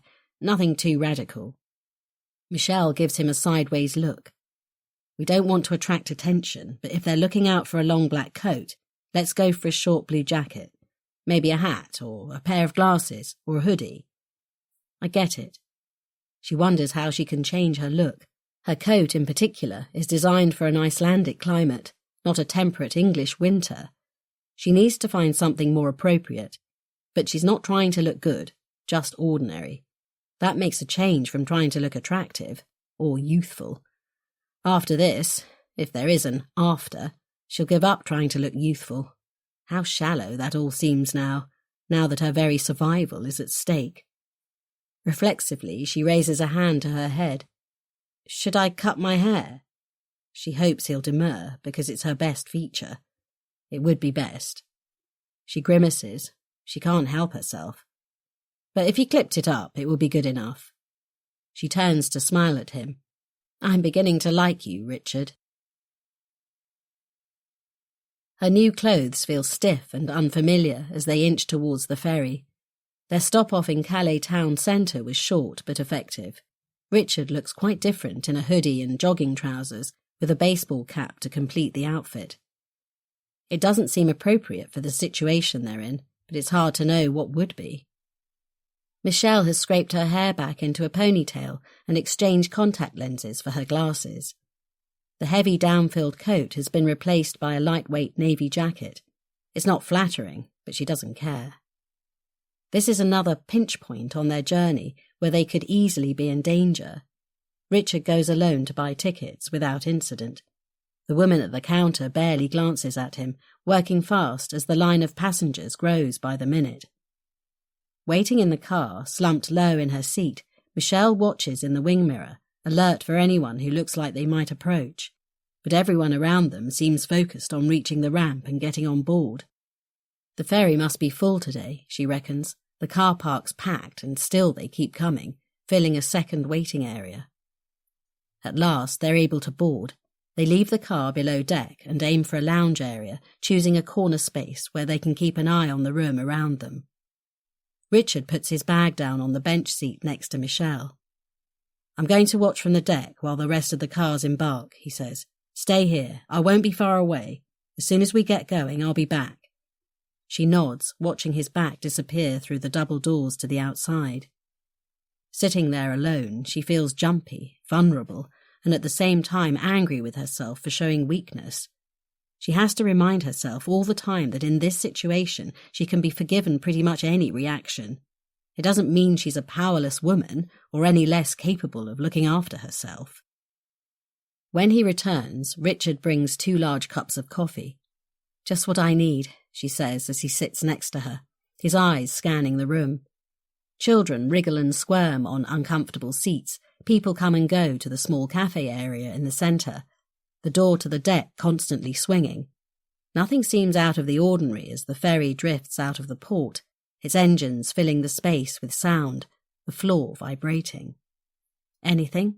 She says. Maybe. At the last minute, a motorbike boarded with 2 guys. Could be completely innocent, but I'm going to watch out for them. They were in full leathers, so it's going to be hard to identify them. Michelle feels her shoulders tense. I don't know how you do what you do, she says. Is it always this stressful, being in your job? He chuckles. Most of it's desk research, he says. Pretty unexciting stuff, but I know what you mean. This situation, it's more dramatic than most. I've never done a runner across Europe before, but then the stakes have never been this high before, with so many lives at risk. He thinks for a moment, or with people who are quite so criminally ruthless. Michelle feels a powerful need to be distracted. Tell me about some of the other stories you've worked on. There are so many, some more interesting than others. A family gathers around the table next to them and he drops his head, hiding his face. Maybe some other time. I'm going to take a quick tour of the room, maybe check out the deck again. Michelle glances through the rain-speckled window. It's drizzling outside, grey skies turning darker on the horizon. Her stomach lurches. She takes deep breaths to steady herself, holding the inside of one wrist with her fingers.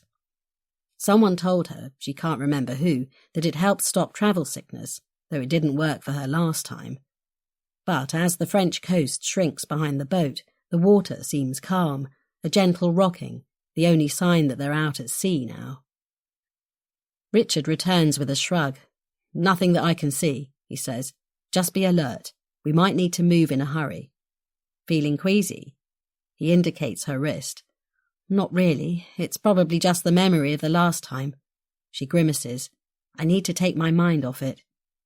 Shall I tell you some jokes? He says, smiling. Not that I'm very good at remembering them. Tell me about yourself, she says.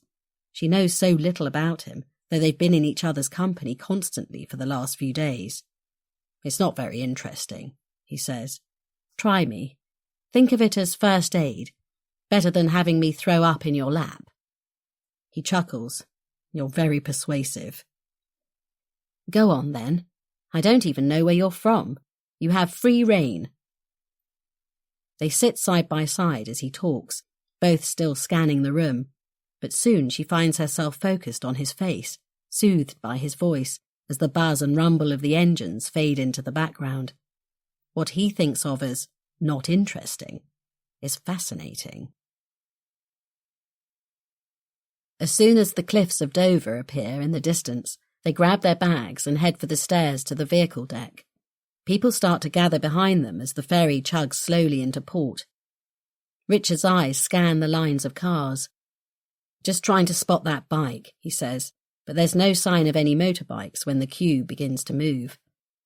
Directed by men in orange jackets, the lines of vehicles take their turns to disembark. Slowly at first, the vast area empties, and soon they're back on dry land, driving through the outskirts of Dover. After a few minutes, a roaring comes from behind, and a group of motorbikes overtakes them one by one. They flash by, the riders dark shapes in full leathers. It's hard to distinguish one from the next. Looks like they're travelling together. Could be, Richard says. She can tell he's still on the lookout for the one he saw earlier. Scenic route, she says, as they pass the line of cars waiting to join the motorway to London. It's safer. Where are we heading? Central London, at least for the moment. It's the easiest place to hide. Where will we stay? She longs for her comfortable flat with her things around her and a warm bed. For the moment, we'll find a short let. Earl's Court, maybe. Tom's on the case. We'll have something set up before we get there. Then we'll see. Michelle's heart sinks. Earl's Court, full of B&Bs and bedsits, where people squeeze into flats and rooms to save money, where travellers head with their backpacks. You never get to know the neighbours, not even by sight, in an area like that. Is this what she has to look forward to? She longs for her old life, a quiet routine with no adventures, with Toby. His smile flashes into her mind, and she feels tears threaten. God, she misses him, now more than ever, because she can't see him, or even speak to him. What if he's not okay? What if he's trying to contact her because something's gone wrong, or he's unwell? What if Kimia's onto him too, and he's in danger? Her instincts as a mother kick in at the memory of his smile. It seems like years since she last saw him or spoke to him. She blurts out, I must talk to Toby. Something in her tone alerts Richard to her agitation. It's okay, Michelle, he says, reaching for her hand. He gives it a comforting squeeze. We're going to work this out, I promise you. Once we're settled somewhere, I'm going to get straight onto it. Talk to Lars, rope in a few contacts, start to drill down into this story, and we'll find a way for you to talk to Toby. I promise. Thank you, she says, oddly distracted by the touch of his hand. I'm worried they might be after him, get to me by threatening him.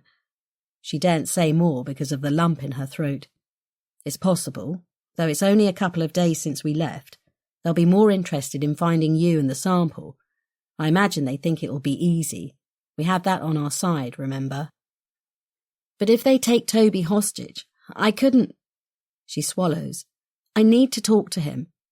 She knows she sounds like a recalcitrant child, digging her heels in to get what she wants, but the instinct is too great to resist. You will, Michelle. We're going to stop and get new burner phones as soon as we can. You can text him the new number and ask him to call you. Thanks. Should he get a burner phone too? Yes, straight away. Text him now. Tell him you'll pay. He should get it as soon as possible and only use it to contact you. When you speak to him, be very clear. He mustn't mention this to anyone, or he'll be putting himself and you in danger. And tell him to keep an eye out for anything unusual or suspicious. She nods. Is he in a hall of residence or a flat share in the city? Hall of residence, in the city centre. It's relatively secure, but I'm sure if someone wanted to get in, they could. Richard is quiet for a couple of minutes. You need to give Toby some story about why he should be on his guard. I'm trying to think what you can say. I could say I'm being stalked, perhaps. Richard nods. Yeah, not bad. Someone I dated for a bit. Toby knows I've been on dating sites. Someone could have turned out to be a bit creepy, turning up all over the place. Perhaps he knows where Toby is. I don't want to frighten him or get him too worried about me, but I have to warn him. It's good enough for the moment. Tell him to mention it to the caretaker or whoever looks out for the students in that building, and whoever's responsible for pastoral care. Oh, and get your profile off those dating sites. Don't worry, I did that a long time ago. When she finally realised how humiliating it all was. What about social media? Facebook? I have an account, though I don't use it much. Cancel it, and everything else you can think where personal information might be held. But how can I do that without using the internet? When we get there, wherever there might be, Tom will set us up so it's hard to trace us. It won't be 100%, but they won't expect you to have that kind of skill. Chapter 33. Lars. Lars is trapped alone in the unfamiliar apartment, waiting for news of Richard and Michelle. He's altered his appearance as far as he can, and stocked up for a few days so he doesn't have to go out. Now would be a good time to find further information on Pan 12 for Richard. He's buried everything related to Kimia under false file names that only he knows, with complex passwords and added security software. Like many scientists, he has a good grasp of technology, and with a bit of effort he can solve most problems. In another life, he'd have made a good hacker. As it turns out, that might have been the safer option. He sets up his new smartphone and spends an hour or so accessing the files he needs, copying them into another secure account and renaming them. These are the results of early testing on the drug, the tests that ensured it was passed for clinical trials on humans. This was before his time at Kimia, carried out by a small team of people with similar skills to his own, but who have since moved on to other projects. Surely there must have been anomalies in those initial tests, but if there were, the data isn't showing them.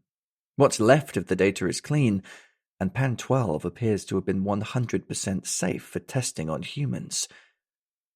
Lars takes a break to fetch a coffee. There's not much more he can do with the information he has, and it's not enough. It won't help Richard break the story. He wonders what will, and what else he can do to stop the launch of the drug. It's possible Kimia will delay the launch, of course. Perhaps the fact that they've lost a sample and the incriminating data related to it will slow them down. Perhaps they'll wait until Michelle and Lars himself are eliminated. Richard too, if they find him. It would be the most logical thing to do. But in his heart, Lars is doubtful. It's not that he doubts they'll be ruthless in hunting down the sample and disposing of the 3 people who know the truth about it. No, they'll go ahead with that. But postpone the launch, even by a few weeks? Extremely unlikely. The launch is crucial to the future of the company. Its directors have committed everything to it. Their reputations, their company's future, even their own lives, if what he suspects is true. Eye-watering amounts of money are involved. Lars wouldn't be at all surprised if, were the launch to be delayed, the company would collapse. If the truth comes out and the drug is cancelled, it'll be catastrophic for everyone even remotely related to it. And that includes some very powerful investors, leaders of global companies, politicians, heads of state. It couldn't go any higher. No, 3 nobodies that have got away with one tiny sample, that's not going to stop the movers and shakers at Kimia. Their ambitions are set so far into the stratosphere they'll stop at nothing. He logs into the Pharma news site and searches for Kimia. There's no big news, only the speculation he's already seen about the launch of a groundbreaking drug. He checks the bloggers, then the other pharmaceutical press. One of the more esoteric journalists has written a piece about the top echelons at the new breed of biochemical companies. Not the people who founded them, who often fall away once the company reaches a certain size, but the people who lead them to global domination. Powerful, intelligent people with the vision, the determination, the sheer ruthlessness to push through all the regulations and the red tape, the politics, the line of failures trailing behind them, the lost billions, the disappointments and the setbacks, to lead their companies through everything, beating their competitors to a position of incredible power and wealth. In this piece, which runs to several pages, Kimia gets a couple of mentions, for its ultra-secretiveness, and for the rumours of a breakthrough. Nobody at the company would agree to speak to the journalist, but she mentions something that makes Lars sit up. She mentions that the CEO is never photographed and rarely interviewed. On the rare occasions he's heard outside the organisation, it's over a phone line. She describes the board of directors as disarmingly youthful. No assumptions are made about the cause, but the writer seems impressed that they're in such senior positions when they look like last year's graduates from university. The directors are taking Pan 12. Of course they are. And of course they look youthful. They know Pan 12 works. It reverses the effects of aging. But they also know the drug's potential long-term effects. They're taking it, knowing it might kill them. Why would they do that? Because it's worth it, of course. The stakes are that high. They've calculated the odds. Perhaps 1 or 2 of them will die, but the others will live on and benefit from the huge proceeds of the launch of their flawed drug. All they have to do then is disappear. They probably have it all planned out already. He finds the journalist quite easily.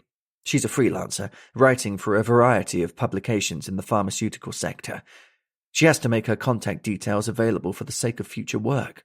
No contact details, no work. Should he call her? Or use some other method? He decides to use one of his burner phones. This woman, Petra Valkovich, might know something useful. For a moment, he wonders if he should wait for Richard, check with him whether this is a good idea or not. But he decides to save Richard some time and contact her himself. He'll have to find a good pretext, for sure, but he feels pretty certain he can pull it off. Chapter 34. I don't know who employs me. It might seem strange working for people you've never met or even spoken to, but you get used to it, particularly when the money starts to come in.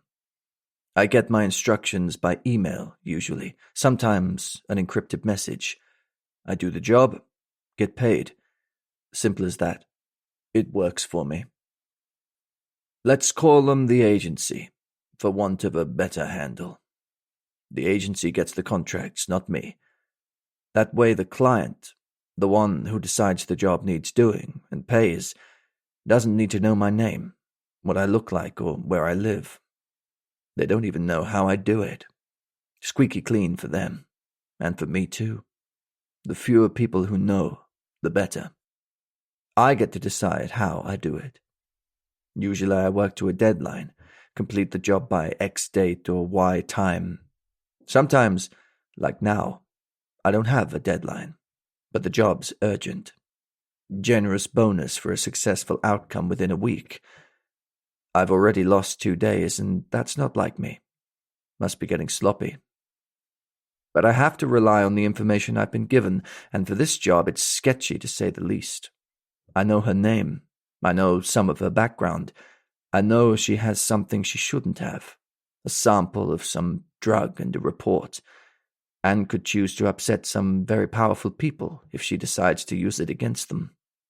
But that's about it. I don't bother trying to find out why it's so important.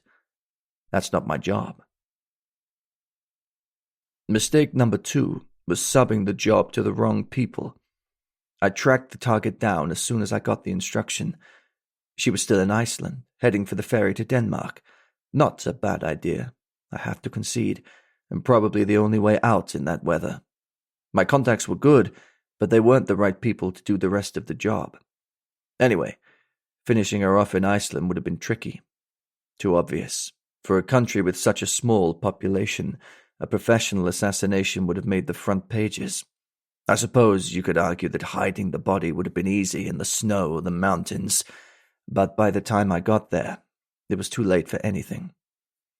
I have contacts across many continents: Europe, Russia, Africa.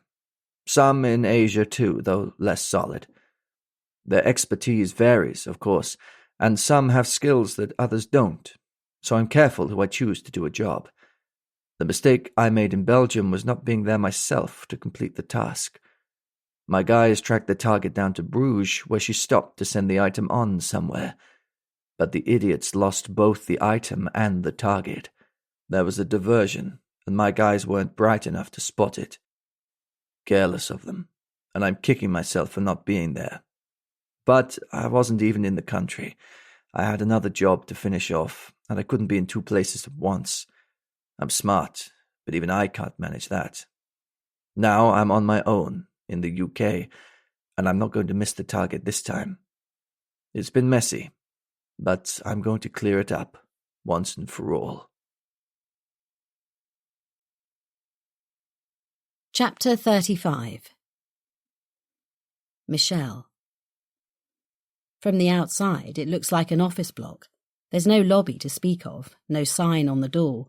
The stairs are scuffed and grubby. Tom has found a caretaker rental arrangement. The owner of a large building waiting for planning permission has decided to convert it into temporary accommodation while its future is settled. People take rooms on a short-term basis and look after the building, preventing squatters or vandalism in the meantime. The rooms are former offices, pretty much unchanged, with multiple electrical points and phone connections, dusty slatted window blinds and stained carpets. A makeshift shower has been added to a large women's toilet area, and the shared kitchen is tiny. In the fridge, which Michelle opens with trepidation, items are labelled Carmen, JJ and Mike's milk. Please don't use. She can't keep the dismay from her face. It's not for long, I promise, Richard says. He opens the doors to 2 large rooms, both big enough to house a small company. In the centre of each is a pile of assorted furniture, all looking as if it's seen better days.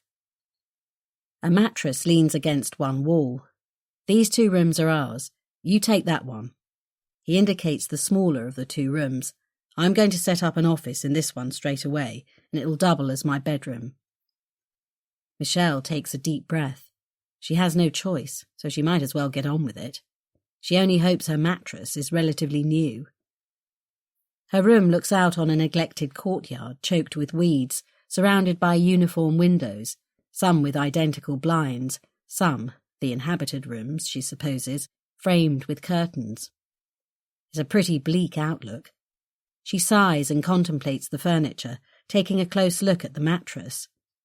It's obviously used and a little stained, but the fact is she'll be sleeping in her clothes for at least a few days, so it doesn't matter too much. The pillow, at least, seems new. That's one small comfort. If she's got to stay here, then the bed's the most important thing. She heads back to Richard's room, closing the door behind her. He set up a table, a chair and some bookshelves, a laptop open on the table, surrounded by notebooks and papers. "Where did all that come from?" she says. "Tom got it delivered. It's my mobile office, always ready to go." "This Tom sounds like the perfect person Friday. Will I meet him?" "Sure. He's the only other person you'll see for a while. You'll like him. I couldn't do my job without him." "Will he make tea?" she says. It's a weak joke, but she's exhausted and not a little despondent. "He's at the supermarket as we speak," Richard says. "He'll get us supplies for a few days." She sinks onto the faded mattress, which he's placed by the wall. "How long will all this take, Richard? Are we here for days or weeks? Please don't say months." He turns to her with a sympathetic look. "Look, I don't know is the honest answer. I'm sorry, but the longer we delay getting the story out, the more dangerous it's going to get for us. Hopefully it'll be a matter of days, a couple of weeks at most. Tom and I are going to spend every hour we can putting the evidence together. In the meantime, I'm afraid, we have no choice but to lie low." Even a few days here sounds like an age, a couple of weeks like an endless stretch. "Can I help? I've got nothing else to do, and I can't just lie about in my room for days on end." "Of course, we need all the help we can get." Richard grins at her. "There's a mountain of work to be done. We need to follow up every lead, research every mention, dig out all the dirt we can find. We have to be meticulous or the story could fail. We can't let that happen. Tom will get you a laptop and secure access, and we'll all work together in my room." "Okay, where do I start?" "We need the table from your room in here, and probably the bookshelf as well. Don't do it now, we'll leave it to Tom tomorrow. We're a team now, you, me and Tom. My room is centre of operations." He makes a sweeping gesture at the sterile space around them. "Huh," she says, "in which case I need food and drink." Fortunately, it's not long before Tom, the mysterious researcher, arrives, bringing a sense of normality to their strange setup. He's laden with supermarket bags, sweating profusely. He dumps them unceremoniously on the floor of Richard's room. "Stuff that'll keep," he says shortly. "I found a second-hand fridge. I'll bring it tomorrow." "Thanks, Tom. Meet Michelle." "Nice to meet you, Michelle." He wipes a large paw on his trousers, grins and engulfs her hand in a clammy grasp. He looks like a student, bearded with dark curly hair falling to his shoulders and over his eyes. He's tall and slim, dressed in faded jeans, trainers and an oversized check shirt. His eyes are brown, deep-set and intelligent, with a hint of steel. "You too." She removes her hand, resisting the urge to rub it on her jumper. "See you tomorrow." With that, he's gone. Finally, she gets to talk to Toby on his new burner phone. His reaction to the story of the stalker is amusement, then excitement. She worries she's underplayed it. "Please take this seriously, Toby," she says. "It's not a game, really. I need to know you're okay." "Just kidding, Mum. I will, don't worry, please. I'm hardly ever on my own, and strangers here would stick out like a sore thumb." "I know that. But he's clever, and he uses tricks to get to people. Just be vigilant, won't you?" "I will.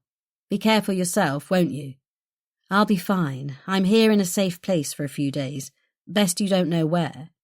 "It's like a spy movie." "No, it's not. Only joking, Mum." "I hope so. It's not a joking matter, honestly.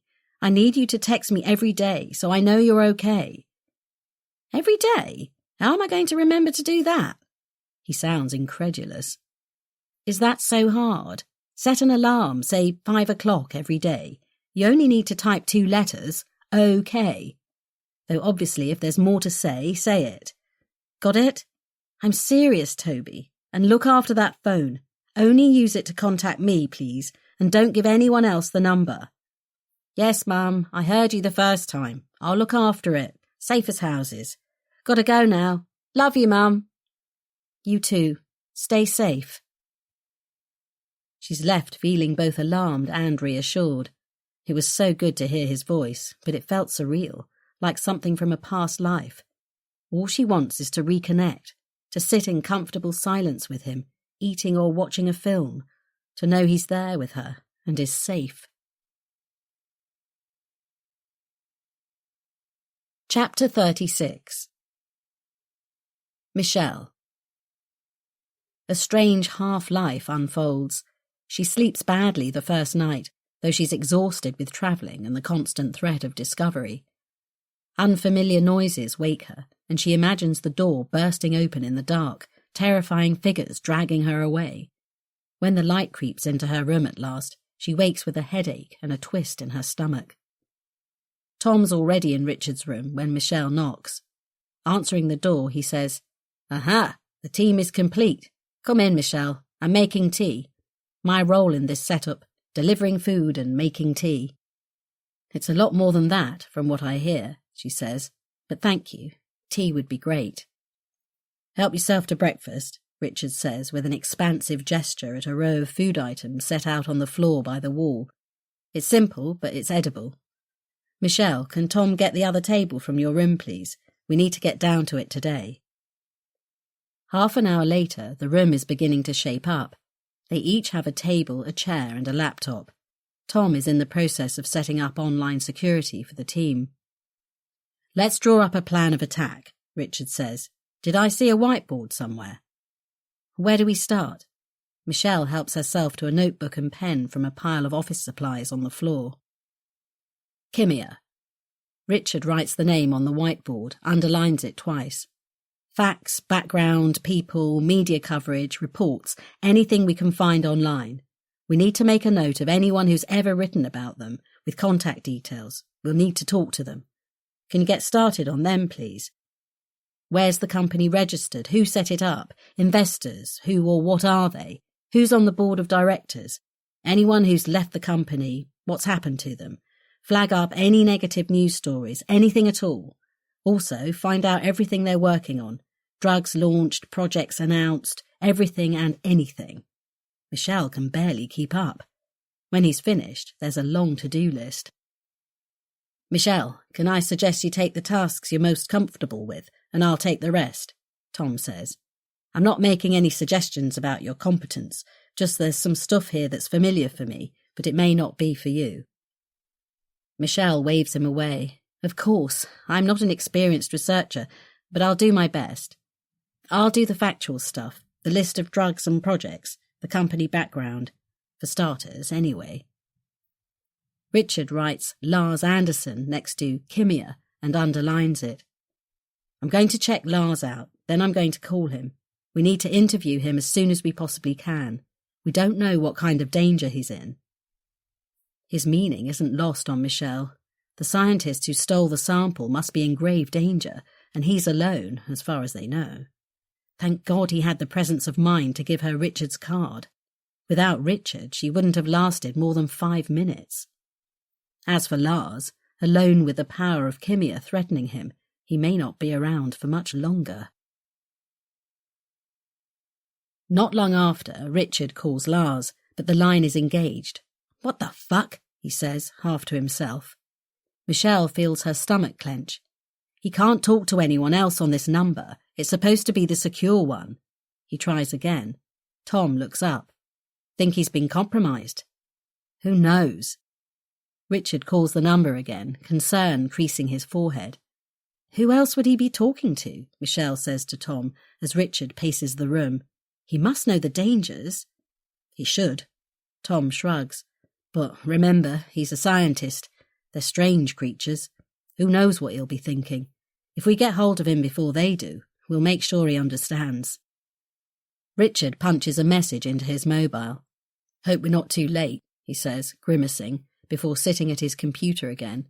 "We really need him to stay alive. He's our biggest asset." His grim statement makes Michelle shudder. What might happen to Lars, now or imminently, doesn't bear thinking about. Their job will be even harder if he's out of the picture. There's little doubt about that. She's aware of a tightening in her throat, a ringing in her ears. But a few minutes later, Richard's mobile buzzes, and he strides to the end of the room, talking in muffled tones. "Lars," she mouths at Tom. He shrugs again, focusing on his screen. Right, almost there, he says. Just waiting for it to finish loading and we're good to go. We're as secure as we can be, but don't send any emails yet. I'm setting up the software so we can't be traced. I'll let you know when it's safe. Won't be long. Glad of something to focus on, Michelle makes a start. Kimia's background, the list of their projects, the drugs they've launched. It's the tip of the iceberg, but they have to start somewhere.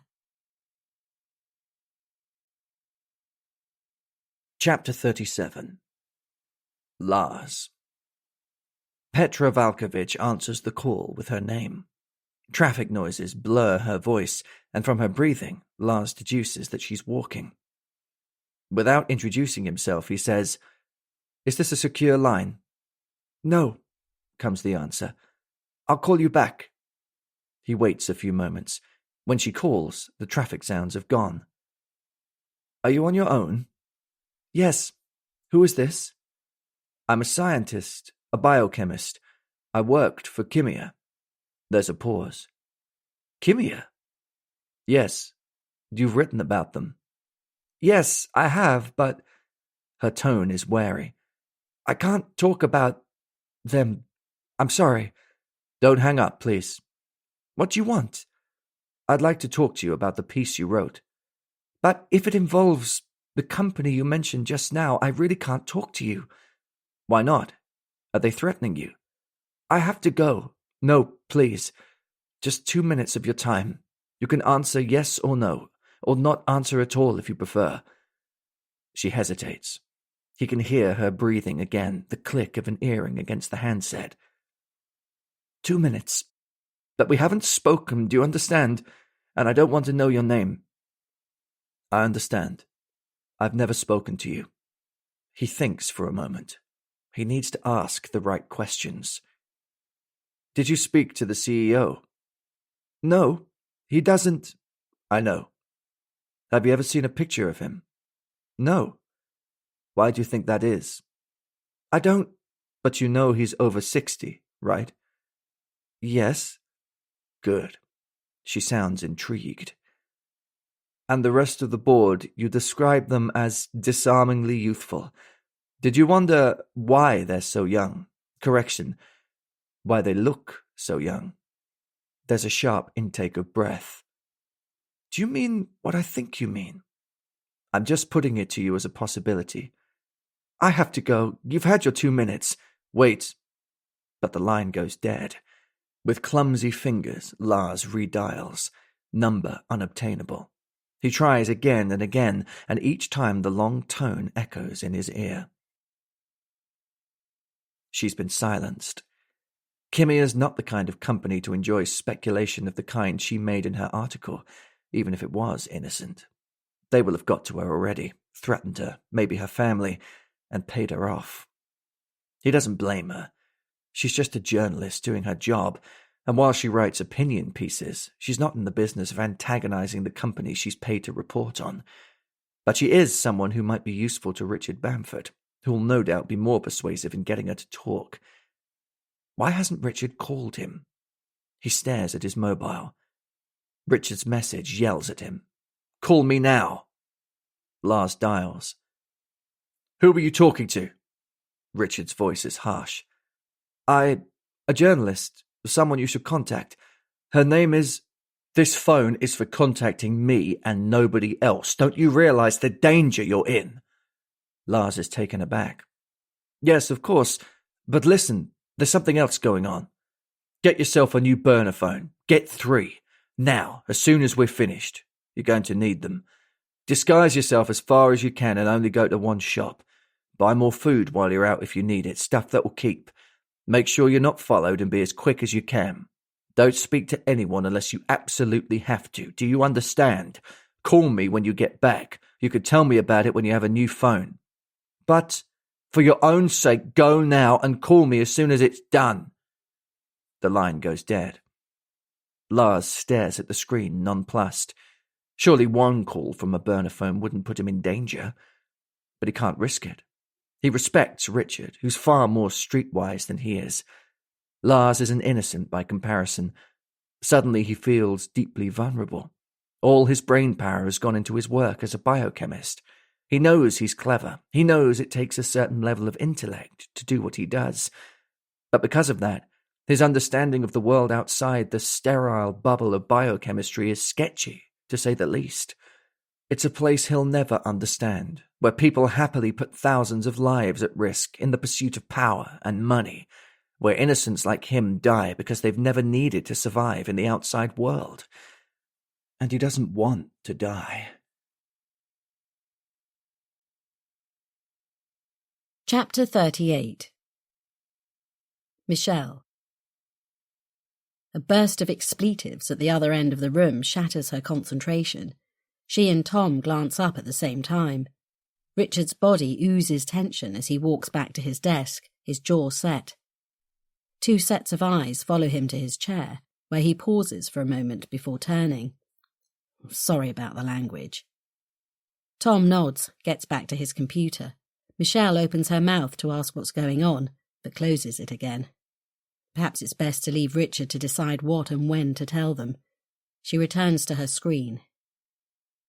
It's easy enough to get the formal background on Kimia. Its annual report is professional, providing the kind of information that it's required to, and nothing more.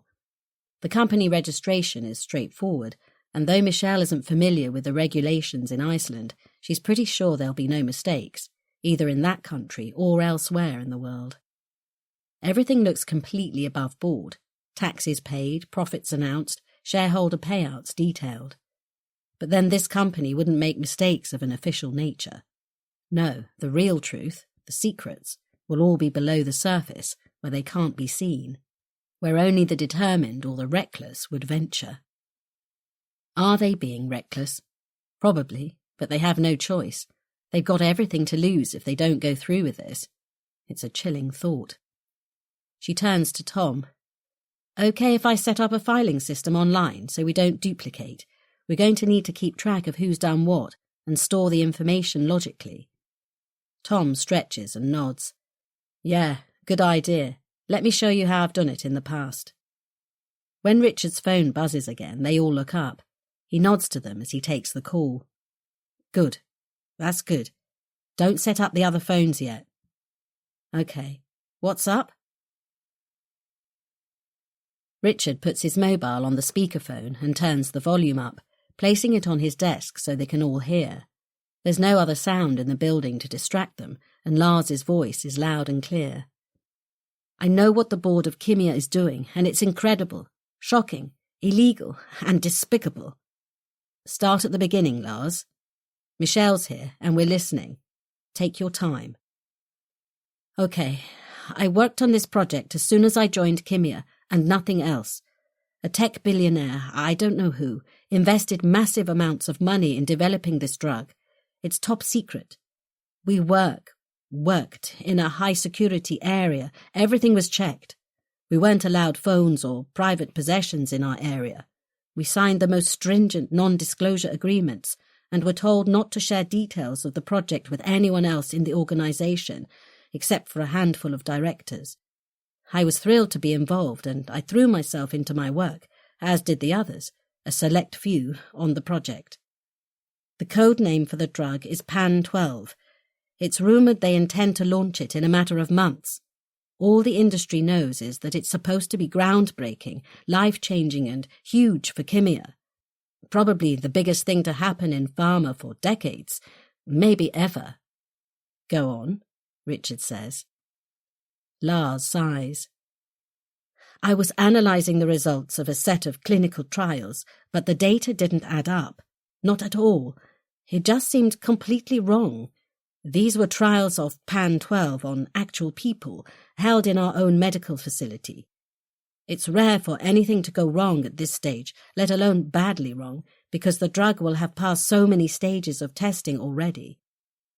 I ran the data 10, 20, 30 times. It took days, but the results were always the same. I checked the software, tried a different method, and still the data looked disastrous. The drug had failed. It was a catastrophe. It was well beyond my pay grade, so I took the results to my boss. To cut a long story short, he shut me down. took the report, told me to delete it everywhere, said I was off the project and shouldn't discuss it with anyone, ever. End of story. What did you do then? I was devastated. I had dedicated years of my life to this program, only to have it taken from me. But it wasn't the impact on me personally that shocked me. It was the damage it could do. What the results showed, well, it was shocking. Some rare, catastrophic diseases were implicated. The drug seemed to revert, to do the opposite of what it was supposed to do, in a proportion of the people tested. Quite a large proportion by scientific standards. The drug that's supposed to be a miracle, reversing aging, was actually killing people in the most terrible way. Michelle looks at Richard in horror. All the colour has drained from Tom's face. What's worse is, I think they're going to go ahead with it. They've already tested it on humans. I can only think they did that without revealing what they already knew. The drug does work, but in some people it only works for a time. Then it fails dramatically. Not in everyone, but in a significant number. When you extrapolate that proportion to country populations, you have a catastrophe. It's criminal. They can't test a drug on humans if they know it can cause damage. There are stringent rules about that. That alone would shut them down if it were to get out. Of course. How did you get hold of the sample? As soon as I realized, I went over to the medical center and collected the remaining sample and the report before they had the chance to cancel my pass. That's what I gave to you, Michelle, in the elevator, for which I'm sorry. It's okay, Michelle says. I guess I was your only chance. I'm glad I got the sample out for you. Don't tell me where it is. It's best I don't know. Anyway, to continue. I was summoned upstairs, accompanied by security. I couldn't escape. At Kimia, nobody gets summoned upstairs, so I knew I was out of the company and in big trouble. How could they let me go, knowing what I'd found out? But they did let me go, and somehow I managed to get out of the country. They probably wanted me out so they couldn't be implicated in whatever happened to me next. Otherwise, why am I still alive? I know what they do. I'm not completely unrealistic. I know how much is at stake. Vast amounts of money, global reputations. Richard nods at Michelle and Tom, his eyes wide with anticipation. She can almost see his mind working on his editorial, his fingers itching to start writing. Lars, you said there was something else. It's clear to me that Kimia's directors are taking the drug. The journalist I spoke to commented on how youthful they look. I think they're taking a calculated risk. We need to find out if any of them has died in the last few years. Chapter 39. Michelle. What? Richard's voice rises, a look of incredulity on his face. Say that again? Lars clears his throat. When he speaks, his voice is hoarse, as if he's finding it hard to get the words out. Their average age is mid-40s. They all look about 25, with the exception of the CEO, but he doesn't look much older. In real life, they look even younger than the pictures on the website. Of course, pictures can be enhanced, but in their case, they actually look more youthful in real life, rather than the other way around. What I didn't understand at first was why they'd be taking Pan 12 themselves, knowing it could kill them. Perhaps they didn't know about the dangers when they started taking it? Lars hesitates. At first, I thought the same, but the project has taken more than 20 years. I joined Kimia towards the end of Pan 12's development. Clinical trials started at about the same time, 3 years ago, but I wasn't involved in the initial results, and the scientist who was has since left the company. Unsurprisingly, as it turns out. That's a line for you to follow up. Richard nods at Tom, who makes a note. Do you have a name? Tom says. No, it wasn't in the file. I searched for the details of those early clinical trials, Lars continues, but I was denied access, even though I was working on later trials of the same drug. Normally, I'd have had access to all the data, to compare it over time, but they withheld the early results. It's entirely contrary to normal working practices. I queried it with my boss, but he told me I didn't need the earlier data. When I pushed him, he revealed, reluctantly, that he himself didn't have access, and he didn't know why. He's an associate director, which is pretty senior, but even he wasn't allowed to see those results. Why would that be? Because they had been quashed at the most senior level. They knew Pan 12 didn't work. They knew, all right. Wow, Richard says, scribbling furiously on a notepad. Going back to them taking Pan 12. According to my data, if they've been taking the drug, the one that's about to be released, for at least 2 years, there's a strong chance that for at least one of them, it will already be breaking down in their bodies. Rare cancers will be occurring, strange respiratory inhibitions, heart failure. Not one of the directors is ill to my knowledge, and they all look as if they've just stepped out of college. It's one of the reasons you never see their photos in the media. Or at least you only see the ones they're prepared to put on their website. There are no ages mentioned anywhere, nor any birth dates, but if you dig deep, look into their education, past employment histories, you'll find they're much older than they look. And what precisely does your data show from the clinical trials? I was running data from a test group that's been involved from the start, so we're in year 3 of them taking the drug. They all show definitive, remarkable, external and internal signs of rejuvenation. It's pretty dramatic and very obvious from their photos. The excitement around the development of this drug is certainly warranted. If it worked, it could set the world on fire. But their internal organs are similar to those of people at least 10 years younger, sometimes more than they actually are. However, a small but significant sample of the test group has developed unusual and alarming symptoms. These symptoms indicate extremely rare diseases. Most of the subjects are still outwardly healthy, but there are early signs of the kind of damage to internal organs that indicate shutdown, unless those organs are removed. Some would have fatal consequences, all within a matter of months, not years. My God! The words burst from Michelle's mouth. Oh my God! Those poor people! Do they know yet? I don't know. I doubt it. I'm not on the front line, so I don't know what they're told. Richard takes a breath and opens his mouth to ask another question, but a sudden realization causes Michelle to break in. Wait a minute. My flatmate, Helga, she's a senior manager at the medical centre. She's running the team, doing the testing. She gazes at Richard with wide eyes. She can help us. Richard raises a hand. That's great, good idea. Add her to the list.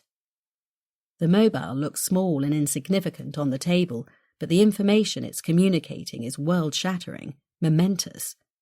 The situation, their surroundings, the events of the last few days, Lars's revelations are almost unbelievable. Michelle is finding it hard to stay grounded. They're sitting on cheap IKEA chairs, talking to a rather old-fashioned communications device in a run-down room in a former office. It feels surreal. Richard says, so we're 99.9% certain that the board knows about the failure of Pan 12. If they do, he thinks for a moment, and if they're still taking the drug, which we can't confirm, of course, then why?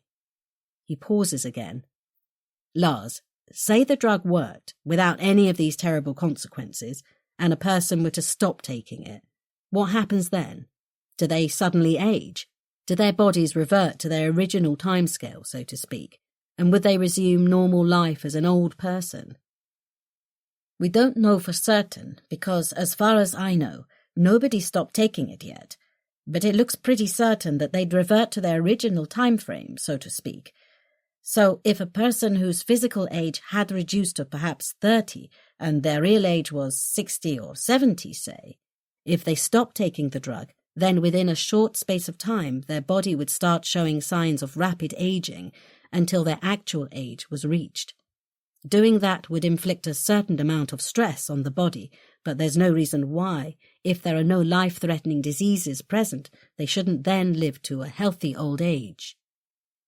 Tom makes a sudden movement. Wait a minute. His eyes are fixed on his computer screen. There was another director.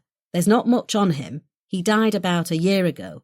They've obviously tried to suppress the information, but it looks pretty innocuous at first glance. A heart attack, apparently. He could have been an early casualty of the drug then. Richard frowns. Is that possible, Lars? Certainly it's possible. Deterioration in the body can be devastatingly quick. Richard carries on. God damn it! This is huge! He can hardly contain his excitement. Michelle's confused. But if one of them has already died, why would they carry on taking the drug? The stakes are astronomical, Richard says. And besides, people like them have no scruples. I bet they all agreed that the sacrifice was worth it. Maybe 1 or 2 would die, but the rest would live on and reap the rewards of their wonder drug. They'll have looked after the family of the dead guy, paid millions to keep a lid on it. Tom whistles. All 3 of them sit back in their chairs, wide-eyed. There's so much to take in. Michelle feels as if she's losing hold of reality. Drained, exhausted by the scale of the story. But why not keep refining the drug until they find a way around the problem? They have the money, surely. There's a snort from Lars at the other end of the line. They have the money, but time isn't on their side. Competitors on their tail, investors looking for a return, and they've put a marker down to release the drug this year. They'll lose a huge amount of face if they delay, particularly if it's for years, not to mention losing billions of dollars. And there's the risk of one of their competitors launching ahead of them. Michelle writes, track competitors. Lars, do we know who those competitors are and how close they are to releasing the same type of drug? I don't know exactly. An educated guess? Tom asks. Look at the industry press and the bloggers. Rumours have been circulating for a while, and there are a number of possibilities.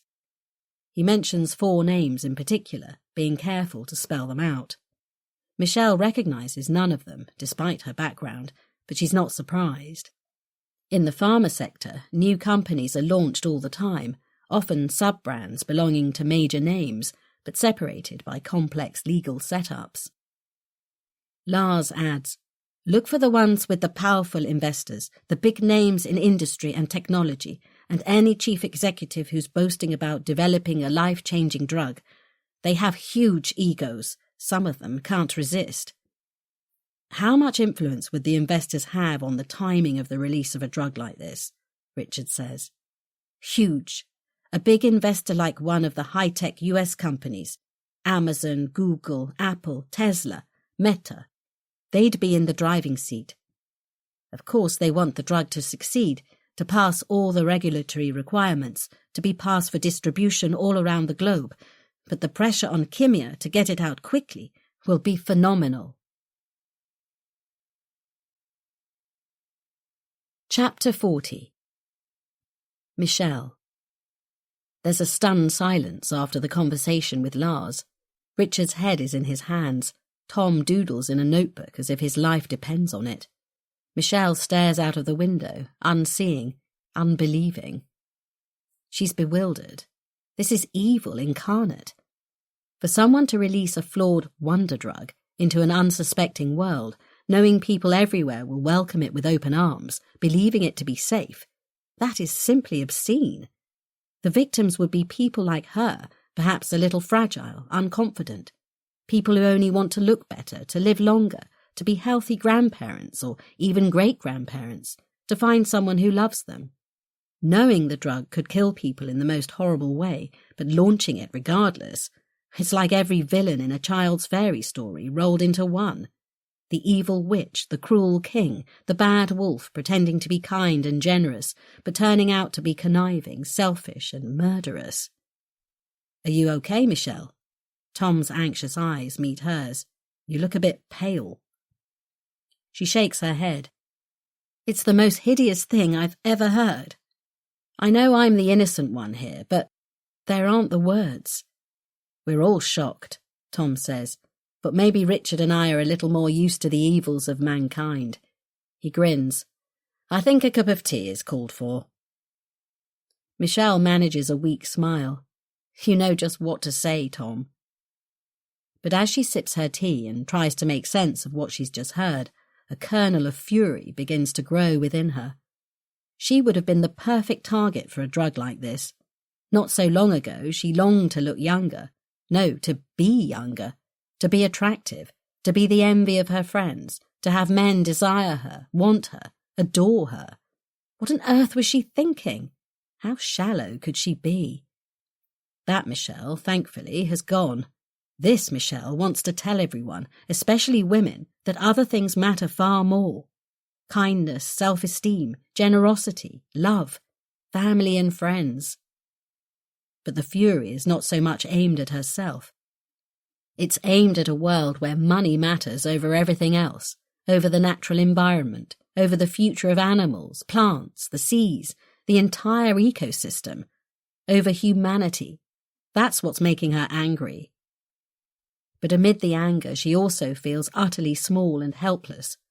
How in the name of God are they going to stop this happening? Are you going to get in touch with your flatmate? Richard's question startles her.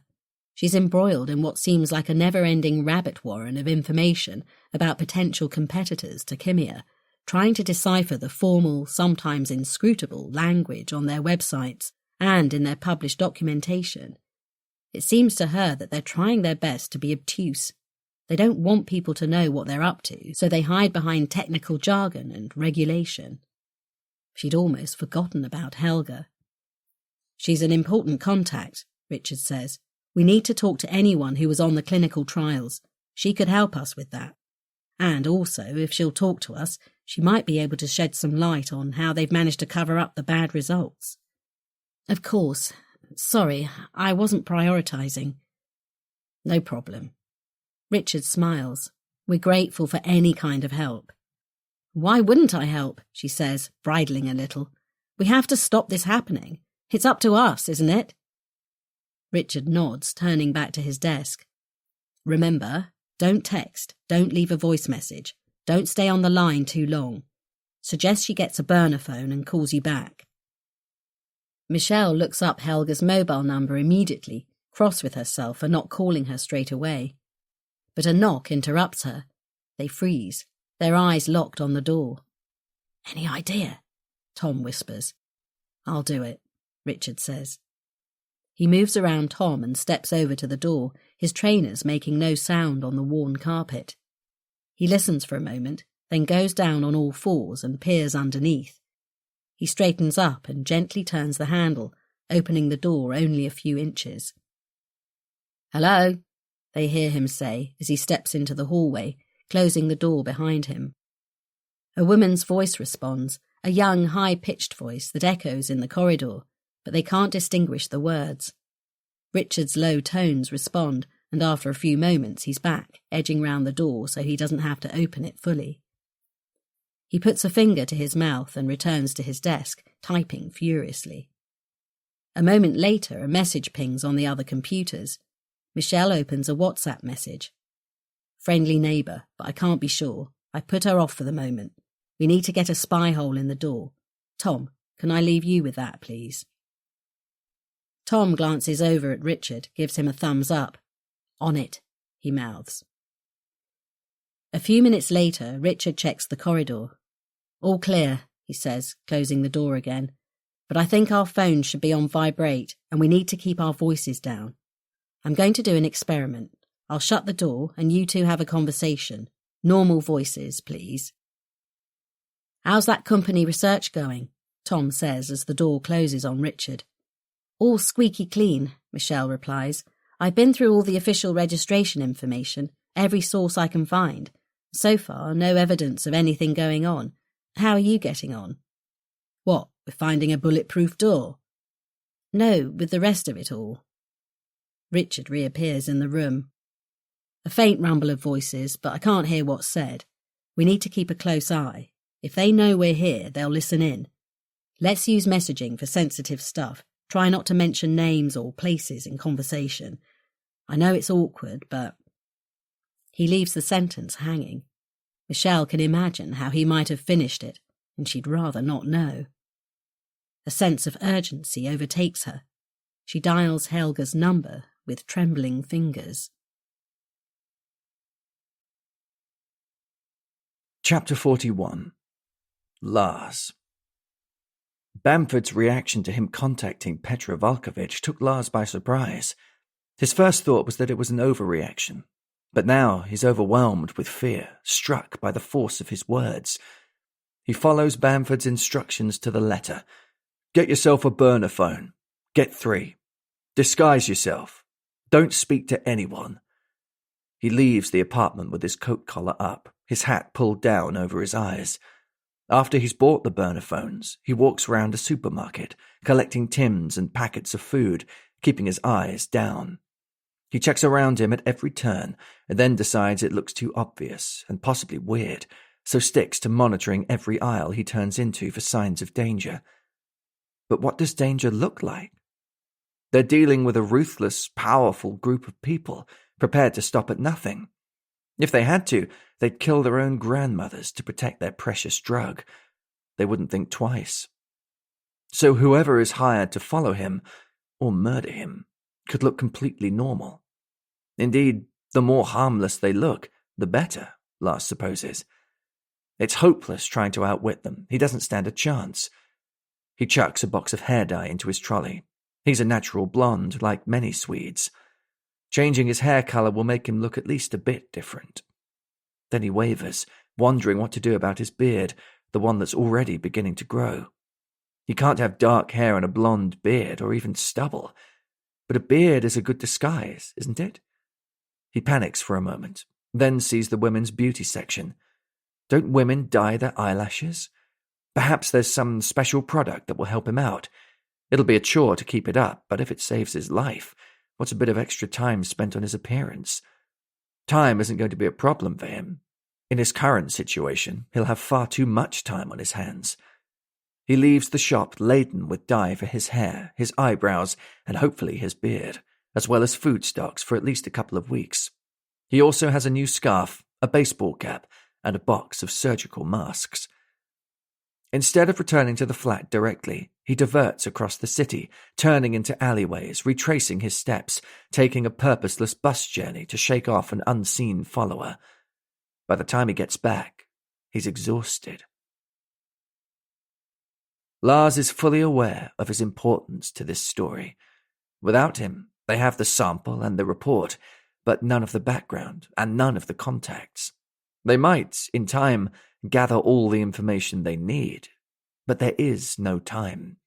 Kimia's aim will be to stop them at all costs, as soon as possible, silently and discreetly.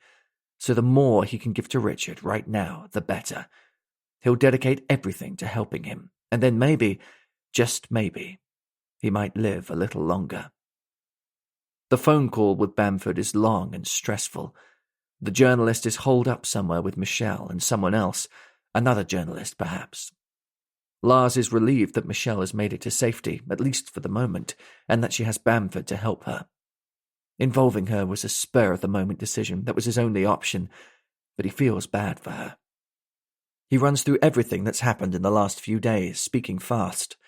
The shocking revelation from running the data, the strange meeting with his boss collecting the sample just in time, the terrible summons to the top floor, the feelings of injustice, betrayal, helplessness, and fear. Being marched from the building, his colleagues' shocked faces. When the call is over, he sits for a while, scouring his mind for details he might have missed that might help Bamford's story. He writes a list of possible leads, including some of the names he's already mentioned, in a WhatsApp message to Bamford, giving contact details where he can. He stands to one side of the window, only too aware that danger could come from anywhere, and gazes over a sterile cityscape, a labyrinth of streets and office blocks. Down below, cars line up at a junction, their lights bright in the dim light of late afternoon. Figures in dark coats hurry along windy pavements, hunched against the chill. Bicycles weave in and out of the traffic, people taking their lives in their hands, disobeying the traffic signals, oblivious to the fragility of their existence. Shop fronts gleam with artificial light, drawing shoppers in with colourful displays. Everything looks so normal. Here, in this claustrophobic apartment alone, Lars is horribly aware that normality is something he can only dream of, something he once had but has lost forever. The reality of his situation hardly bears thinking about. That way lies despair. He squares his shoulders and grabs the boxes of dye, anything to take his mind off things for a while. An hour later, he puts the hairdryer down and gazes at the new man in the mirror. It's not an improvement, he reckons, but he does look different. His blue eyes are somehow dulled by the darkening of his hair. He forces himself to forget that he's looking at his own reflection. He needs to gauge whether the new look is convincing or not. With an effort, he sees himself as a stranger. He decides it's not a bad disguise, and when the beard has grown, he'll look even less like Lars Anderson, the biochemist. More like an aging student, perhaps. But that's not a bad thing. Chapter 42. Michelle. Michelle stabs a finger at her mobile and dials. It diverts to voicemail. Shit, she says, cutting the call. What's up? Richard asks, his eyes still on his screen. Helga's phone's off. She has another try with the same result. Her stomach clenches. I could try her at work. Would that be safe? Richard shakes his head. They'll be monitoring all calls into her. I doubt she's allowed to take calls anyway. She said they leave their mobiles in lockers when they start their shifts. You'll have to try again later. How about I leave her a message? Again, not a good idea. Just try again, every hour perhaps. It's so frustrating and worrying. What if she's in trouble? She said even knowing I had the sample could be a problem for her. I'd hate her to lose her job because of me. If she does, it won't be your fault, Richard says. Do you have any other way of contacting her? Her family, friends, maybe? Michelle's imagination starts to run wild. Helga falling into a trap, being kidnapped, raped, tortured for information about Michelle and where she's gone. She'd never forgive herself if... Michelle? Ah, yes. Actually, no. Damn it, I've forgotten her boyfriend's last name. Magnus. What was it? She gives herself a mental shake. Buck up, Michelle. It's the stress, Tom says. Don't beat yourself up. It'll come to you. Hang on, there's a way to find out. She's surprised at how many restaurants there are in Akureyri, but as soon as she sees it, she remembers. Beck's. No problem with that pronunciation. I found her boyfriend's restaurant. I can call them and get his number. Okay, but don't leave a name. She pretends to be a friend who's lost Helga's number, and within a few minutes a member of staff has given her Magnus's contact details. They have no reason not to. Iceland is normally such a safe place, and they'd have no reason to be suspicious of her. Or anyone else, she reminds herself, thinking of who they're dealing with. She sends a quick WhatsApp from her laptop to Magnus, saying she's a friend from Reykjavik and has lost Helga's mobile number. Within a few minutes she gets a response. Helga has a new number. She calls straight away, but there's no answer. I'll keep trying, she says. I don't know what shifts she's on, so she could finish at any time. Richard says, frowning. Why would she have a new mobile? Well, she knew I had a drug sample at home and how I came by it. It's forbidden, and she said it could mean trouble for her as well as for me. Also, I've disappeared, haven't I? Maybe she's being cautious. True, but be extra careful. Make sure she gets a burner phone before you talk to her. Michelle feels her eyes widening. Have they got to Helga already? She'd never forgive herself if something happened to her. Is she putting her friend in even more danger by involving her in all this? She glances up to see Richard watching her face. It's okay, he says. If she's able to help us, she'll be saving lives. Don't forget that. She's already involved. You told her what happened with Lars. We'll give her the best advice for keeping safe. What are you going to say? That we need her help to publish this story and stop Kimia releasing Pan 12. We have to find people who were on the clinical trials or evidence that the results were covered up. That information will be hugely valuable. It'll give us the evidence to prove our story. If she's prepared to do that, she should leave Kimia and Reykjavik straight away. What if she's not willing to help? It's a huge ask. She might be too scared of the consequences, and I wouldn't blame her. She's young. She's got plans for her life. If she's not, he shrugs, we'll have to find another way, and she can carry on working there if she chooses to. But if we're successful, it won't be long before it all collapses anyway, and she'll be out of a job. A sudden realization, a jolt runs through her like an electric shock. Oh no, no, no! She gasps, fumbling with her mobile.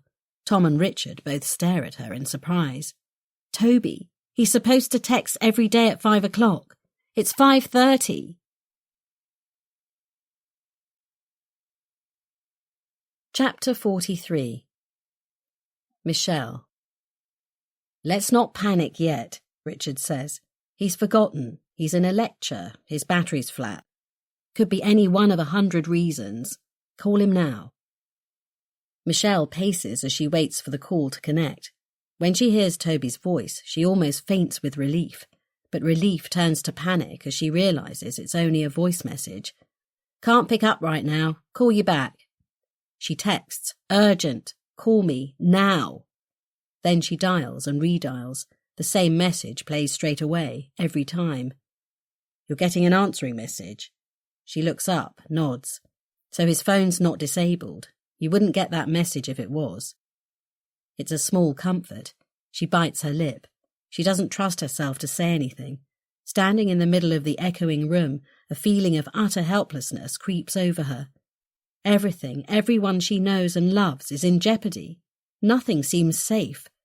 Tears drip onto her shirt and she sways. Her legs feel like they're giving way. Richard comes over and wraps his arms around her without a word. It's okay, Michelle. It will all be okay. After a moment or two, she feels more grounded.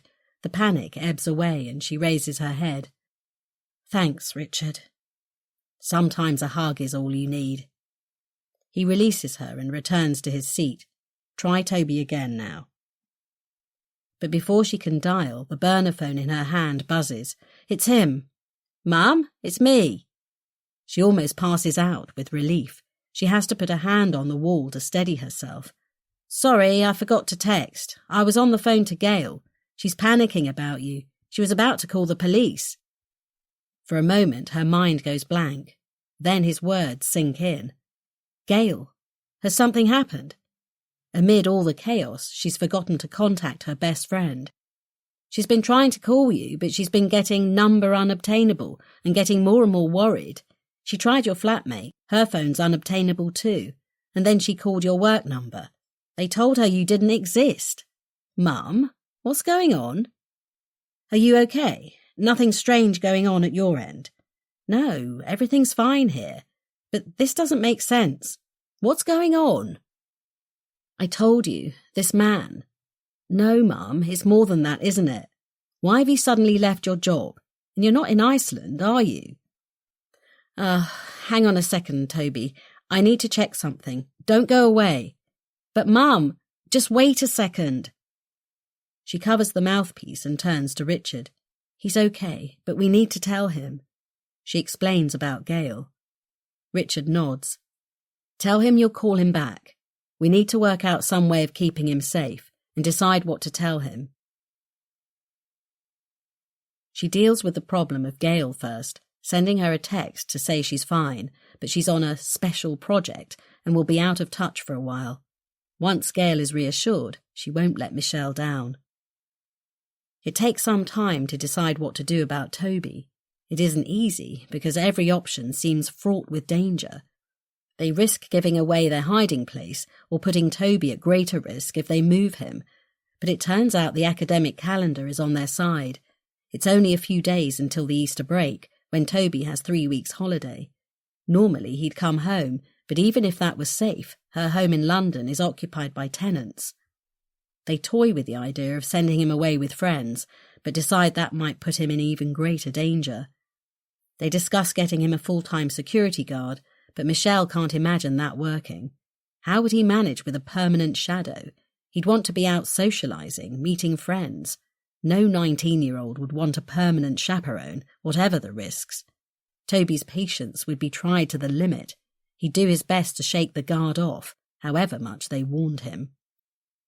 Abduction is what Michelle fears the most.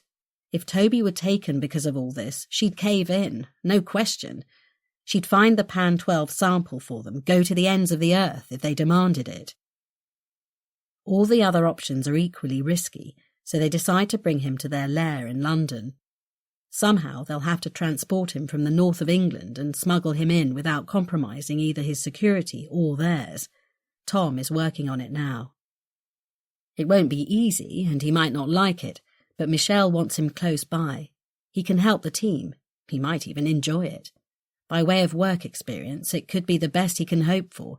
There are so few jobs around for students looking for temporary work, even in London.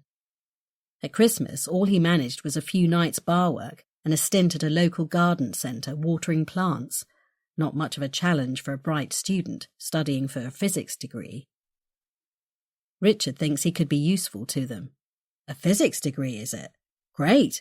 An inquiring mind, analytical skills, just what we need. But what if this goes on for months? He won't want to miss great chunks of his course. We'll cross that bridge when we come to it. Hopefully it won't take that long. And let's face it, if it does, it's best he's safe. He can always defer. Special circumstances. Special circumstances, indeed. Chapter 44. Michelle. A second night sleeping in a huge office, or rather not sleeping. Alone on the tatty mattress in the bare room, the windows covered with dusty blinds, she can't keep her mind steady, and the list of things to worry about seems to get longer every minute. Not only Helga and Toby, but herself, Richard and Tom. They're all in danger. Where are their pursuers now? Are they in England yet? Or London? They could find them at any moment. Death could be tonight, tomorrow, a week or a month away. She hasn't felt so vulnerable in her life. Does Kimia know that she's joined forces with Richard? If they know who he is, they'll understand immediately his interest in helping her. A story in the media could threaten their very existence. They'll stop at nothing. They can't go to their homes, use their bank accounts, leave the building, or make a phone call safely. The only person who can come and go is Tom, and if he gets spotted, they'll have to move like lightning to get away. She can only hope it doesn't happen before Toby joins them. He's due to arrive tomorrow, transported via some kind of secure method conjured up by Tom and Richard. She trusts their decisions. She's too anxious to think straight, and if they think it's safe, then she has to believe it is. But what if something goes wrong? What if Toby dies because of all this? She tries not to think about it, but it keeps coming back. What if they can't get the story finished in time to stop Kimia launching Pan-12? What if everything's for nothing and there's an international rush to buy the drug? People will die in their millions. That's an enormous responsibility, and one she can barely think about. What if it all takes months, even years? How will they survive? How will she bear it? The thought is almost worse than being too late to stop Kimia. She throws off the covers in a fit of nervous energy and dresses without caring what she's putting on. It's the middle of the night and there's no sound from within the building. She steps quietly into the corridor. All the windows around the quadrangle are dark, but there's a light under Richard's door. She knocks quietly, the code they've agreed, and the door opens. The lights are on, he's fully dressed. His face is drawn, a dark shadow of stubble on his chin. "It's hopeless," she says. "There's no way I'm going to get any sleep tonight. If there's something useful I can do, I might as well just carry on." "Be my guest," he says. "Coffee's on." She pours herself a cup, breathing in the strong aroma. It seems to give her a little more strength. "Are we getting anywhere, Richard?" He nods. "We are. We're gathering the information that will be needed to back up the story, contacting people who can help us. We're closing in." I'm thinking about how to release the story, who to give it to for maximum impact. The story will take off, wherever it starts, but I'm thinking big on this one. The BBC? One of the broadsheets? Something like that. But it needs to have global reach. It's a complex story and it needs plenty of space. So I'm thinking probably an influential newspaper with multiple media attached. Web presence, broadcast. A Murdoch paper, for instance. The global media will pick it up from them, also the news agencies. It'll go viral on social media and boom, it'll spread like wildfire. How soon? Sorry to ask again. Could be days, could be a couple of weeks. If it's months, then we'll have failed. Sorry, can't be more specific than that. Richard turns back to his computer. The sample's safe, anyway. The sample? She'd almost forgotten about it. Has it arrived in the UK? He nods. Where is it now? Best you don't know. Will you get it analysed? Or tested somehow? Tom's looking for somewhere that can take on this kind of thing. The sample won't help us much, I'm afraid. But the data, the results of all the testing, over time, that's what we need to verify our story. Is Lars the only person who can help with that? For the moment, maybe. But if we release the story and it's convincing enough for the regulators to go in, Kimia will have to release the data. Give me something to do. I need to take my mind off all the disaster scenarios it's running through. Richard gives her a crooked smile. Try to imagine what happens after the story, when we've stopped them. Much healthier. I wish I could. I understand, Michelle, I really do. It's terrifying and stressful. The most stressful thing possible, because your life is at risk. It's worse for you than it is for us, by a long way. We're more used to it than you. Believe me, I'm terrified too. You seem so calm, so matter-of-fact. It's my job. Underneath, I'm a mess, same as you. He's being kind, but she's pretty sure he's nowhere near as big a mess as she is. Let's find something for you to focus on, he goes on. How about you check the list of farmer blogs for the latest on Kimia? We need to check any announcements re Pan 12, find out how long we've got. Oh, and check today's media sites, globally, for any mention. She opens her laptop, glancing at the time. It's pitch black outside, not that there's much to see from here. The room's large windows with their inadequate blinds gaze out onto the blank facade of the building opposite. There's not a light to be seen, just an orange glow from the street lamps down below. It's gone 3 a.m, and theirs is the only illuminated window. It feels like the whole world is asleep except for them. Michelle's sharp intake of breath startles Richard. He swings around in his chair to face her. What is it? She lifts horrified eyes to his. A date, she says. They've set a date for launching Pan 12. She pauses, peering at the screen. April the 1st. Really?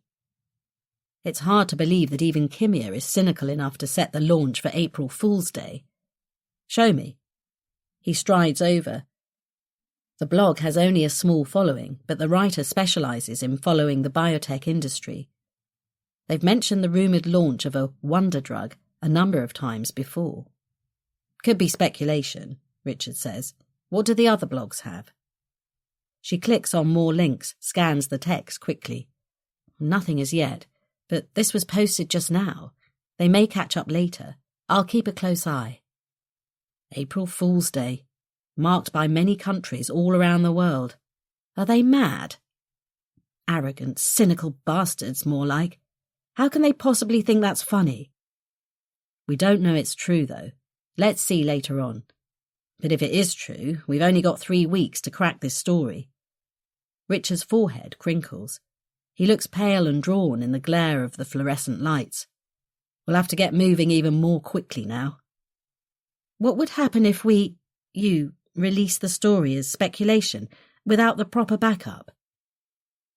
The problem isn't releasing the story, it's getting it published in credible media. They have to check the veracity of their story or risk the might of Kimia on their backs. Kimia would hit the publishers with everything they have. Top lawyers, libel suits, you name it. They wouldn't stop until they'd destroyed whoever took the story and the journalist who wrote it. It's a risk for publishers.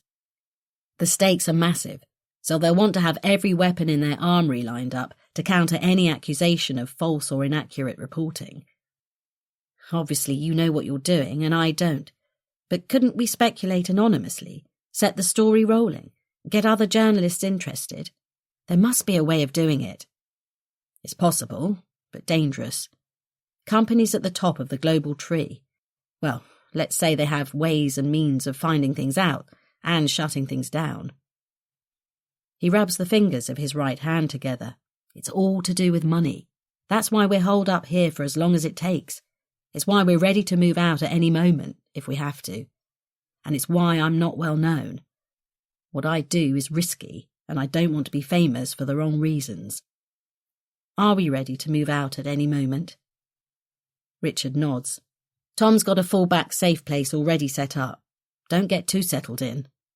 He turns back to his computer. Not much chance of that, Michelle mutters, thinking of her bare office bedroom, her meagre possessions in a pile on the floor. She shivers. Outside, rain spatters the dark windows of the building, the wind whistling around its concrete corners. There's no sign of life anywhere else in the building, and nothing to make it feel like home. But today, if nothing goes wrong, Toby will arrive. When he does, she'll feel a lot better. If he doesn't, she can't bear the thought. Chapter 45. Michelle. Richard has started writing. For the past hour, his eyes haven't moved from the screen. The gentle rattle of his fingers on the keyboard lulls Michelle into a state of half-sleep, her eyes drooping. A knock on the door startles her. It's their code, and it can only be Tom. She crosses the room to turn the lock, recoiling as Tom strides into the room, barely managing to save the door from smashing back into the wall. In that moment, the energy in the room changes, the air strangely charged. She can almost smell the fear on him. We need to move. He keeps his voice low and steady, but he's breathing hard. Right. Richard is on his feet, his laptop already closed. He gathers papers together. It takes a second or two for Michelle to register what's happening. She feels the blood drain from her face. But what about Toby? Don't worry about Toby, Tom says, stuffing his laptop into a bag along with the rest of the items on the desk. He'll join us at the new place. There follows a silent, tense scramble to gather essential items from the 2 rooms they've called home for only a few days. Tom leads them to a back staircase, and they follow him down to the street. At the door, Tom checks both ways. Let's get a cab, he says, striding towards a busy street at the junction. Will be less obvious then. A couple of minutes later, they're clambering into a black cab, its engine growling as it waits for them to settle. Tom shows a slip of paper to the driver and closes the window between him and the back seats. His eyes flicker to and fro, checking pavements, other cars as they wait at traffic lights, motorbikes. He keeps his eyes moving, ever vigilant. Michelle breathes a little easier. What happened, Tom? I came round the corner. There was a car. Nothing unusual about it, except it had tinted windows. That got my antenna up. It was hovering outside the building. I ducked back into a side street and kept an eye on it. It moved on, but a few minutes later it was back. It parked in a bay, but the engine was running. The driver had his laptop open. He kept glancing up at the windows. There was something about him. Could have been nothing, but... The cab stops in a busy street and they all get out. Tom pays the driver. We have to split up. Michelle, come with me. Richard, you go separately. Here's the address. He hands the slip of paper to Richard. Don't go there directly. When you get there, text me. We'll do the same. Come on, Michelle. Richard nods at Michelle. Tom has a good antenna. I'm sure this is the right thing to do. Nothing wrong with keeping moving. You okay, Michelle? As long as Toby's safe, I'm fine. In the next cab, she sits back, closes her eyes and wonders if she'll ever be fine again. She's so tired of all this. Her body sways against the seatbelt as the taxi barrels through the grey streets of London. Helga's voice is wary, distant. Who is this? It's me, Michelle. Oh, Michelle, I've been so worried about you. Are you okay? Where are you? I'm okay, but I'm in danger. It's all to do with what that scientist gave me. Can you get a burner phone? Do you know what that is? Good. Text me on this number. Text, don't call. Then I'll call you back. I must talk to you. She hears Helga's breathing, her mouth close to the handset. She imagines her reaction. Surprise, concern, fear. Okay, I can do that. Quickly, Helga, as soon as you can. Yes. Michelle cuts the call. Richard says, ditch that phone as soon as you have her number, okay? Right. The new place is remarkably like the last one. Offices occupied temporarily by guardians, though it seems half empty. Grubby carpet on the stairs, hurriedly converted showers, old nameplates still on the doors, little sign of the other occupants. Their new workspace, though, is huge. Desk-shaped marks pit the carpet. From the look of it, there must have been upwards of 20 people working here. The only furniture in the vast space is 3 tables and 3 chairs, organised by Tom in advance. They're well used and marked, but they'll do the job. 2 rooms are partitioned off at each end, presumably once meeting rooms. These are their new bedrooms, where they tried to sleep last night. More old mattresses for beds. Michelle has set up her workstation by a window that's overshadowed by a huge plane tree, its new leaves about to appear. She longs to be outside in the fresh air, free, unnoticed. But she'll only be able to do that once they've done their job, if they can do their job. She sighs and opens her laptop. Richard is already typing furiously. Tom talks quietly on his mobile on the other side of the room. Her mobile pings. Helga's as good as her word. She inputs the number on a second burner phone, removes the SIM card from the first, cuts it in half and throws it in a plastic bag where they're collecting their rubbish. Helga answers immediately. Michelle, what's happened? Where did you go? I've been so worried. There's no sound in the background. Are you alone? Is it safe to talk? Yes. Why? Where are you? Michelle ignores the question. Listen, we can't talk for long. It's all to do with that sample, Pan 12. The truth is, the drug is horribly flawed, Helga. They know it, and they're hiding the evidence. They mustn't release it. Will you help us? I don't know. What do you mean, flawed? How do you know this? The scientist. That's why he had to leave the company. He found serious discrepancies in the data. It showed the drug breaks down in a significant number of people. It kills people, Helga, and they're still planning to release it. The pause at the other end of the line is so long, she wonders for a moment if Helga is still there. That can't be true. It must be a mistake, or they wouldn't be releasing it. They've set the date. It's only a few... It's not a mistake, Helga. I know they've set the date, so it's urgent, and we need more evidence to stop them releasing it. Time's running out. Can you help us? Who is us? It doesn't matter. Can you help? What are you planning to do? Please don't put yourself in danger, Michelle. You must return the sample. I'm sure it'll be okay if you do. This is all taking too long. Michelle's aware of Richard in the background, hovering, frowning. Don't worry about me. Really, there's no time to explain. What's important is that we stop Kimia. Can you help us? A long pause. Michelle imagines the dilemma she's putting Helga in. What do you need? Names and contact details of the subjects in the latest clinical trials. That would be the first thing. And if you can, we need the data on Pan 12, as much as you can get. There's a sharp intake of breath as Michelle speaks. I can't do that, Michelle, Helga says. You know I can't. I'll lose my job. I'll be breaking my contract. If they find out, they'll get the lawyers onto me, or worse. They're ruthless. They don't hold back if someone breaks their contract. Michelle closes her eyes. She hates doing this to her. I know.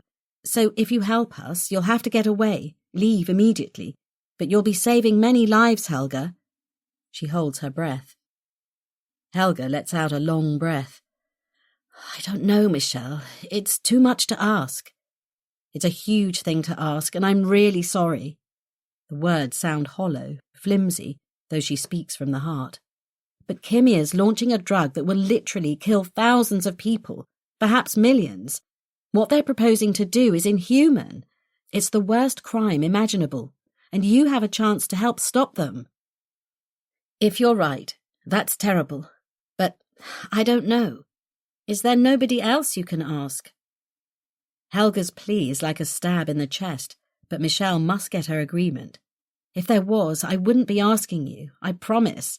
We have a chance here to save millions of lives. We have so little time. We have to stop them. There's a touch of frost in Helga's voice when she replies, I know what you're saying, but where's the proof?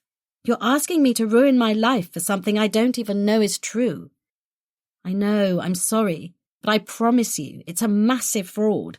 The scientist's report proves it. Please, Helga, it's the right thing to do. I don't know, Michelle. I wish you hadn't asked me. So? I can't give you an answer right now. Michelle's heart leaps. Of course, you must think about it, Helga, but you mustn't talk to anyone about this. Do you understand? Nobody. Not even Magnus. Okay. I'm not promising anything, Michelle. The answer will almost certainly be no. Michelle closes her eyes. She keeps her voice steady. She doesn't want to spook Helga. They need her too much. Think about it. But remember, we don't have much time before the Pan 12 launch. If you can help us, please tell us soon. Today, if you can. And if you need to talk, text me first and I'll call you back. Helga cuts the call abruptly. Michelle's not surprised. She's just landed her friend with a terrible dilemma. Helga will be taking an enormous risk if she decides to help. The burden of guilt on her shoulders almost overwhelms her. Everything okay, Michelle? Richard is right beside her before she's conscious that her head is in her hands. Was that too long? It was such a hard thing to ask her to do. Richard nods at the mobile in Michelle's hand. Ditch it. It was long, but you had no choice. She's one of the only people who might be able to get us what we need. Will she help? She wants to think about it. She wasn't at all happy, but I think she realises that's all we can hope for. Give her a couple of hours, then text her. Good job, Michelle. We're getting closer all the time. A sound in the street below startles Michelle, reminding her that if they're getting closer, their pursuers might well be doing the same. Chapter 46. Michelle. Another sleepless night passes. She barely gets any rest on the makeshift bed, tossing and turning and worrying through the small hours, longing for sleep. She feels drained, grubby, and taut with anxiety. But seeing Toby's face pop round the door is a huge boost. She runs to him, crushing his slender body in her arms, tears welling. Whoa, Mum, let me breathe. He laughs, kissing her on both cheeks. Sorry, it's just... She can't speak for the lump in her throat. I know, he says, giving her a squeeze. Toby was always a bright kid. He sailed through school, getting the highest grades at every level.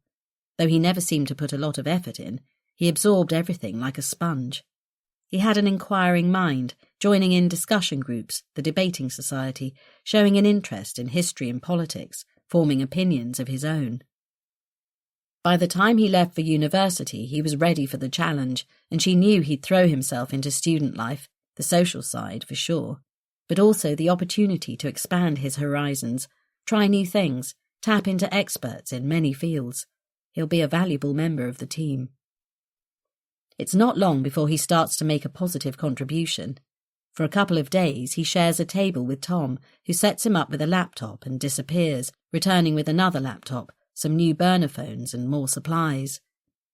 Michelle wonders briefly where the money's coming from, but that's the least of their worries. If they end up broke and living in this strange place forever, it'll be bad, but 1,000,000 times better than allowing Kimia to kill people. Toby understands what they need in moments. We need to hack into their systems, he says, his eyes flashing with excitement. If only. Tom says. Their systems are among the most sophisticated in the world. Security is their middle name. We don't have a hope. There's always a way, Toby says. Tom shrugs. I love the enthusiasm of the young. But Richard raises his eyebrows. Do you know something about hacking? I'm doing cybersecurity as an option, Toby says. So, yes, I do, a bit. Michelle's surprised. She didn't know that. But she should have known. He's always been good at problem solving, always worked things out for himself. As a child, he took to technology as if it was second nature. Do you want me to have a look at it? Toby says, his eyes flicking from Richard to Tom to Michelle. Richard grins.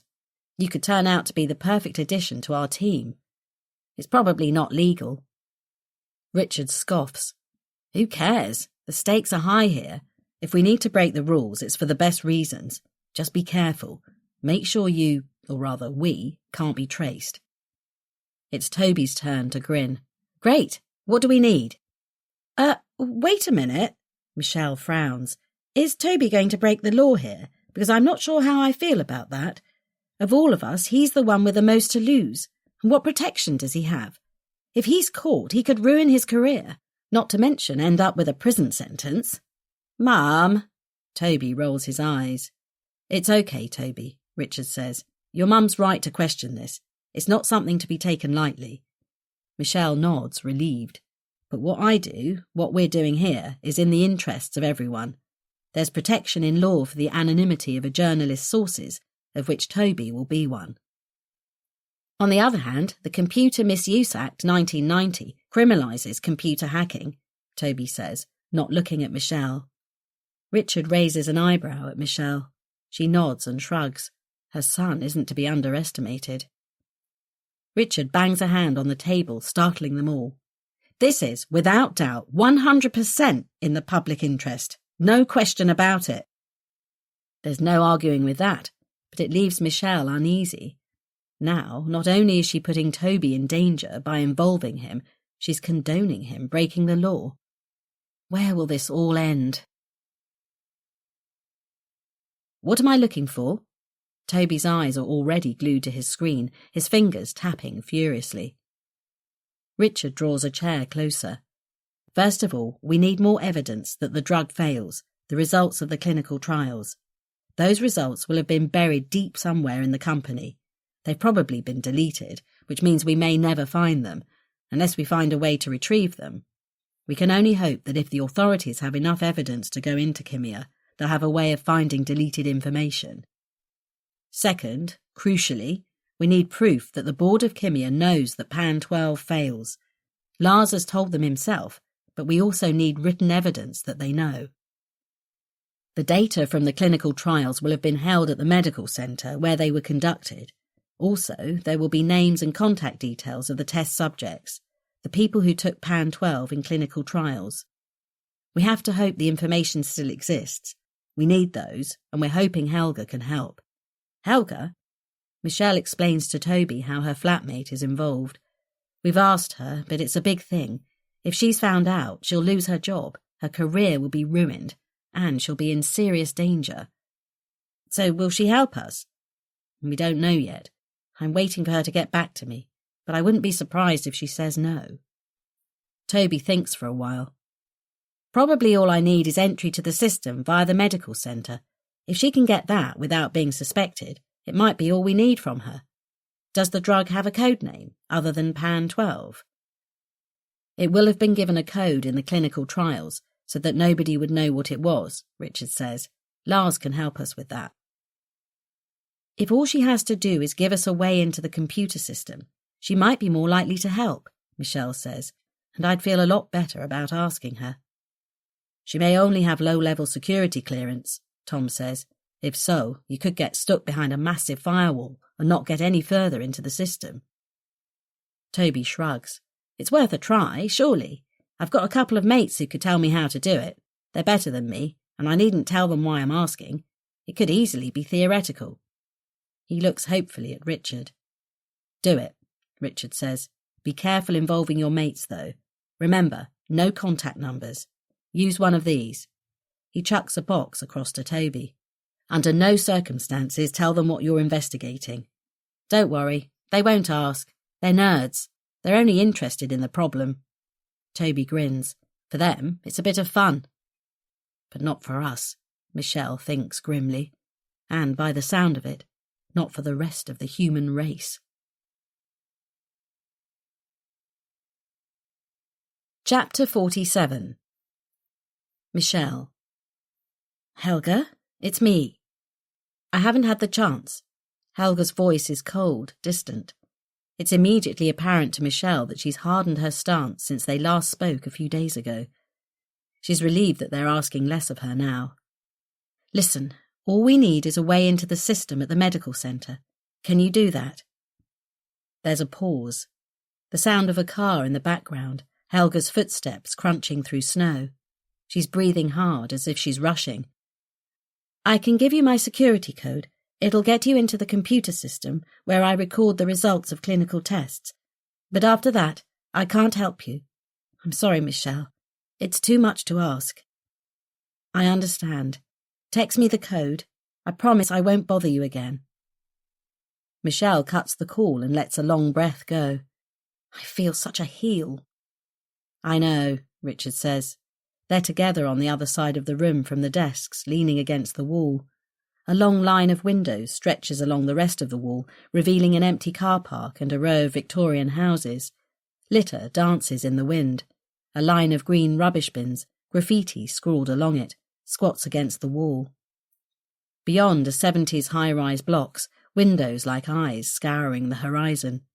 It's a bleak outlook, so different from the huge skies and glorious views of Iceland. It seems months ago that she was there, innocent of all this. But listen, if she helps us and we bring Kimia down, she'll understand why you had to ask her. I know, but it doesn't help how I feel. The mobile in Michelle's hand vibrates. It's Helga's code, she says, showing the screen to Richard. Perfect. Give it to Toby. Michelle stares through the grubby window without seeing. There's no sense of achievement in forcing her friend to betray the people she works for, however ruthless they are. Richard follows her gaze. Depressing view, isn't it? He says. In more ways than one, Michelle says. Richard gives her a sideways look. Listen, Michelle, when this is all over, What? He sighs, turns away. Not now.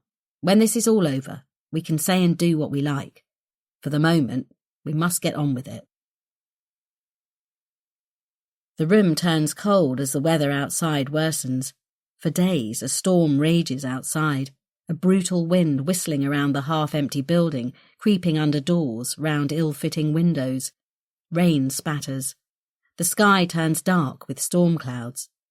Overhead lights cast grim shadows across the room, and the desk lamps turn their faces into ghoulish masks as they work. Inside, as they toil over their makeshift desks, it's freezing. Michelle shivers. She has so few clothes with her, and she's already wearing most of them. Noticing, Tom disappears into one of the side rooms, reappearing with a small fan heater. Put this under your table, he says. It won't do much for the room, but at least your feet will be warm. So kind, thank you. She feels a surge of gratitude. There's no heater for him. He's already wearing a woolly hat, while Toby's face is in shadow beneath a hood. Meanwhile, Richard strides around the room, engrossed in a call with Lars. He keeps his voice down so Michelle can't hear the conversation, but from time to time he returns to his desk, scribbling notes onto a pad, checking his laptop screen. It's the longest call any of them has made so far, and Michelle can't help wondering about the risk. On the shared desk next to Michelle, Tom works through a list of contacts provided by Lars.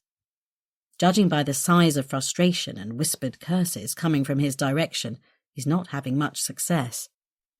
Michelle's job for the next few hours involves monitoring all the news sites, blogs and websites that might be reporting on Kimia. Boring, but important. There's been a pause since the speculation regarding the launch date of Kimia's new wonder drug, and she's keeping her eye on further developments. Suddenly she sits up, her attention caught by a headline. Something is afoot in Iceland, and it's not a troll. a blog that follows Big Pharma, the top movers and shakers in pharmaceuticals, has the same news. She scans the piece. It confirms the rumour an important new drug from Kimia is set for release on the 1st of April. It can only be Pan 12. She checks the other regulars. All of them report the date. Comments on what exactly is to be released vary from the mundane to the outrageous, some commentators believing that Kimia's publicity machine is bigging up a re-release of one of its older drugs, some speculating that their new drug will change the face of pharmaceuticals forever. She almost laughs at the irony of that one. Looks like April the 1st is indeed the big day, she announces to the room. Pretty much all the pundits are reporting it, though nobody has anything concrete on what's actually being released. Have you checked the pharma job sites? Sometimes you can get clues from recruitment activity, Tom says. That's next, she says, returning her gaze to the screen. She's dimly aware of Richard finishing his call and going back to his seat, but in that moment there's a sound from below. A low boom, followed by a crackling sound. For a moment they all freeze. What was that? Toby whispers, his eyes wide. Michelle shakes her head.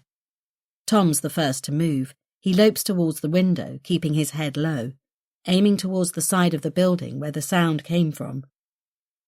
He peers out, turning his head carefully so his body's not exposed. I can't see anything, he says in a low voice. Stay there, all of you. Get down, on the floor. I'm going to check the corridor. The double doors at the entrance to the room have small reinforced glass rectangles cut into them. Tom cranes his neck, then gently, slowly opens a door a crack. He hesitates a moment, then his tall body is gone, slinking through the crack, smooth as a snake. Michelle's paralysed with fear. Toby crawls over to her, his arm around her as they crouch, waiting. What if he doesn't come back? He says. Tom always comes back. She sounds much more certain than she is. After what seems like an age, but is probably only a few minutes, Tom returns, his face grim. There's a smell of burning, he says. Could be kids, but... Right, Richard says, scrambling from the floor. We're moving. Again, Michelle says. She feels the small amount of energy she has left draining away. Right now, Richard replies, already packing his bag. Come on, Toby, get your kit together. To the other door, right behind me, please. At the other end of the room is an identical set of swing doors. Michelle can't help wondering if they're being drawn into a trap, a diversion being set on one side of the building to flush them out on the other. Do you think it's safe this way? They might be waiting for us, she whispers to Tom as they pause, bags on shoulders, on the inside of the double doors. He shrugs. I'd rather head away from a fire than towards it, that's all I know, he says. Don't worry, I've checked the building out. As they creep into the dim corridor, Michelle can only hope he has. Chapter 48. Michelle. Tom leads them to some back stairs. Cigarette ends, sweet papers and crisp packets litter the steps. The banister is sticky from contact with many hands. They pass the ground floor and head towards the basement, where the acrid smell of urine greets them in the stairwell. Michelle can only hope Tom knows what he's doing as he heads along a service corridor. Huge, filthy pipes line the low ceilings, lit only by dim emergency lights and exit signs. At last they reach an outside door where Tom pauses, listening. He puts a finger to his lips and they strain to hear. There's nothing. He presses the security bar, winces as it grinds and clicks, and glances through the opening as fresh air rushes in. There's a distinctive smell of rain mixed with diesel fumes, and something else. Memories of an abandoned car on waste ground where she used to hang out as a teenager come flooding back, burning rubber. Mum! Toby grabs Michelle's arm. He's peering down the dim corridor behind them. She whips round. Something's moving at the opposite end, coming fast towards them, a tall figure dressed in black. Run! Michelle shouts. They pile out of the door. Outside is an empty parking area flanked on three sides by brick walls, barbed wire curling along the top. Tom leads them to the only exit, then stops abruptly. Richard, Toby and Michelle bump up behind him. "Go, go," Richard says, glancing over his shoulder at the closing door. "Wait!" Tom puts out an arm as a large black car blocks the exit, its engine running, windows blacked out. "We have to go," Richard insists, grabbing Michelle's arm. "Stay low! Run! To the back of the car!" Later, she remembers thinking, if they have guns, we're finished. In that instant, the driver's window winds down and a black-gloved hand appears. A gun points directly at her. Instinct takes over. Shielding her head with her bag, she races towards the rear of the car, Toby's footsteps pounding directly behind her. There's a muffled bang. Something hits her with enormous force, tearing her bag from her arms, forcing it away as she runs. Behind her, there's a strangled shout, the crunch of a car door. They round a corner and she almost crashes into a woman with a shopping trolley. "Sorry, sorry," she mutters, without breaking her stride. The woman gestures angrily. "Mum, I'm here," Toby says, his breath coming in great gasps. "Thank God," Michelle says, slipping her arm into his, propelling him along, trying to slow down so as not to attract attention. They're on a busy street, vehicles slowing for traffic lights at one end. Pedestrians walk around as if it's a normal day. She glances behind them, but there's no sign of anyone. She can almost imagine what normality feels like. "I'm fine. My God, Mum, that was pretty full on. My bag, I lost it. I think it saved you. They shot at you." There's a break in his voice. She feels the blood drain from her face, bile rising in her throat, even while her legs keep moving. She can barely process what's happening. But they're not out of danger yet. She glances at her son, walking stiffly beside her. He looks grey with shock, the hand that pushes back his hair shaking. Michelle feels a visceral stab at her heart. She's put her own son in terrible danger. "I'm so sorry to drag you into this, Toby. It's the last thing I wanted to do." "You had no choice, Mum, remember? And I'm an adult. I chose to help. I'll be okay." With a shock of realisation, she looks around. "Hold on. Where's Richard? And Tom?" "I don't know. They were behind us. But let's keep walking. We can call them when we're safe." Michelle stops suddenly. Toby almost trips over her. "Wait, what if one of them's been shot?" she whispers. "We have to go back." "No! Don't stop, Mum. You have to stay safe. That's what this is all about." "But—" Toby pulls her into an alley, breathing hard. He glances around the corner. "Are we being followed?" "I don't think so. But listen, Mum, you're the key to all this. You, Richard and Lars. What I saw back there." He hesitates. "What? What did you see?" Michelle closes her eyes, expecting the worst. "Tom. When the gun went off, he threw his bag at the car window. I was still running, but I caught a glimpse. Tom opened the door and was grappling with someone." "Where's the other guy, though? The one following us in the corridor? What if Richard's been caught?" Toby shakes his head. "I don't know. What do we do now, Mum?" "Just give me a minute. We'll think of something." But what? Things have just got a whole lot worse. As she stands there, her feet wanting to go one way, her heart the other, a black cab draws up beside them. They step back, ready to run. A door opens and a hand gestures, inviting them in. "Get in, you two, quickly." It's Richard. Relief flooding through her, Michelle scrambles into the cab, Toby on her heels. Richard barks an instruction at the driver. A pulse in Michelle's temple beats so hard it hurts. The man glances in his rear-view mirror and gives a thumbs up. "Are you all right?" Richard turns concerned eyes on Michelle, then Toby. "We're physically intact, if that's what you mean," Michelle says. "Emotionally and mentally, not so much. For a moment there, I thought you'd been shot. It was a close thing. The gun—" She swallows, the realisation of how close she was to being shot beginning to dawn. Her hands start to shake. She folds them in her lap to hide them from Toby. "The gun was pointing directly at me, but somehow I got away with it. Toby thinks it hit my bag." "Was your laptop in it?" She nods. "That's what saved me, probably. I doubt it's much use now."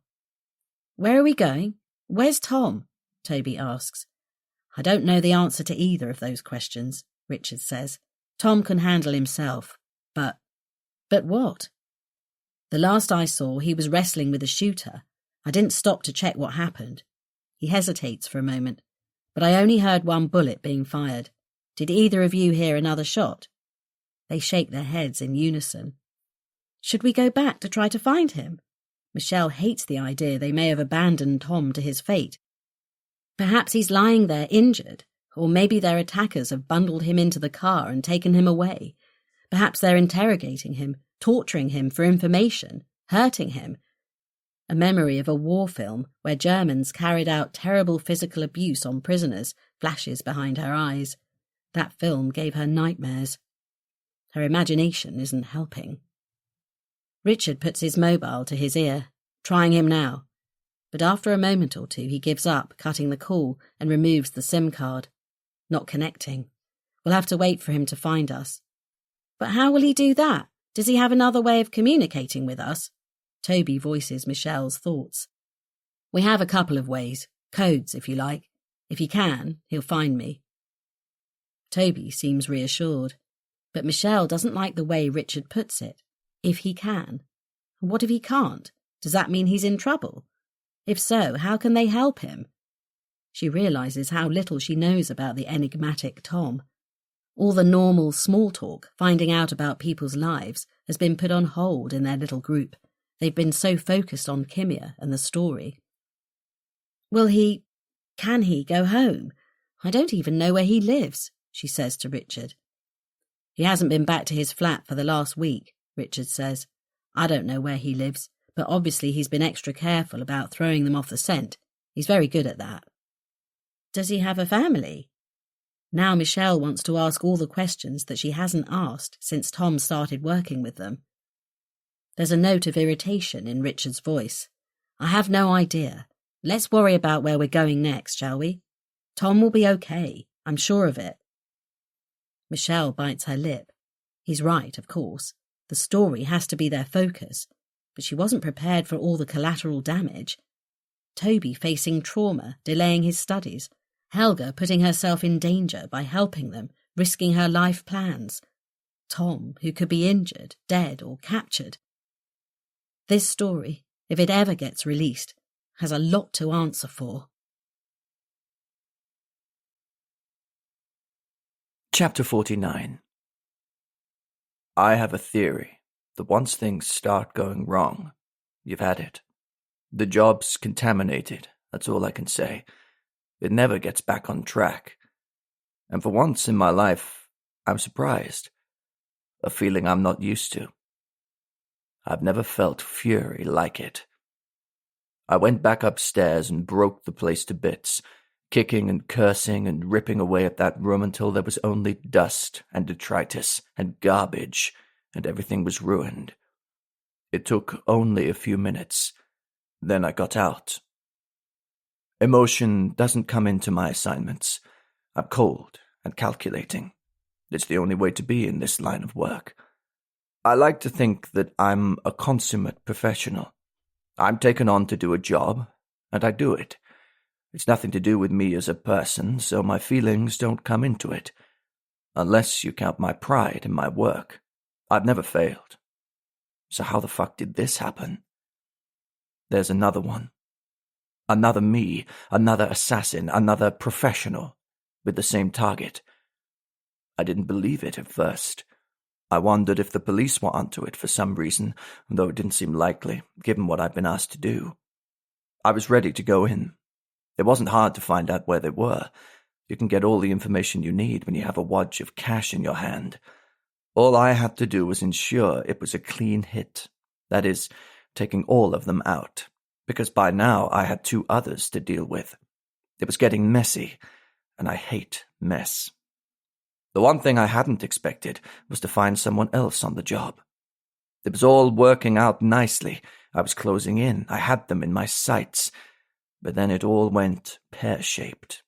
The target split. Someone fired a weapon. I had to pull back. I was caught napping, and that never happens to me. Nobody treats me like this. Nobody second-guesses me. Never in my life has a client had to bring in someone else because I'm not doing a good job. My blood runs cold. My mind goes into hard calculation. I'm going to get them all.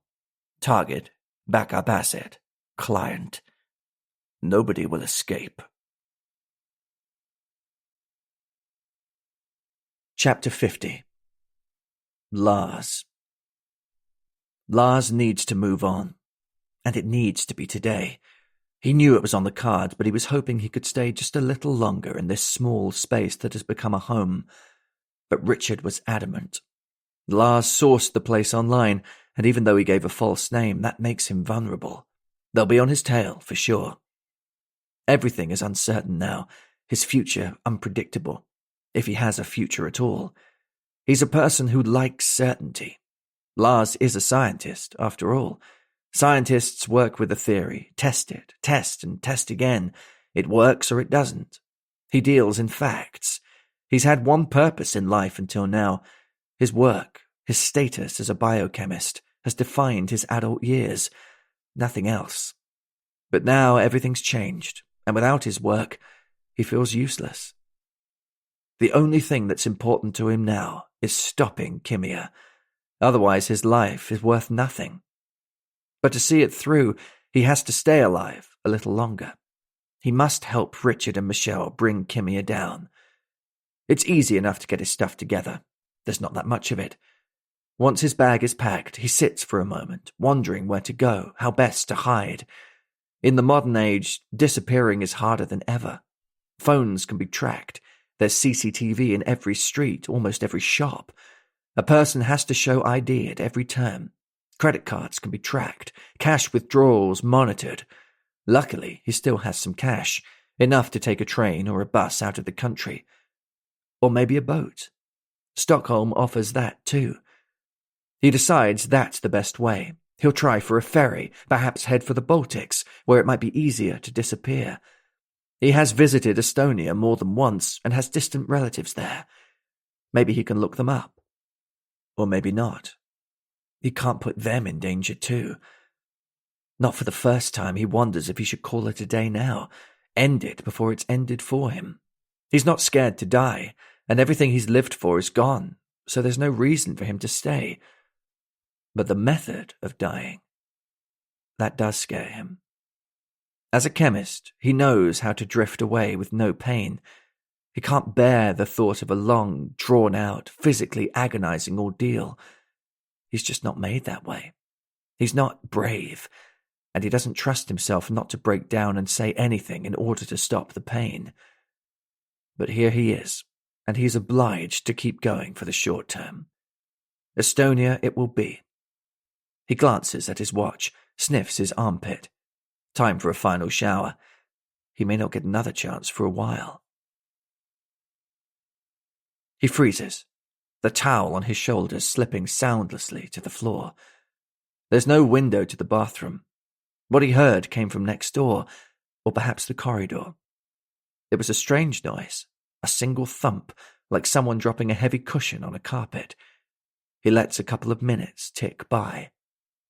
Everything's quiet. Only the distant burr of traffic and a seagull's soft cry in the distance. He reaches for his trousers. If he's going to investigate, he'd rather not do it naked.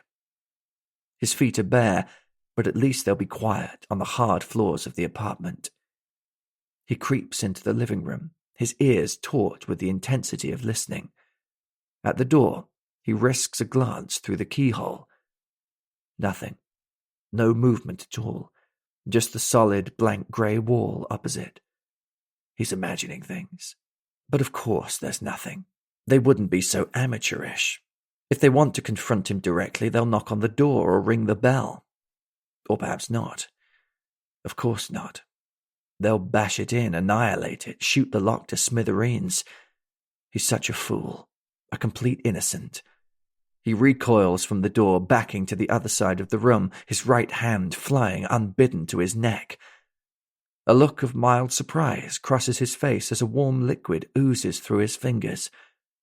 The next minute, he's lying face down on the carpet, his mind saying no, no, no. over and over. Or perhaps he's actually saying it out loud. His body is completely relaxed. He can't move a muscle, nor does he wish to. He's comforted by the warmth of the underfloor heating, content to lie there forever if needs be. But his eyes are open, still able to identify the table legs, the corner of the sofa. As he watches and waits for the inevitable, a pair of shoes steps into view. They look expensive, polished to a high shine, black like the trousers above them. They pause for a moment, and he knows they're the last things he'll ever see. Chapter 51. Michelle. They find a busy cafe and take a table right at the back. Music plays, some kind of bland pop, barely audible through the buzz of conversation. People come and go at the counter, ordering coffees and food. "Let's regroup," Richard says. "I'll get the drinks in." "What do we do now?" Toby says, watching as Richard weaves through the tables. "He has to get the story finished," Michelle says. "That's the most important thing. It's our only way out of this mess. We need to find somewhere he can work, somewhere we can carry on." She's surprised at the firmness of her own voice. Inside, her emotions are churning. Nothing seems to be going well for them. They have nowhere to stay, they've lost a member of the team, and now her few possessions are gone. Clothes, wash bag, underwear. Forget expensive face creams, she hasn't a toothbrush or a comb to her name. It's trivial given the circumstances, but the loss of her bag seems like the last straw, and it's a struggle to stop the panic rising. Helga's in danger. Lars too, even more so. They've been shot at. Toby could have been hit. And Tom's disappeared. It really couldn't be much worse. Suddenly she can't breathe. "Toby, could you get me some water, please? Now?" She blurts it out, holding onto the table, which sways and bends under her fingers. The walls of the cafe undulate, chairs start to rise upwards. "Mum? Mum, can you hear me?" Toby's anxious face is inches from hers. She's lying on her side on the bench seat with Toby beside her, Richard crouching down, his eyes at her level, holding a glass of water. Luckily, nobody else is nearby. No one seems to have noticed what's going on at the back of the cafe. "What happened?" she says, pushing herself into a sitting position. She's relieved to see that the walls are back to normal, the table solid beneath her hand, though she still feels a little wobbly. "Steady," Richard says. "Looks like you fainted. I brought sandwiches and drinks. Try to eat." She can't remember the last time they ate anything, but she's not hungry. She sips at the water for a few minutes, breathes deeply. "Better?" Toby says. "Yes, better." "Eat, Toby. Don't wait for me." "Mum, you fainted. You must get something inside you." He unwraps a sandwich, puts it on a plate for her and tucks into his own. "Cheese. Nice and bland." She eyes the sandwich warily. "Thanks, Toby. Sorry to scare you. It's all getting on top of me." "It's not surprising," Richard says. "Don't beat yourself up. We all need to eat and drink. When we've done that, we'll put a plan together." With every mouthful, Michelle feels better. They're alive and nobody's injured, and that's something she can hold on to. When they've finished, she says, "We must get this story done, Richard. Where can we go now?" "I'm going to make a phone call. There's one place I know will be safe. A journalist's mate who's always travelling. She'll let us stay at her place." "How long before you're ready to send the story?" Toby says. "A couple more days, with a bit of luck. If you can get me details of those test subjects and we can talk to some of them, we should have enough." "I'm on it. Almost there. What about the info Tom was researching?" "Don't worry, I have access to his work. And yours too, Michelle. It hasn't been wasted, though you've lost your laptop. We'll get you another one." "And some underwear?" "Toothbrush," she says tentatively, not wanting to appear frivolous. The story must take precedence. "Yes, we'll get those now, while we're out. Best not to have them delivered. We'll stock up on food too." He looks towards the busy street outside. "Look, you two can nip across the road now while I make this call. I'll stay on the pavement outside. Toby, Be your mum's eyes and ears. Stay close to her. Watch the entrances and exits, and look out for anything strange. Let's keep it as short as possible. This time they're in a proper home, a stark contrast to the grim office spaces where they've been holed up in recent days. It's a spacious flat high up in a Georgian terrace, 4 floors and many steps above the ground.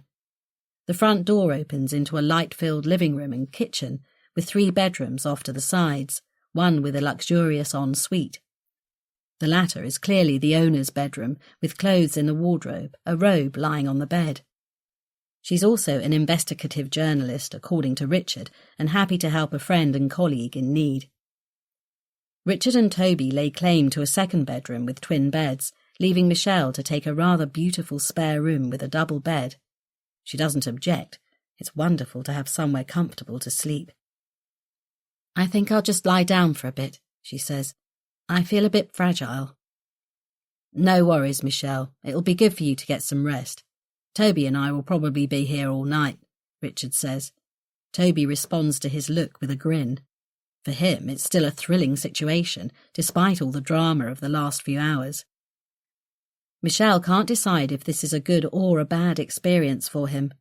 One thing is certain, it's never going to happen again. Her taste for adventure will be well and truly satisfied when, if, they come out of this alive. Michelle closes the bedroom door with a sigh of relief, dumping the bag of shopping on the floor for later. She'll have a shower when she wakes up, freshen up properly, put on her new clothes. The bed is deliciously comfortable after sleeping on old mattresses on the floor. She kicks off her shoes and waits for sleep to come. Chapter 52.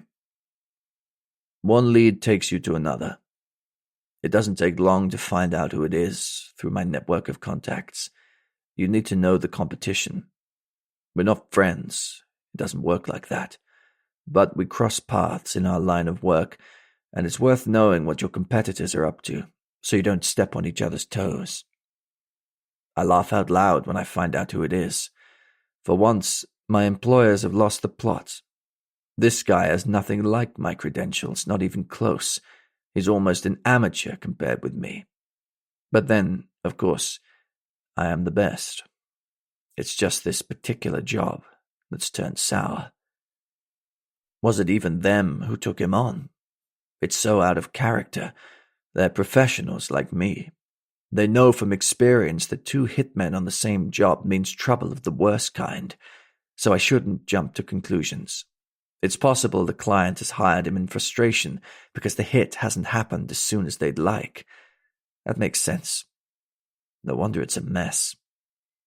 He'll lead me to them. I'll catch them and him all together. All I have to do is track, watch, and wait. That's what I'm good at, apart from the obvious. I'm a patient man, and I play by the rules, like it's a game of chess. If X goes to Y, then Z happens. It's not hard, but you have to think straight and be patient. Some quick thinking at the end could be called for, and I'm not bad at that either. Once I know where they are, all I have to do is hunker down and bide my time.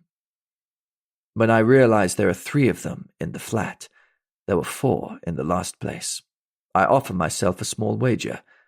One of them has gone rogue, I'll bet on it. With the kind of money this client's throwing around, that's pretty predictable. It won't be the woman, and it won't be her son. They're just not the type. It won't be the hack, too righteous by far. They all are. Think they can stand in judgment on just about everyone. My view is that's their choice, and they can live in a hovel for the rest of their lives while I watch the sun go down in paradise. No, it'll be the helper. The fewer the better, as far as I'm concerned. In and out in a flash. It won't be long now before I hang up my gun. Or rather, guns, knives, and other killing paraphernalia. Mustn't forget the garrots. I'll miss them. Time I got out. It's not my age.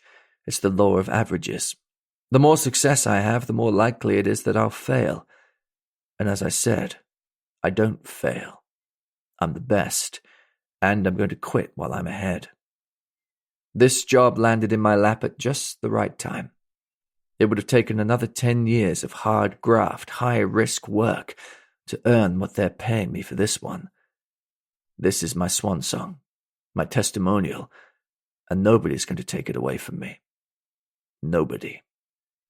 Which brings me back to Hitman number 2. He's one of the new breed. Young, keen, physically at the top of his game for sure. Clever, in the sense that he can hack a computer, analyze the data, cut corners with the latest tech. He'll be quick, too, laser sharp, but not street clever, not experienced. He hasn't seen what I've seen, done the things I've done. I can outsmart him. And that's exactly what I'm going to do here. Paradise. Here I come. Chapter 53. Michelle. Richard frowns. This isn't good. I can't get Lars. Michelle, searching on Toby's laptop, stops abruptly. Toby looks up from his phone. A look passes between them. They've always known how much danger Lars has put himself in. He's crucial to the story, the linchpin, the one who started the whole thing, and Kimia won't forgive him for that. It would be tragic if he can't see the story through, watch the axe fall on the corporate neck. For Michelle, it would be a terrible blow. In her heart, she's doing this for him.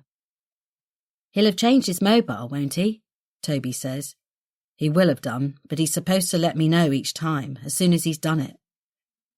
Richard redials, his fingers jabbing at the keys. Shit, definitely not in use. What can we do? Michelle feels her stomach knot. Nothing. We'll just have to wait and hope it doesn't mean anything bad. Didn't you suggest he should move to a different place? Perhaps he's on his way and that's why he's out of contact. Richard moves his head in a kind of maybe gesture. But he's not convinced. It's possible. There's nothing we can do but wait. I need to get cracking on the story. Let me know if there's anything important. Otherwise I'm going to need a few hours without interruptions. I'll work in the bedroom. You two stay here. Right, we'll leave you to it. We'll keep the coffee coming. Thanks. Richard nods and leaves the room.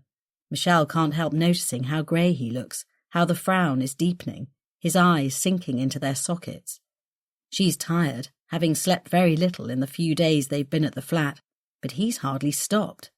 He must be close to exhaustion. But there's nothing she can do to help except keep monitoring, do what she can to replace Tom in supporting him. Where is Tom? Every hour that passes, the hope that he'll reappear fades. Mum, I need the laptop. I need to crack the Kimia system and get those contacts for Richard. Okay, just let me finish a couple of things first, then you can take over. She wants to check up on Helga for her own peace of mind. She scribbles down the number for Kimia, then searches again for Beck's, Magnus's family restaurant in Akureyri. But she can't find it. The website has disappeared, and it's delisted from all the restaurant review sites. It's as if it never existed. But how can that have happened? Helga said Magnus would inherit it after his parents had retired. It was doing really well, she said, and there were great plans for expansion of the brand. She checks the local Akureyri paper, types in Beck's in the search box. A reference comes up immediately, but what she reads makes her heart sink. Top restaurant Beck's closes. Family leaves Iceland for good. Restaurateur Carl Beck surprised the local community and fans of his popular eponymous restaurant in Akureyri by closing down suddenly last week. He was unavailable for comment and appears to have left the country with his family. Friends and customers were bemused and upset. We had no warning of the restaurant being closed, or that the Becks were leaving Iceland, a neighbour said. We're shocked and saddened. We loved that place, and we thought we were friends. The premises have been put up for sale through a local law firm. Michelle can't believe it. As far as she knew, the business was doing well, and Magnus was preparing to take over. What's happened, and where's Helga in all this? A sense of foreboding overtakes her. First Lars, now Helga. She hands the laptop over to Toby without a word and takes her mobile to the bedroom. Dialing Kimia's number sets her heart racing again. It's a big risk, but she must know what's happened to Helga. Helga Jonsdottir, please. She doesn't bother to disguise her voice. She's never been any good at accents. Her best option is to keep it short. 1 moment, please, the receptionist says, and the line goes quiet for a moment. We have no one of that name listed. She feels a rush of blood to her scalp. She cuts the call and throws the mobile onto the bed as if it scalded her fingers. What the hell does this mean? Is Helga dead or kidnapped? Or has she decided to flee along with Magnus and his family? The fact that Kimia has no listing for anyone called Helga means they've deleted her, closed her down. Did they discover she'd betrayed them? And if so, how? Perhaps she's simply resigned, gone to join Magnus. It's possible she's too scared to stay at Kimia, having helped Michelle. But would they delete her name from the database if she'd resigned? Wouldn't they simply say she'd left the company? Perhaps Michelle should have asked to be put through to the medical centre, asked for Helga there. They might have revealed a little more, but she daren't call back. Any calls for Helga, if she's under suspicion, would be noted. It's too risky. She doesn't know what to think. There's something very strange going on here. Helga's gone, her presence at Kimia erased. It's not a coincidence. It must be related to the Pan 12 story. Either Helga's dead or something's happened to make her disappear off the face of the earth. Chapter 54. Michelle. Toby sticks his head around the door. Mum, guess what? She sighs. She's a long way past guessing games. I'm really tired, Toby. What is it? He grins, punches the air. We've cracked Kimia's system. A piece of good news at last. She can't remember the last time she smiled. Great work, Toby. Was it Helga's code? No, actually, it wasn't much use in the end, which was weird. But my mate sorted me out. It took us a while, but we did it. Michelle can only guess what Toby's friends are like. You told them to keep quiet, didn't you? Mum. He gives her a sideways look. Sorry, of course you did. Can you access those names and contacts now? I'm downloading them as we speak. And it's secure. Are you sure you can't be traced? Her knowledge of computer technology is more than vague. She barely has the right vocabulary, but she must be certain. Mum, of course I'm sure. As sure as anyone who's been advised by the Maestro hacker drum kit. Actually, you didn't hear that. Sometimes she wonders if she speaks a different language from Toby. Drum kit? His handle, obviously, not his real name. Is this worth interrupting Richard for? It sure is. Knock first, though, just in case. Oh, and by the way, you owe me. Toby's eyes are dancing. News to me? What do I owe you? I never got my trip to Iceland, did I? Quite right, you didn't. I definitely owe you that. Don't worry, when this is over, we can go wherever you want. We're going to need a holiday. All the greyness lifts from Richard's face at the news. That's the best news, Toby, he says, clapping him on the back. Michelle, could you make the calls to the test patients, please? Of course. She needs to take her mind off Helga and Lars and Tom. Here's what you need to say. He hands her a sheet of paper with a list of questions. It's important you get their agreement to be quoted and to be interviewed by the authorities. Obviously, we're looking for at least one person, preferably two, who had an adverse reaction during or after the trial, and anything else they can tell us about the drug. I understand. Any sign of Tom? Richard shakes his head. Nothing. Aren't you worried about him? I mean, that he's gone so quiet. Don't you think we should check the hospitals, try to find out what happened? I hate to think of him injured and on his own. I am worried, though he's pretty resourceful, but we can't risk being traced again. We just have to hope he's okay. Listen, I'm very close to finishing my piece. I just need the last few bits of evidence, and I can submit it.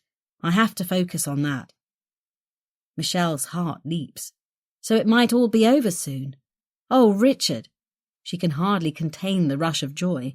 She has an overwhelming urge to hug him, but he makes a calming gesture with his hands. Maybe. The problem is, we're missing a key person if we can't find Lars, and we don't have nearly as much evidence as I'd like.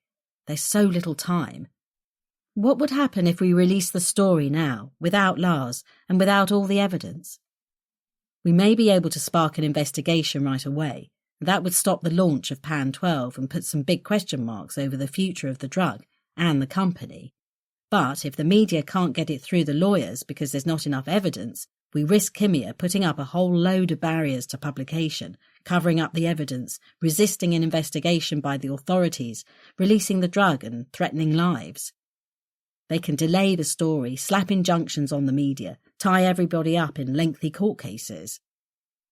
Michelle feels another surge of excitement. They're so close, and she can't bear to live like this for much longer. "Richard, let's do it," she says. "If there's a slim chance it'll stop them, it's worth the risk.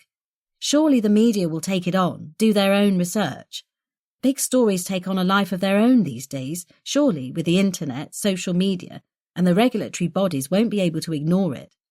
If we push it, we could even make sure the police sit up and take notice." Richard rubs his forehead, his long fingers easing out the deep lines that track into his hairline. "That's true," he says, "but even once the story's published, there's a long way to go. We have 10 days until the beginning of April. Only 10. We have to move fast to get the media on board, and the authorities will have to move fast too. That's not in their psyche. It'll take a hell of a lot of persuading, even once the story's out. We'll still be looking for more evidence, and tying up loose ends. But we'll be safe, won't we, once the police get onto it, surely?"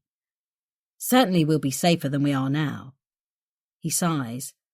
"Look, I need to get back to it, and you need to get on with those calls." He turns towards his bedroom. "Before you go, I tried to contact Helga." Richard turns back, his eyes sympathetic. "I know you feel guilty about her, but there are more important things." She shakes her head.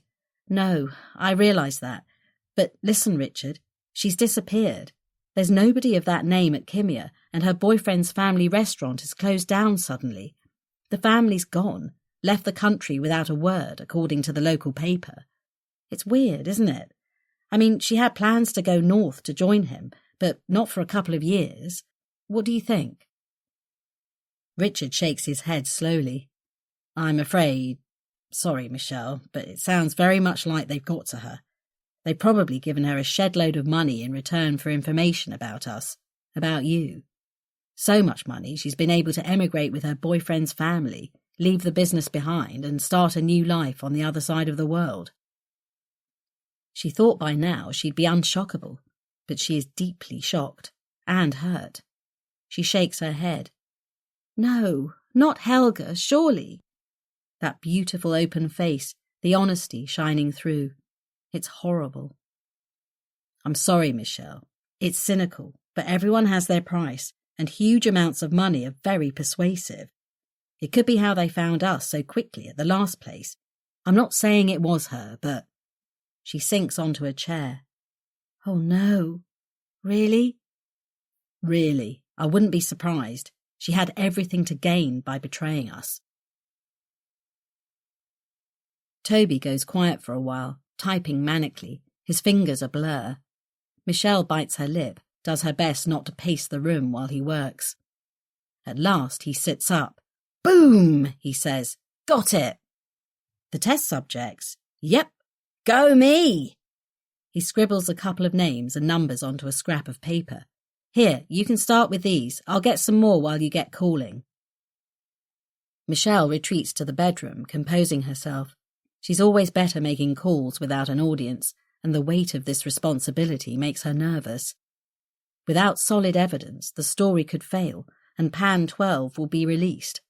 With it, and with some witnesses to back it up, the story could avert a global catastrophe. If that isn't nerve-wracking, she doesn't know what is. The first 2 calls don't go too well. Though she reaches the right people, neither is prepared to talk about their experiences. "I signed a non-disclosure agreement," says one. "I'm not prepared to break that contract." The other simply hung up on her once she'd explained what she needed. Back to Toby for more names, and she steels herself to carry on. After another 13 calls, her nerves are frazzled and she's no further forward. The 14th, too, brings no joy. The man swears at her and cuts the call as she's mid-sentence. None of this is doing her anxiety levels any good. She stands and goes to the window, opening it wide. Standing in the cool draught, she takes long, deep breaths into her belly, savouring the tang of diesel from below. The sound and smell of London traffic has always calmed her, providing a background hum indicating life around her. Leaving the window open, she returns to her list. Perhaps it's the lift she got from the air, perhaps it's a boost in confidence from breathing deep, but this time the experience is entirely different. "I'm so glad you asked about this," the woman says. Her name alone indicates she's Icelandic, and her accent is strong. But her English is good. "I was suspicious from the start about the drug. I had a very strange reaction. They didn't seem interested in the details. They just took me off the trial. There were no apologies, no notes. There was no monitoring of my condition, though I felt ill for some time afterwards." Once the woman starts, there's no stopping her, and Michelle struggles to keep up with her notes. She has to keep asking her to pause while she catches up. They talk for over an hour.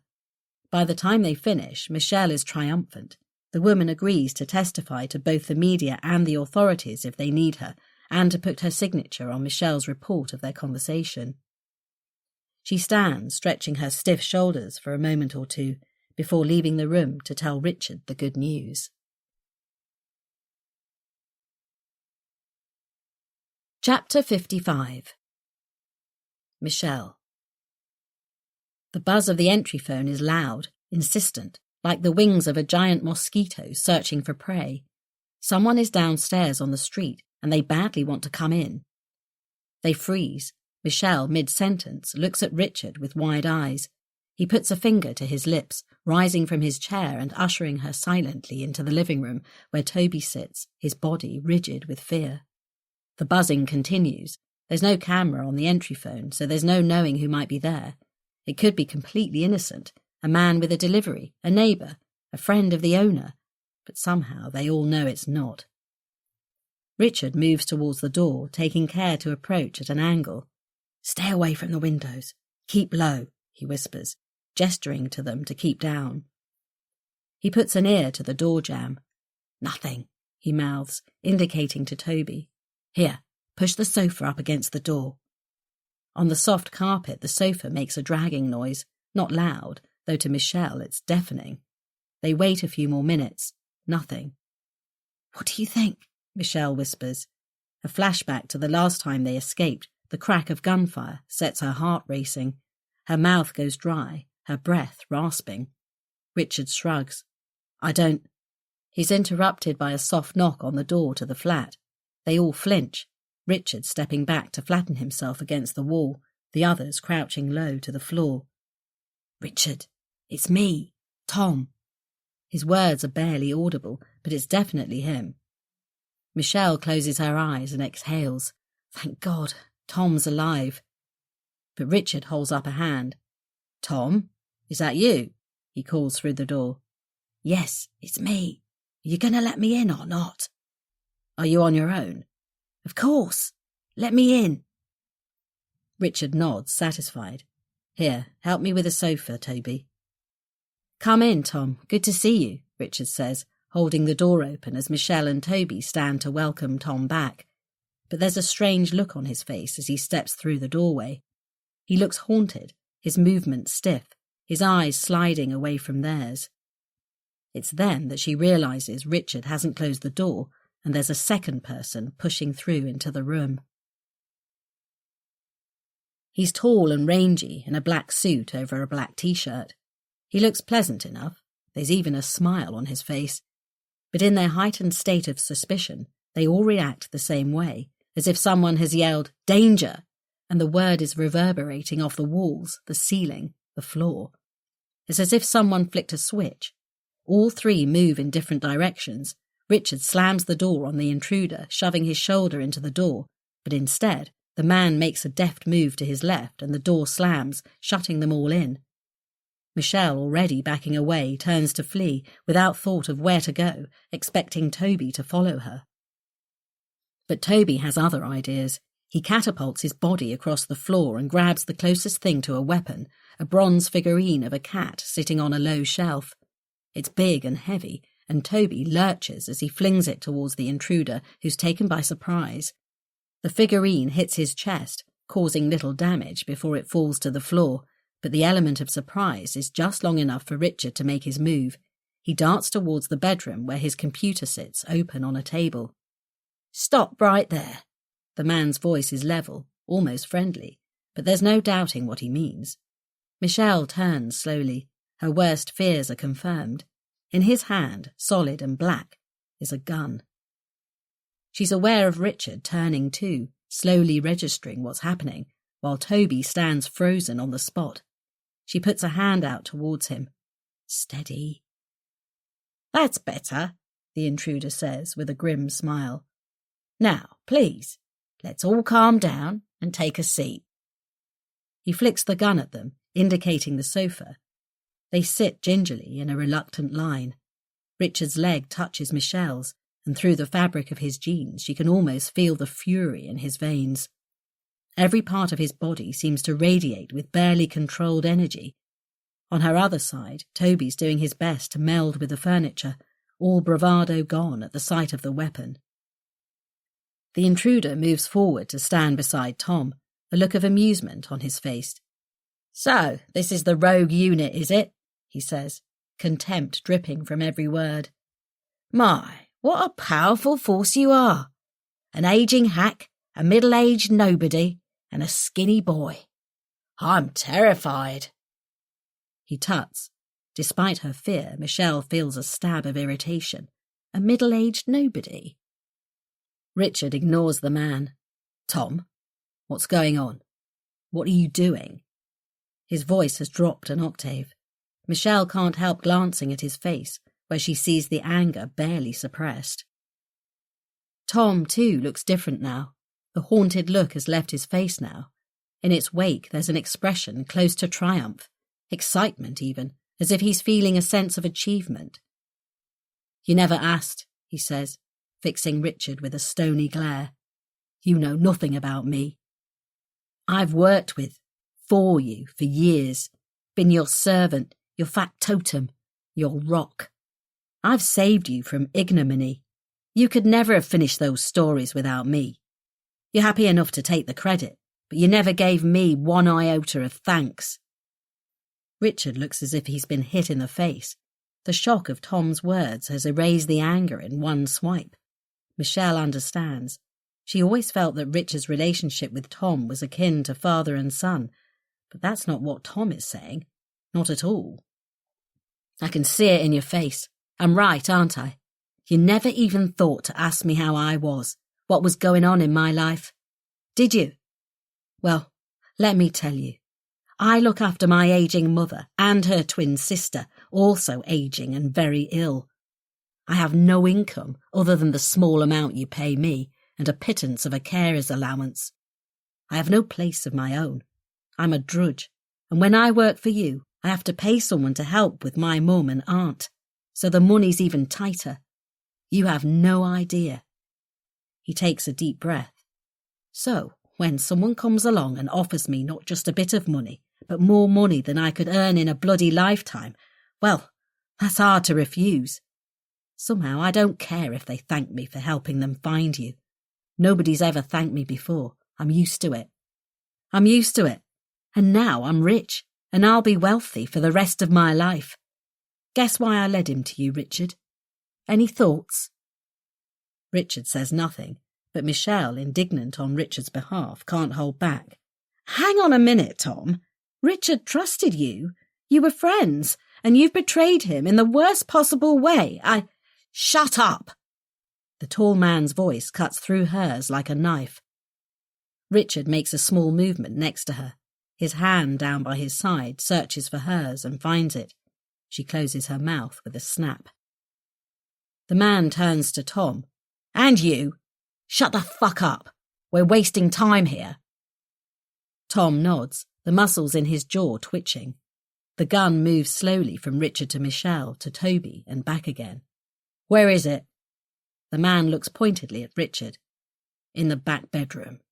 Richard's voice has turned to a growl. All of it? Richard nods. Do it, the man says to Tom.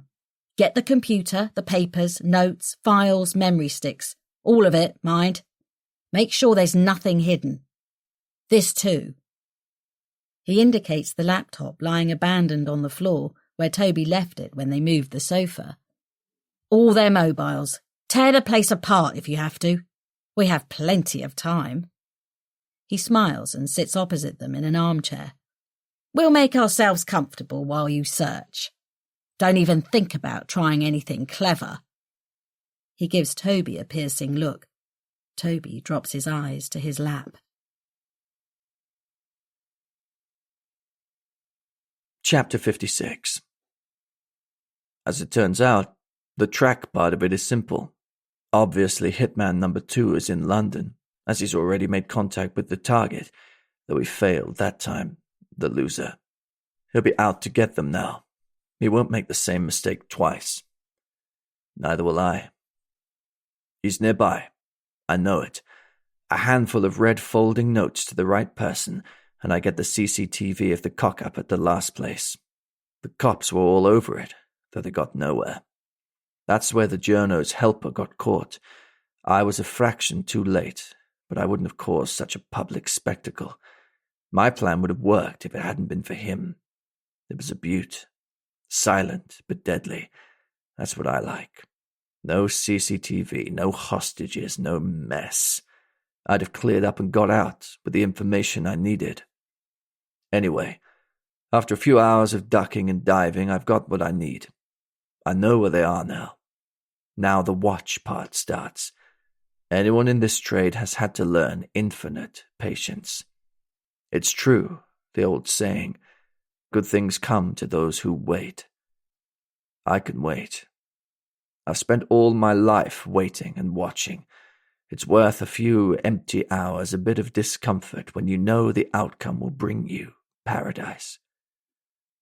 I have a particular skill in relation to waiting. I can keep part of my mind alert, super prepared, ready to move in a nanosecond, while another part of my brain does other things, makes plans, prepares for the next job, paints paradise in my head. The building's easy enough to find. The flat is at the top. That doesn't pose any problem. The good thing about apartments is that they usually only have one front door, back doors being superfluous as the ground is a long way down. I suppose apartment buildings in New York might be different, but in London, a fire escape is rare, especially on these poncy historic buildings. I've never understood the appeal myself. Doric columns, molded ceilings, Regency fireplaces, not my bag.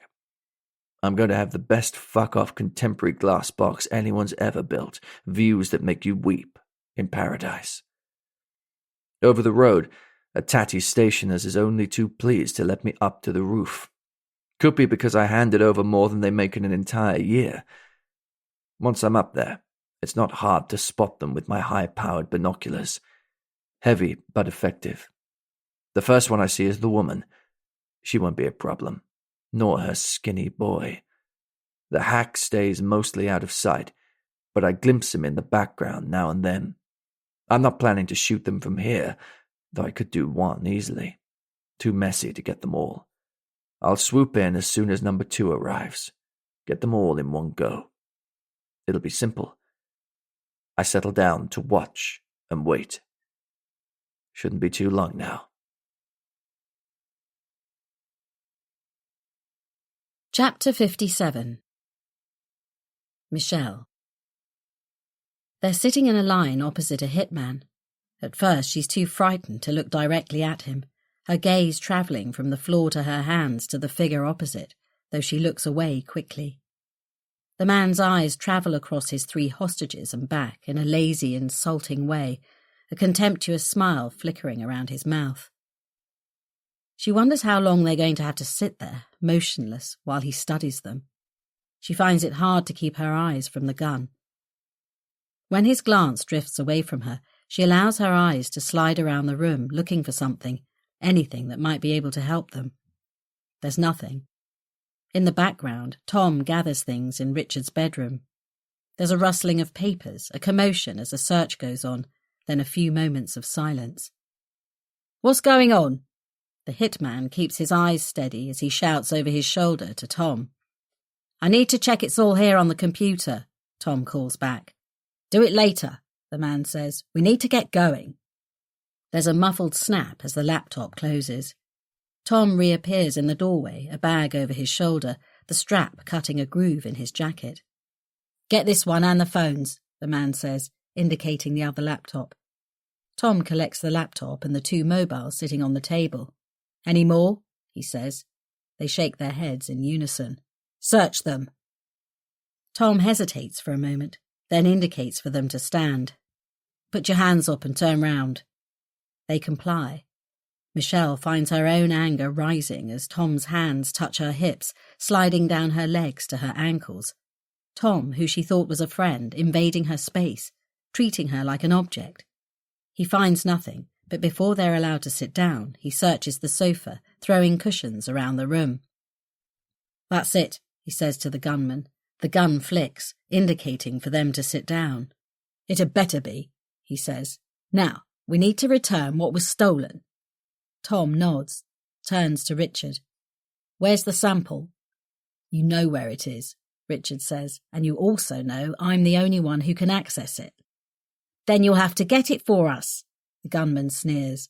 "He's coming with us," he says to Tom. Michelle feels the tension change in Richard's body. At the same time, Toby shifts his weight. She risks a glance at him, gives him a tiny shake of the head. He mustn't try anything on, not with a gun in their faces. But her mind's racing. If they take Richard with them to get the sample, what happens to her and Toby? Her entire body shakes. They won't risk leaving them alive. Why would they? Kimmy is ruthless. They'll stop at nothing. She and Toby have no value for them now. Will they shoot them here or take them somewhere else, where they can be disposed of more discreetly? Is there any chance at all that they'll just tie them up and leave them? In her heart, she knows there isn't. But this is her son, sitting right next to her, and he's only 19. She has to protect him, plead for his life. The words start to rise in her throat. Richard coughs, a signal he's about to speak. At once, the gun focuses on his chest. It's too late. His voice is deep and flat. Michelle and Toby forget themselves, their heads swivelling towards him in surprise. "What do you mean, it's too late?" Shock registers on Tom's face, while a look of intense fury flashes over the face of the gunman. He leans forward, the gun poised. Richard pauses, stretches his legs out in front of him, sighs. It's such an unexpected gesture, they all watch, transfixed, for a moment too surprised to say anything. The hitman leaps to his feet, pointing the gun at Richard's face now. Michelle and Toby recoil in shock, tucking their legs towards each other, away from the weapon. Michelle's arm snakes around Toby's thin shoulders. "Fuck's sake!" the man yells, the gun waving. "What's too late?" You're too late. I've sent the story," Richard says, his voice steady, his eyes challenging the gunman. For the second time in a matter of minutes, everything happens at once. The gunman takes a single step towards the sofa, one arm outstretched, the barrel within millimetres of Richard's forehead. There's an ominous click as the safety is released. Tom leaps towards them, dropping the heavy bag with a thump, shouting, "No!" Michelle, terrified, lurches sideways, grabbing Toby. They fall to the floor in a heap and scramble behind the sofa towards the front door, escape the only thing on Michelle's mind. But there's a strange zinging noise in her ear, a sudden thwack, and right next to them, the centre panel of the front door opens up, cracks spreading around a circle of darkness. They freeze, their hands on each other's arms. "Come out! Slowly!" Michelle puts her hands up slowly, indicating to Toby to do the same. He's behind her as she gets to her feet, taking care not to make any sudden movement. "Sit down. You too." The gunman, still standing, indicates to Tom. He obeys and sinks to the floor, legs crossed, to one side of the sofa. Richard stays put and Michelle and Toby slide back into their positions, their eyes fixed on the threatening lump of metal aimed at them. So, you say you've sent the story. Where and when? Richard sighs, studies the fingernails on his free hand. I'm warning you, that bullet went into the door. The next one won't. To Michelle's horror, the gun swings from Richard to Toby. No, no, no, she says, almost rising from her seat, but Richard's hand squeezes hers, holding her down. The entire sofa seems to be shaking, and she realises it's her body causing it. I will do it, you know. She hears his voice as if from a distance, every word slicing into her consciousness. She believes him. Now, where and when? It really doesn't matter. What matters is the story's out in the stratosphere, and every second you sit here threatening us, it's growing, reaching further and further around the globe. Check it out, the gunman says to Tom, who reaches to his back pocket for his phone. He taps and scrolls for an instant, then gets up slowly, his eyes fixed on the screen. Silently, he hands the device to the gunman, who glances at it, the gun unwavering in his other hand. The shaking hasn't stopped. If anything, it's worse, because a horrible realization has wormed itself into Michelle's mind. If the story's out, they're dispensable, all three of them. Why would Kimia let them live? The Pan-12 sample, still safe in the vault of a high-security bank, doesn't matter anymore. The story will take on a life of its own. The launch will be halted. The authorities will move in. The job is done. But the hitman has failed. He'll kill them out of fury, or to tie up loose ends, or because they've seen his face, or just because they're there. It doesn't matter why. He's going to kill them anyway. She watches in horror as the barrel of the gun angles towards her. There are moments in Michelle's life she remembers, not for their drama, but for their filmic quality. Her memory holds them not in snapshots, but in short video clips where the details never change, nor the colours, sounds and smells. She can close her eyes and sense how it was, whenever she wants.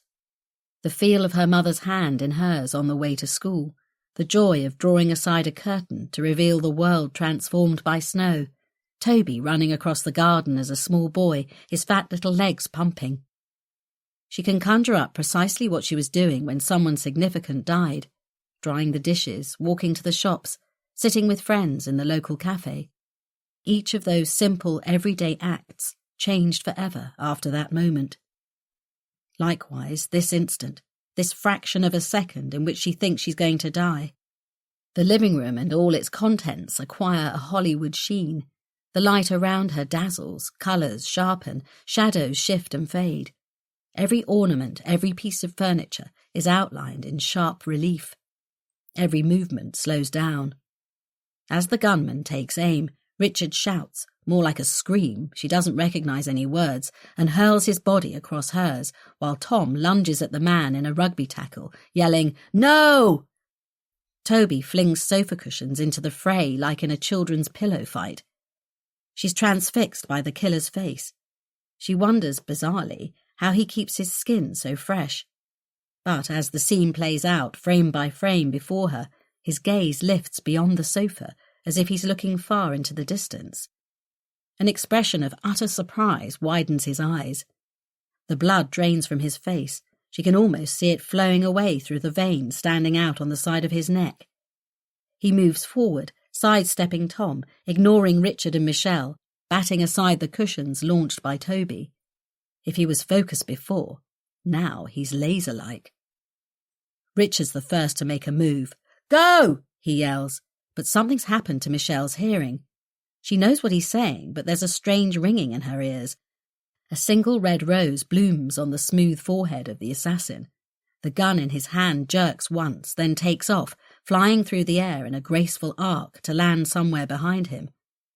She recoils as a fountain of warm, dark liquid sprinkles across her face, her clothes, the cushions beside her. His body, until now wired, taut as a spring, relaxes all at once. It's like watching a puppet as his controller lets go. His knees hit the floor with a soft thump. His shoulder follows. At last he lies on his side before them, lips working, the look of surprise fading with the life in his eyes. Black fluid seeps around his head. For a moment she's transfixed with horror. She closes her eyes, waiting for the sense of relief to flood through her. It's over. But there's another sound from behind, another scrambling sound, a whump like the first one, and a grunt of air being forced from someone's lungs. Toby's beside her, frozen with horror, gazing at the dying man on the floor. Richard flings himself to one side, her eyes follow him unbidden. Just beyond are Tom's legs. They're on the floor, and they're twitching. Chapter 58. A surge of adrenaline sharpens my senses as a car draws up opposite. I peer down and watch as two male figures exit the vehicle. One looks tentative, furtive, looking both ways as he emerges. The other, tall, dark, neat, powerful, strides purposefully towards the back of the building, looking neither left nor right. He is the other one. The first figure hurries after him. I slip my gun into the waistband of my trousers and follow. So my enemy has recruited the traitor. Not bad. Something I probably would have done myself given the simple opportunity he was presented with. I have to give him that. But I won't give him the chance to do my job. Once I've got them all in a room together, that will be that. I'll be in and out of there. Job done. Send me the money. After that, I'm off, on my way to paradise. I almost catch myself whistling as I climb the stairs silently, click the safety off, and slip to one side of the closed door. I listen intently, my ear to the door jamb. A male voice, then a different one, then a female murmur, and then a yell, a scream. Someone shouts, "No!" I turn the handle and the door swings open. It almost catches on the back of a large sofa. Facing me, his features turning white with fury, is the other one. The gun in his hand swivels from an unseen target on the front of the sofa towards me. At the same time, a figure dives at me from one side. Instinctively, I squeeze the trigger, noting with satisfaction the perfect hole in the forehead of the hitman before I turn to the other, letting off a second shot. But something strange happens. I miss my target. My shot connects with a shoulder when it should have created another perfect circle. I'm losing my grip. Or is it my sight? My legs give way. I'm falling. Like a single frame of a film, paradise is laid out in front of me. I reach for it, but it's fading fast, the divine colors dripping from it, the outlines blurring. My hand closes on nothing but darkness. Chapter 59. Michelle. "Richard! Stay down!" He turns, grabs the gun, and launches himself round the corner of the sofa. "What's happened?" She pulls Toby's head into her shoulder in an attempt to keep his eyes off the carnage that lies within inches of their feet. "Are we safe?" There's a long pause, a drumming in her ears now. It's her heart about to burst. "I think so." Richard unfurls his body behind them, but Tom's been hit. "What?" She leaps to her feet to see Tom prostrate on the floor, blood seeping from one shoulder, his eyes closed, Richard bending over him. But what really grabs her attention is the other body, lying half in, half out of the front door. A man's body, head to one side, eyes open but empty. Grey hair, cut close to his head, swarthy skin. She blinks once, twice, before she notices the spreading pool of dark liquid around him, the dark stain on his shirt, the gun lying by the wall. Confused, she lifts her eyes to Richard's. Who's that?" Her brain seems to have lost the ability to make connections. "I have no idea," Richard says, "but he's definitely dead." "There was another one." "Could have been. Could be police or Europol, who knows. He was alone. There don't seem to be any more around. Not right now, anyway." She stares in disbelief, First at Richard, then at the lifeless body. How could that be? Were there two lots following them, two assassins out to get them? Or did the gunman in the flat just kill someone who was meant to rescue them? It's too much to untangle right now. The sound of retching brings her to her senses. Toby? He stands, wiping his mouth on his sleeve, his face ashen. His eyes alight on the second body. Shit! Who's that? Mum! What the hell just happened? We appear to have two gunmen in the house, Richard says dryly, both eliminated, each by the other, and one traitor injured. Then, seeing Michelle's face, oh, he's not too bad. He'll survive, if we let him. She flinches. Sorry, Michelle, bad joke. Toby, can you get some towels and sheets for Tom, please, and maybe a blanket, while I do something about our killers? What are you going to do with them? She does her best to keep her eyes averted, but they keep straying back to the blood spatter on the sofa, the walls, the floor, all over Toby, all down her jumper, probably on their faces and in their hair too. If she thinks about it too much, she'll start retching. I'm calling the police and an ambulance. Try not to disturb anything. Don't clear up. Richard disappears into the corridor, his footsteps fading. It takes her a moment to realise their phones in the blood-spattered bag at Tom's feet are evidence. Richard will have to find a neighbour or borrow one from a passer-by. Hopefully there are no more gunmen around the corner. 2, surely, is enough for one day. Toby reappears, his arms full of towels and sheets. She's relieved to have something practical to do, to keep her mind off the gruesome scene around them. She wants to keep her son occupied too. Toby, make some tea. With sugar. Kneeling beside Tom, she places a cushion under his head, turning it so the bloodstains spattered across one side face the floor. He groans slightly. The entry point of the bullet is at the top of his shoulder. She hopes it's gone right through, has missed all his vital organs. He betrayed them, but she doesn't want him to die. He doesn't deserve that. She covers him with a blanket and staunches the blood with a towel, holding it as firmly as she dares on the wound. His pulse feels strong, though his eyes are still closed. Perhaps the shock has rendered him unconscious, or maybe he hit his head when he fell. She daren't move him to look. Somewhere, deep in her memory, is a rule. You're not supposed to move a person with a head injury. Toby returns with mugs of tea, some water for Tom. She puts the water to one side. Better not, she says, in case they have to operate. Toby's eyes flit towards the other bodies.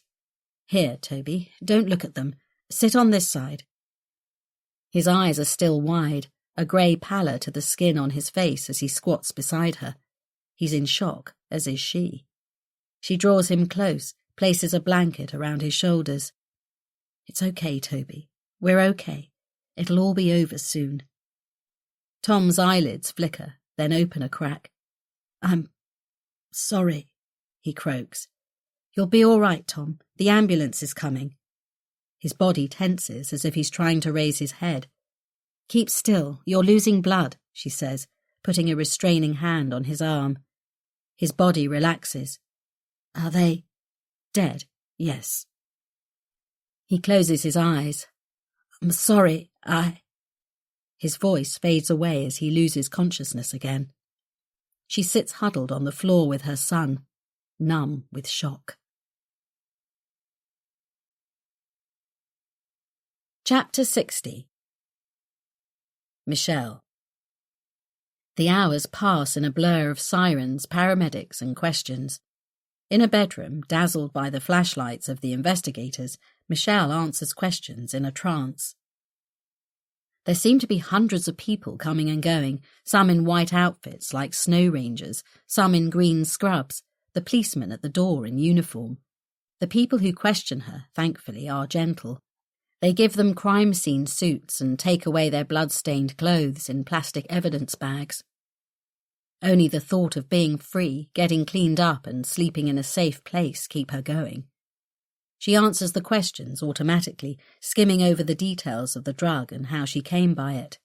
Once or twice she almost falls from her chair, asleep. She's too tired to think, to wonder how much to tell them, or how little. Toby sits next to her and she stays with him as he's questioned, even though the police don't like it.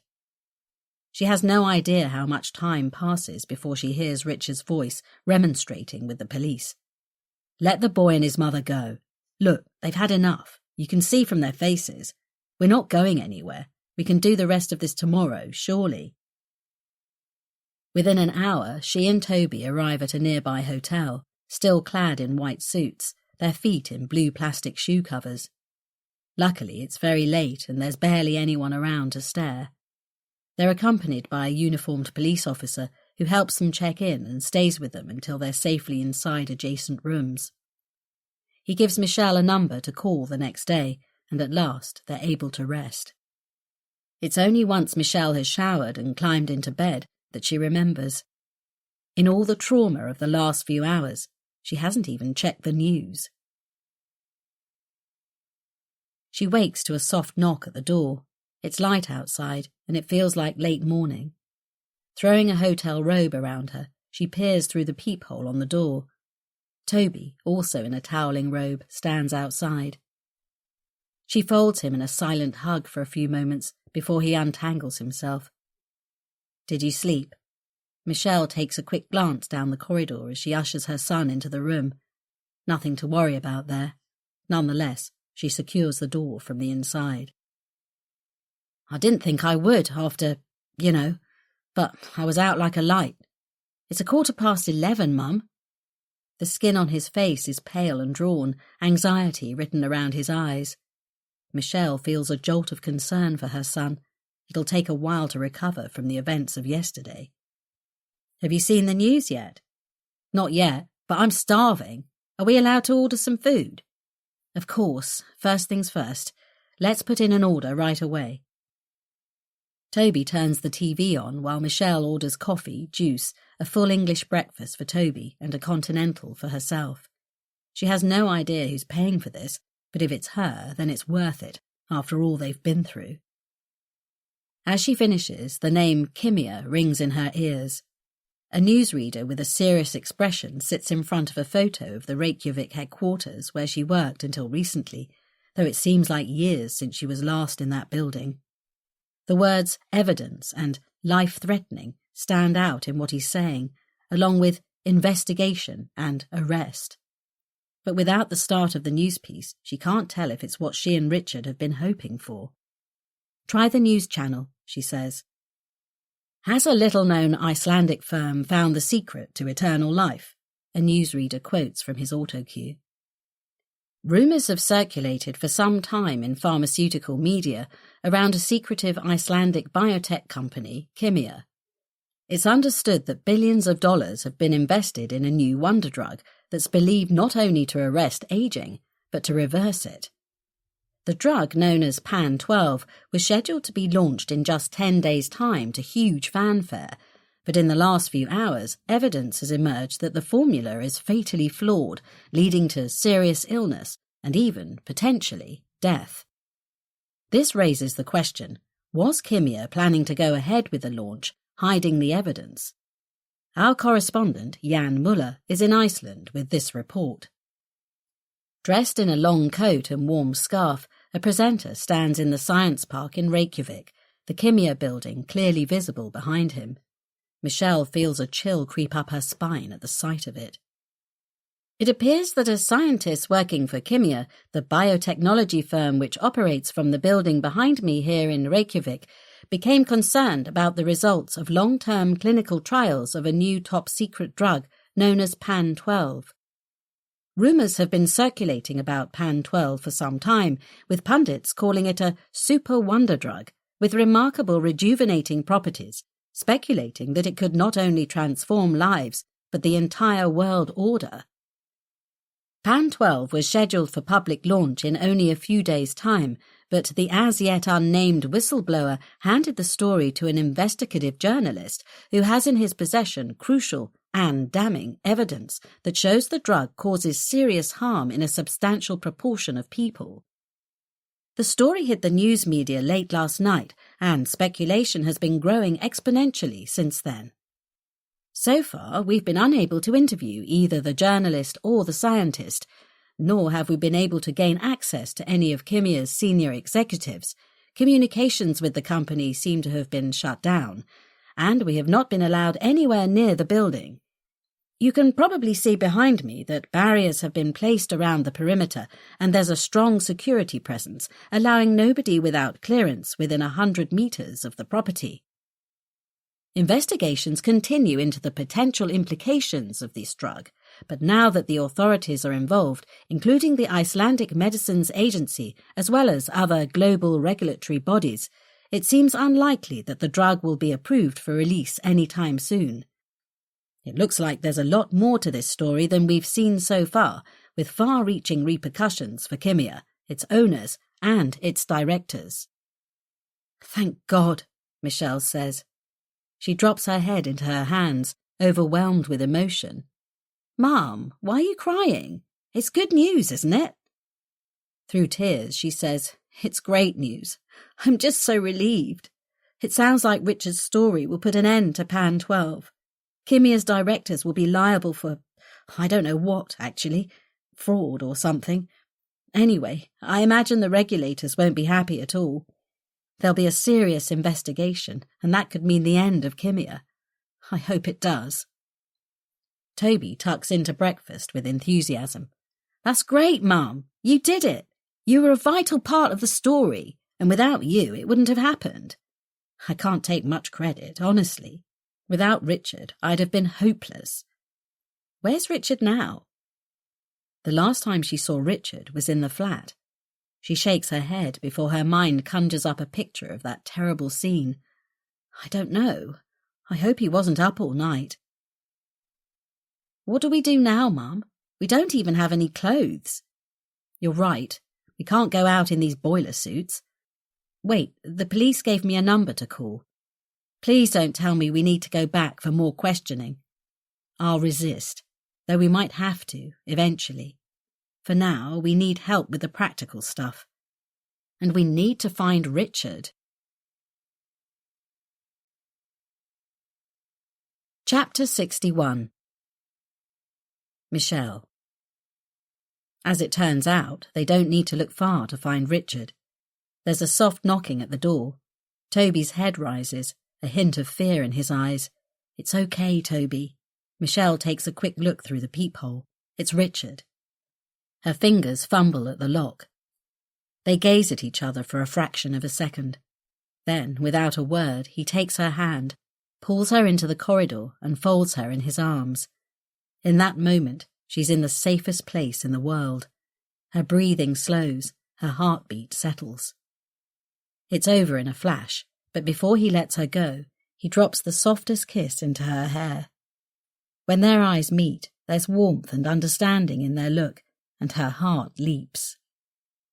Back in the room, Toby jumps from his seat, returning Richard's hug with enthusiasm. Good to see you, Richard. Likewise, good to see you both.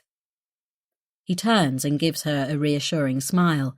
She smiles back, wondering if Toby can sense the change in them. Coffee? She says. He nods, and she's grateful for the distraction. It takes a few moments for her breathing to settle. He looks thin and tired. There's a faint smell of soap around him, his hair wet from a recent shower. He wears a version of the same tracksuit supplied a few minutes ago to Michelle and Toby. Each of these is slightly oversized for the wearer and in a different colour, but they're basically the same, and on their feet are identical-looking hotel slippers in various sizes. They stare at each other for a second, then snort with laughter. It's a moment of pure release. Now we really are a team, Richard says dryly. We have a uniform. From a bag, he produces two familiar-looking mobile phones. Back to burners, then, Toby says, a note of disappointment in his voice. Only for the moment. We need to be sure we're safe before we go home. I thought we might as well get back in communication first. Who are we going to communicate with? Michelle can barely get her head around what's happened, let alone plan a return to normal life. Richard smiles. Good point. You've seen the story. They nod in unison. Were you up all night working on it? Michelle says. Pretty much. He shrugs. I got a couple of hours sleep this morning, time enough for that after the furore has died down. Has it done the trick? We won't know for a while, but I'm 99% sure they can't release Pan 12 anytime soon. It'll probably never see the light of day. There'll be a massive investigation by the regulators, the authorities and the police, and that will take months, probably years. The preparation of all the documentation, the securing of Kimia's files, it will be a huge challenge. They'll need the courts behind them. Kimia's directors won't give up their secrets easily. All I can say is, Richard, you were brilliant, back at the flat. She hesitates, takes a breath. I thought you were bluffing when you said it was too late. You were so calm, even with a gun pointing at your head. But you had actually sent the story, hadn't you? He nods. I sent it a few minutes before they arrived. I had the sense that we were on borrowed time and it needed to go. Even though you didn't have the evidence you needed? He nods. We had just about enough, with your Icelandic lady. We were lucky, though. It was very close. It could all have ended quite differently. There's a silence as Michelle and Toby contemplate what that might mean. There's so much I don't understand, Michelle says at last. It all happened so quickly. Try me, Richard says. What's happened to Lars? Is he safe? He says nothing. A cloud passes across his eyes. Dead, she whispers. I'm sorry, Michelle. I didn't want to tell you straight away. So the man who started all this wasn't able to see it through. Though she barely knew him, she feels as if she's lost a friend, and the tears prick at her eyelids. She swallows a lump in her throat. How? Professional killing. They found him in his apartment in Stockholm. He was shot in the neck. He would have known very little about it. It's sad. Another day or two, and he'd have made it. Poor Lars. He was brave enough to do the right thing, and look where it got him. A lonely death in a rented apartment, hunted down and eliminated. It's tragic that only a short time later his courage would have been celebrated. He'd have seen his findings proved correct, and he'd have known how important his actions were. Sadness is followed by guilt, then anger in Michelle's heart. What a tragic end for him. We must make sure his name is known, Richard. He helped save thousands, maybe millions of lives. Richard nods. Don't worry, I'm on it. We haven't released his name yet. They're still looking for relatives to inform, though it doesn't seem he had much in the way of family. I'll make sure he gets the recognition he deserves. Are you getting loads of money for the story? Toby blurts out. Toby! Toby's eyes widen. It's a valid question, Mum. It is a valid question, Richard says. The answer is yes, Toby. The media are pretty generous when it comes to this kind of scoop. It'll sell papers in massive quantities, send visitors to their websites, go viral on the socials. I'll be okay, and so will Tom and his family. Oh, and you and your mum too, as part of the team. Michelle opens her mouth to remonstrate. No, I won't hear any objections. Listen, your lives have been turned upside down through no fault of your own. You've lost your job, Michelle, and your home, albeit a temporary one. You'll have to defer your studies, Toby, to give you time to recover from the trauma. When the dust has settled, you'll see it makes sense to include you in whatever financial benefits come from this story. You'll need it. And luckily, there'll be plenty. Toby grins. Fantastic! Thanks, Richard. She's pleased for Toby, but the news about Lars is too upsetting to be glad for herself. Right now, there's something else she needs to know. She dreads the answer, but she must ask. What's happened to Helga? Do we know that yet? Richard shrugs. Nothing as yet. Seeing Michelle's look of concern, he carries on. I suspect she's safe. Kimia's not interested in her anymore. They've got other things to think about. You can stop worrying about her. Michelle breathes again. Helga's escaped and she's safe. What about us? Are we sure there are no more killers tracking us, waiting for us around the corner? Toby looks up, startled at the question, fear in his eyes again.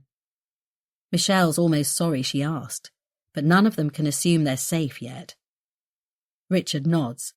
I don't know the answer to that yet. The The police are following up the connections between Kimia and the guys who followed us. They'll come down hard on whoever hired them. It's pretty clear they were both professionals working for Kimia, though it's baffling that they killed each other. That may have been an error of communication, or it may have been a spur of the moment. Who knows? There's a lot to untangle. There certainly seems to be. Michelle's head hurts with all the unanswered questions, or perhaps it's the shock, or the lack of sleep. She reaches for the coffee jug again, and though it's gone cold, pours herself a cup of dark syrupy liquid and sips it, lost in thought. Richard, his eyes on her, picks up the phone and orders more. "So when can we go home?" Toby asks. "When the police say we can. A few more days, I suspect, and there will be more questions at some point. Don't panic, Toby. It won't be today." "You mean we have to stay here in this hotel?" "We have to wait for the all clear." Toby's face falls. "That sounds boring." "More to the point, are we safe here?" Michelle says. She's happy to wait, as long as she doesn't have to worry about gunmen arriving at her door. "As long as we stay put. There's a security guard on the stairs, and the lift to this floor is disabled. The other rooms up here are unoccupied. There's a police watch downstairs. Hopefully it'll only be a couple of days. The staff have been briefed to bring us whatever we need, so if you want a games console, Toby, I'm sure that can be arranged." Toby's face brightens. "Cool. Can we order whatever we want?" "Within reason." Richard smiles. "Probably not a Ferrari at this stage. And Toby, be careful who you're connecting with. Only people you know for the moment. And I know I don't need to say it, but don't mention what's happened or where you are. Not to anyone." A day or two of enforced rest sounds pretty good to Michelle. It's about all she can face at the moment. Tom looks away when he sees Richard and Michelle approaching his bed. Michelle hangs back, letting Richard take the single chair. "It's okay, Tom. We're not here to judge you." Tom's right shoulder is heavily bandaged, his arm held across his chest by a sling. He looks thin and hollow-eyed, his skin grey against the white of the sheets. "I'm sorry, Richard," he whispers, his eyes filling. Richard sighs, shakes his head. "It's okay. I'm not blaming you. I'm here to apologise, Tom. I'm sorry. I was wrong to treat you as I did. I had you down as a private person, not wanting to share your personal life at work. It was a misjudgment on my part, and I feel terrible about it.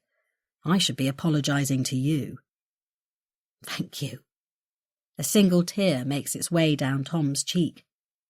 "I had no idea about your mum and your aunt or what you were going through. It was unforgivable of me, but I've made sure they're looked after now while you're in hospital and for as long as you need." More tears flow now. Tom wipes them away with his good hand. That's very generous of you, considering what I did." "Don't even think about it," Richard replies. Tom's eyes stray to Michelle standing behind Richard. "Are you all okay? Toby?" "We're fine, Tom." Michelle feels no animosity towards Tom, only sympathy now. His life was hard, he made a choice. It was a bad one, but everyone makes bad choices sometimes. "Toby's good. He's going back to university. It'll help him to be back to normal." She doesn't mention the therapy for post-traumatic stress disorder that her son will need to combat his panic attacks. "If it makes any difference, I didn't know he was out to kill you. I thought we were just going to grab the evidence. I wasn't thinking straight. I'm such an idiot." His voice fades. He turns his head away. "Don't upset yourself. Michelle and I both know you tried to stop him. When you realised what he was about to do, you tried to protect us. We'll give evidence to that effect in court, if needs be." At the mention of court, Tom grimaces. "That would be. Thank you so much, both of you. I thought you'd never forgive me."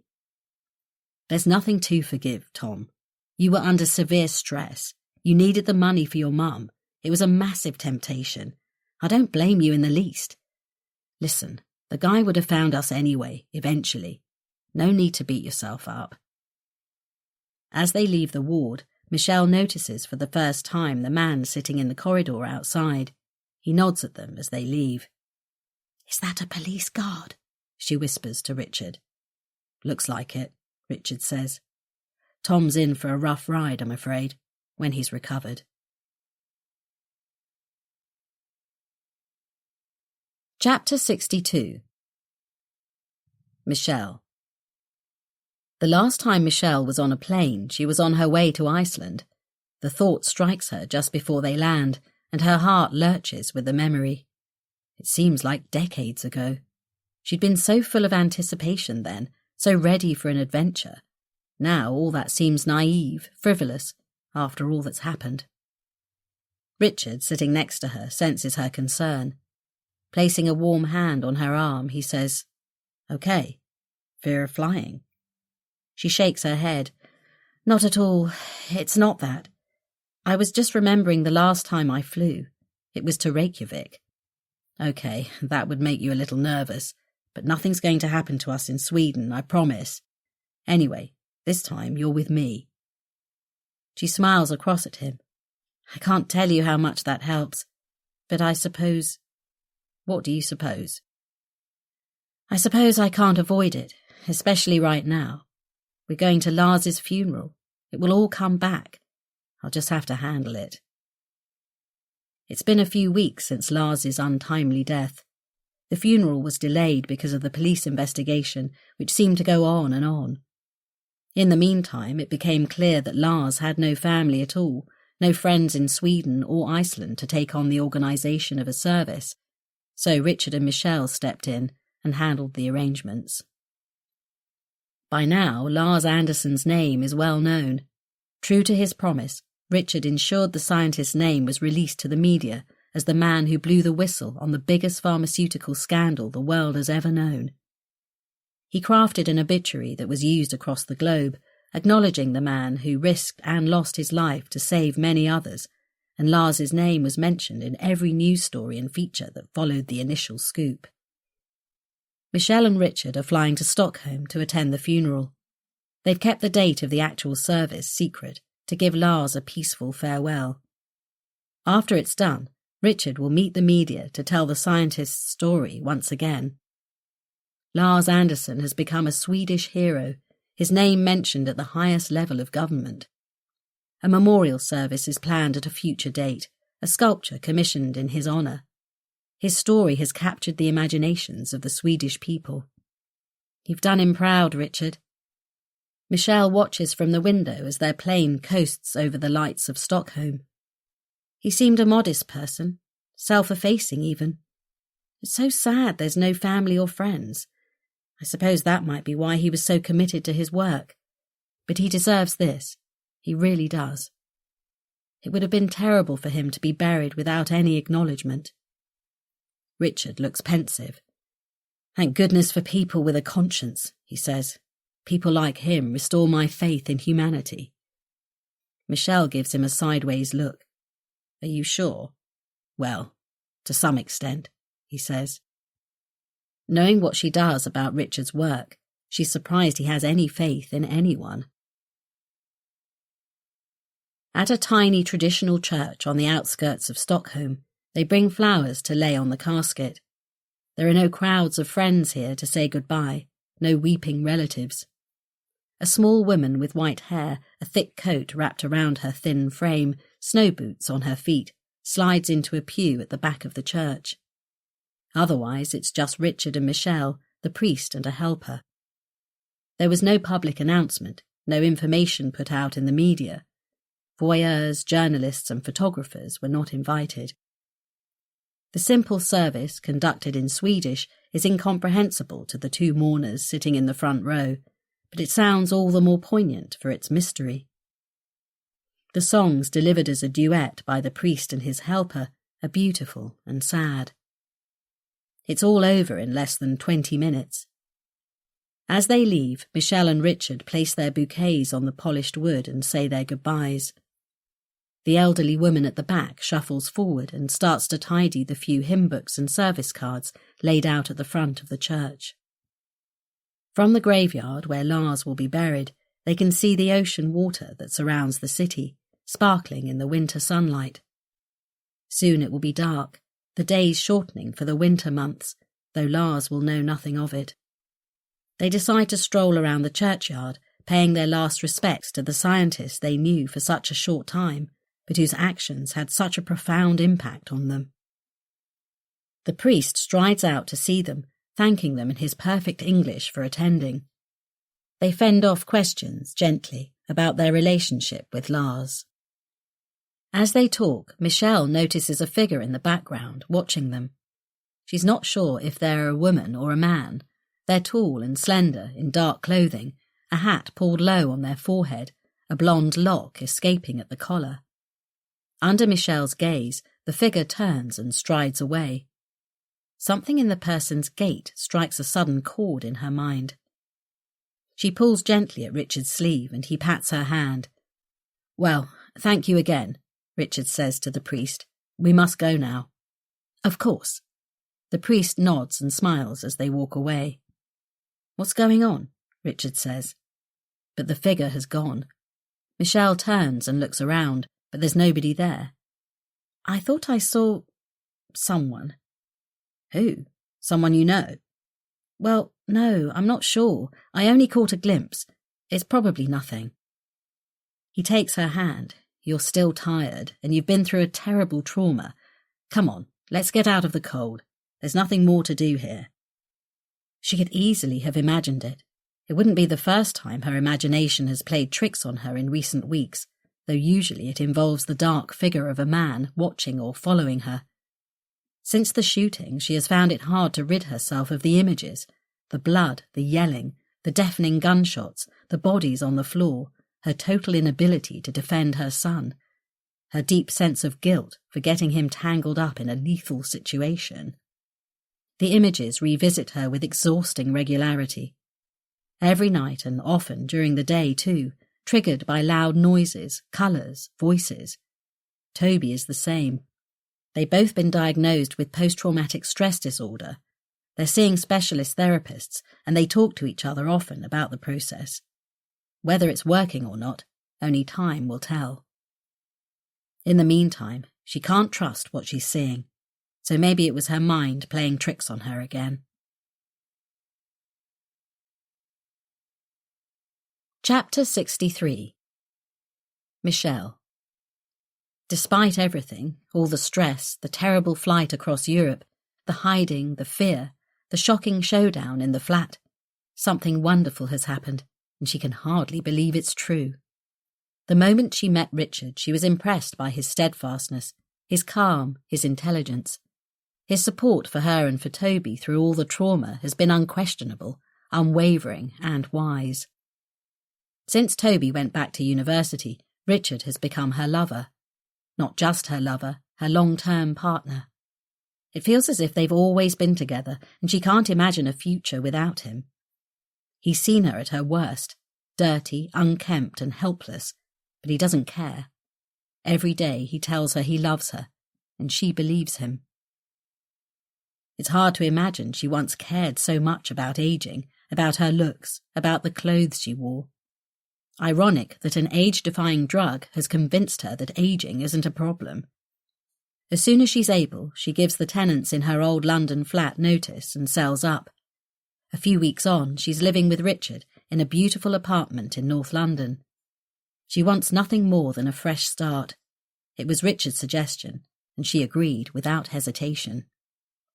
They talk for hours about how their future might look. Richard is tired of his work, and when the Kimia story is done, he will have had enough of investigative journalism. It's dangerous and exhausting, and though he'll miss the thrill of the chase, he won't miss the dark side of what he does. The injustices, the inhumanity, the violence. There's only so much darkness a person can take.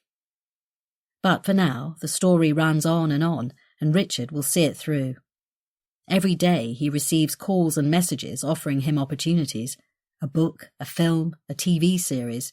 All are on the cards, and if Richard accepted all the invitations for interview, he would never be home. Luckily, Richard's experience keeps him grounded. He politely refuses the offers he knows will be flaky, agrees to the ones he knows he can trust, and takes it all slowly. But it looks like the Kimia story will keep him employed for at least a couple of years yet. Then he'll be able to step back. They'll live very well on the proceeds. Michelle stays in the background. They decide to downplay her part in the story, at least for the moment, to give her time to recover. Her days are busy supporting Richard, helping him in practical ways, organising his diary, fielding calls, discussing the story as it develops. Every holiday, Toby returns from university and joins the team. He has decided he wants to be an investigative journalist, and though Richard tries to discourage him, he's adamant. He's learning as much as he can in the holidays and hopes to take a master's in journalism when he's finished his first degree. The thought of Toby putting himself in danger makes Michelle anxious, but when Toby makes his mind up, it's impossible to change it. It's a few years ahead, though, and he'll be older, more experienced in life. "Let's face it," he says, "there won't be many situations more dangerous than the one I've already been in. I've got the best possible teacher right here in Richard, and I promise I won't do it forever." Michelle has reconnected with Gail. Her best friend spent months bemused and worried about her, but is by nature forgiving. When she hears the story, much abridged, leaving out the worst details, she's incredulous. "You wanted an adventure," she says, "but this?" When she hears about Michelle's new relationship, there are tears in her eyes. Kimia has gone into receivership, or the Icelandic equivalent. The police impounded everything they could find, including the evidence provided by Richard. Within weeks, the workforce was out, the building closed. The directors are in custody, at least most of them. One has disappeared, a woman called Gudrun Jonsdottir. Interpol is on the case. When Michelle hears the name, she flinches. "Wait," she says, "Helga's last name was Jonsdottir. You don't think—" Richard does a quick search online. "It's the most common name in Iceland," he says. "Thousands of women have the same last name. So no, I think it's pretty unlikely. Did she have a sister, or a cousin maybe, in the company?" She shakes her head. "I don't think so. No, she would have said so, surely. I would have known." Somehow she's never got used to the idea that Helga could betray her, or that she's disappeared so completely. But it's one of the things she must do to move on. Nonetheless, she can't help feeling deeply uncomfortable at the thought that one of the directors is missing. It's unfinished business. In the summer, there's a hearing, the first of many in the Kimia case. Richard and Michelle travel to Iceland to attend. They sit in the public area. It's a small courtroom, and as it turns out, they sit close to the defendant's box. Kimia's directors are obliged to appear. When they enter the room, there's a soft gasp. Even Michelle, who has prepared herself, is shocked at their appearance. There are 5 of them, 3 men and 2 women. They keep their heads down, only looking up once they're seated. Christophe Blanchet, the CEO, is white-haired. This is the first time Michelle has ever seen him, but the few reports of him in the media have all remarked on his youthfulness. Now lines are drawn on his forehead and around his mouth. His eyes sink into their sockets over heavy dark shadows and bags. He stands with a slight stoop, and blue veins are painted on the backs of his hands. Rapid aging and prison life have done him no favours. She's shocked to see Ashley, her former boss, in the lineup. Was Ashley a director of Kimia? If so, it wasn't obvious from her title, and she's pretty sure not many people knew it. Perhaps it was a clever move on Kimia's part to have directors of the company doing the job of senior managers. Maybe that's how they kept their grip on what was going on at other levels of the organisation. But her initial surprise at this revelation is eclipsed by the shock of Ashley's appearance. The woman she knew has changed beyond recognition. Of course, she's no longer groomed to perfection. Life on remand is not so luxurious. She's without makeup. Her hair has lost its shine, her fingernails are no longer painted. Her blonde bob has turned brown, with touches of grown-out blonde at the ends, and it's long enough to be pulled back into a ponytail. She wears a suit, but it's ill-fitting and modest. not the streamlined designer outfits that skimmed her body so beautifully. The worst is her face. It seemed to have collapsed in on itself. Her once immaculate bone structure has disappeared. Lines from nose to mouth, jowls on her jawline, frown lines between her eyes. Michelle would put her age at around 60. She can't help thinking how brilliant that drug would have been had it not been fatally flawed.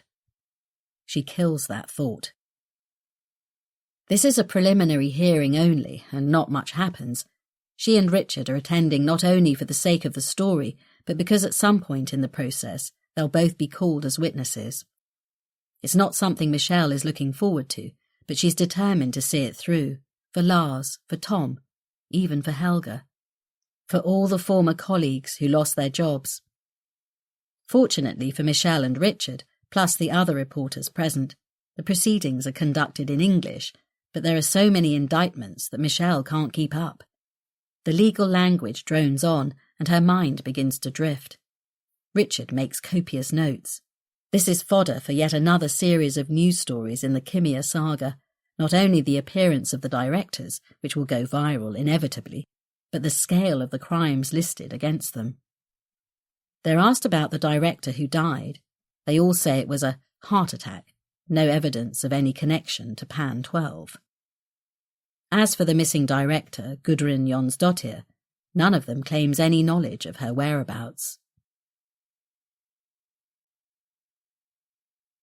Chapter 64. Michelle. What does it matter? We got what we wanted, Michelle says. We stopped the release of Pan 12, and the directors are going to prison for a very long time. She and Richard have retreated to a cafe near the courtrooms, overlooking the ocean. The snow-capped mountains beyond drift in and out of restless cloud formations, appearing at random like ghostly giants in the sky. Possibly the rest of their lives, rather shorter lives than they were hoping, Richard says dryly. But the missing director is a loose end. Michelle nods. That bothers me too. It seems wrong that one of them won't face justice. Indeed, Richard says. It's not just that, though. I'll bet this woman Jonsdottir has the formula. But won't the police or Interpol have worked that out too? Probably, but if she hides somewhere they can't access, like North Korea or Mongolia, starts up again and develops the drug in secret, we'd know nothing about it until the shit hits the fan. Surely somebody would know about it, Michelle says. Everyone in the world will be on the lookout for it now. It's had global media coverage, thanks to you. Recruitment alone would be almost impossible. Not if she waits long enough. And remember, she's already taking the drug. Of course, anything's possible if you have unlimited money and the formula for a life-extending drug. Michelle sighs. If you're right, it sounds like there's not much we could do about it. Richard sighs. Not in the short term, anyway. As it stands, there's plenty more potential in the story today, without imagining what's to come. We've got masses of material already.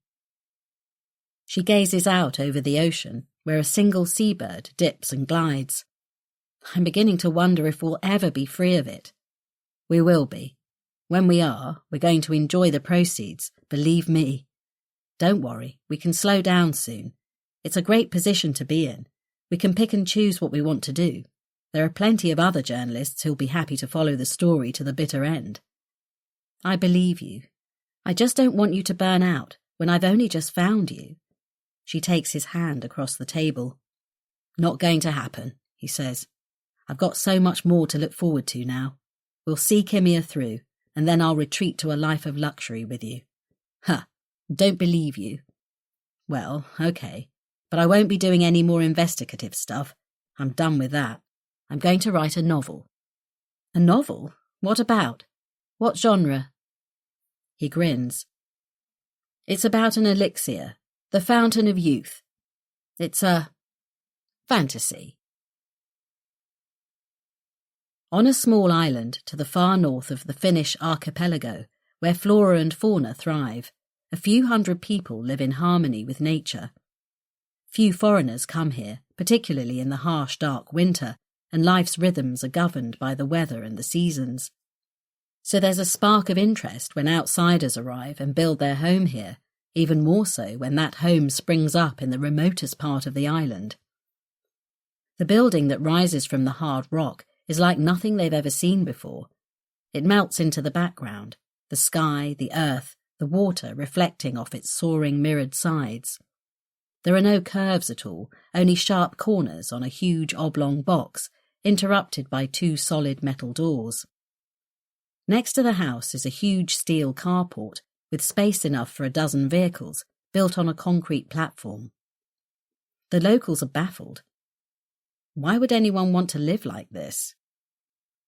On rare occasions, a passing farmer or a curious walker comes across its owners, a young couple.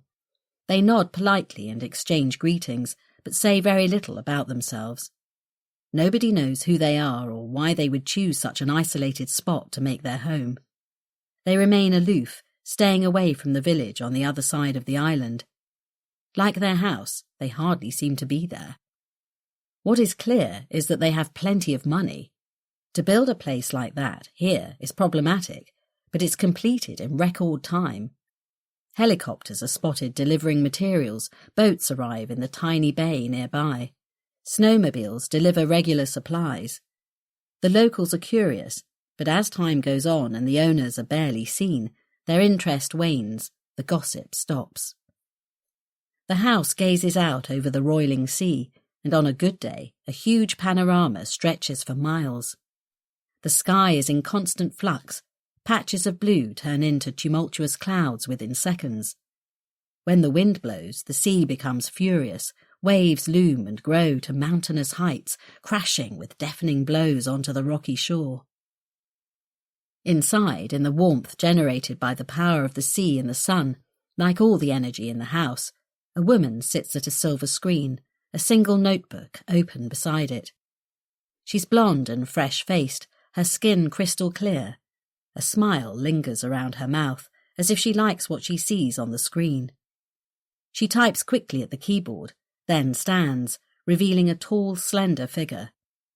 She closes the notebook, revealing the letters GHJ, embossed in gold on the cover. She takes it with her.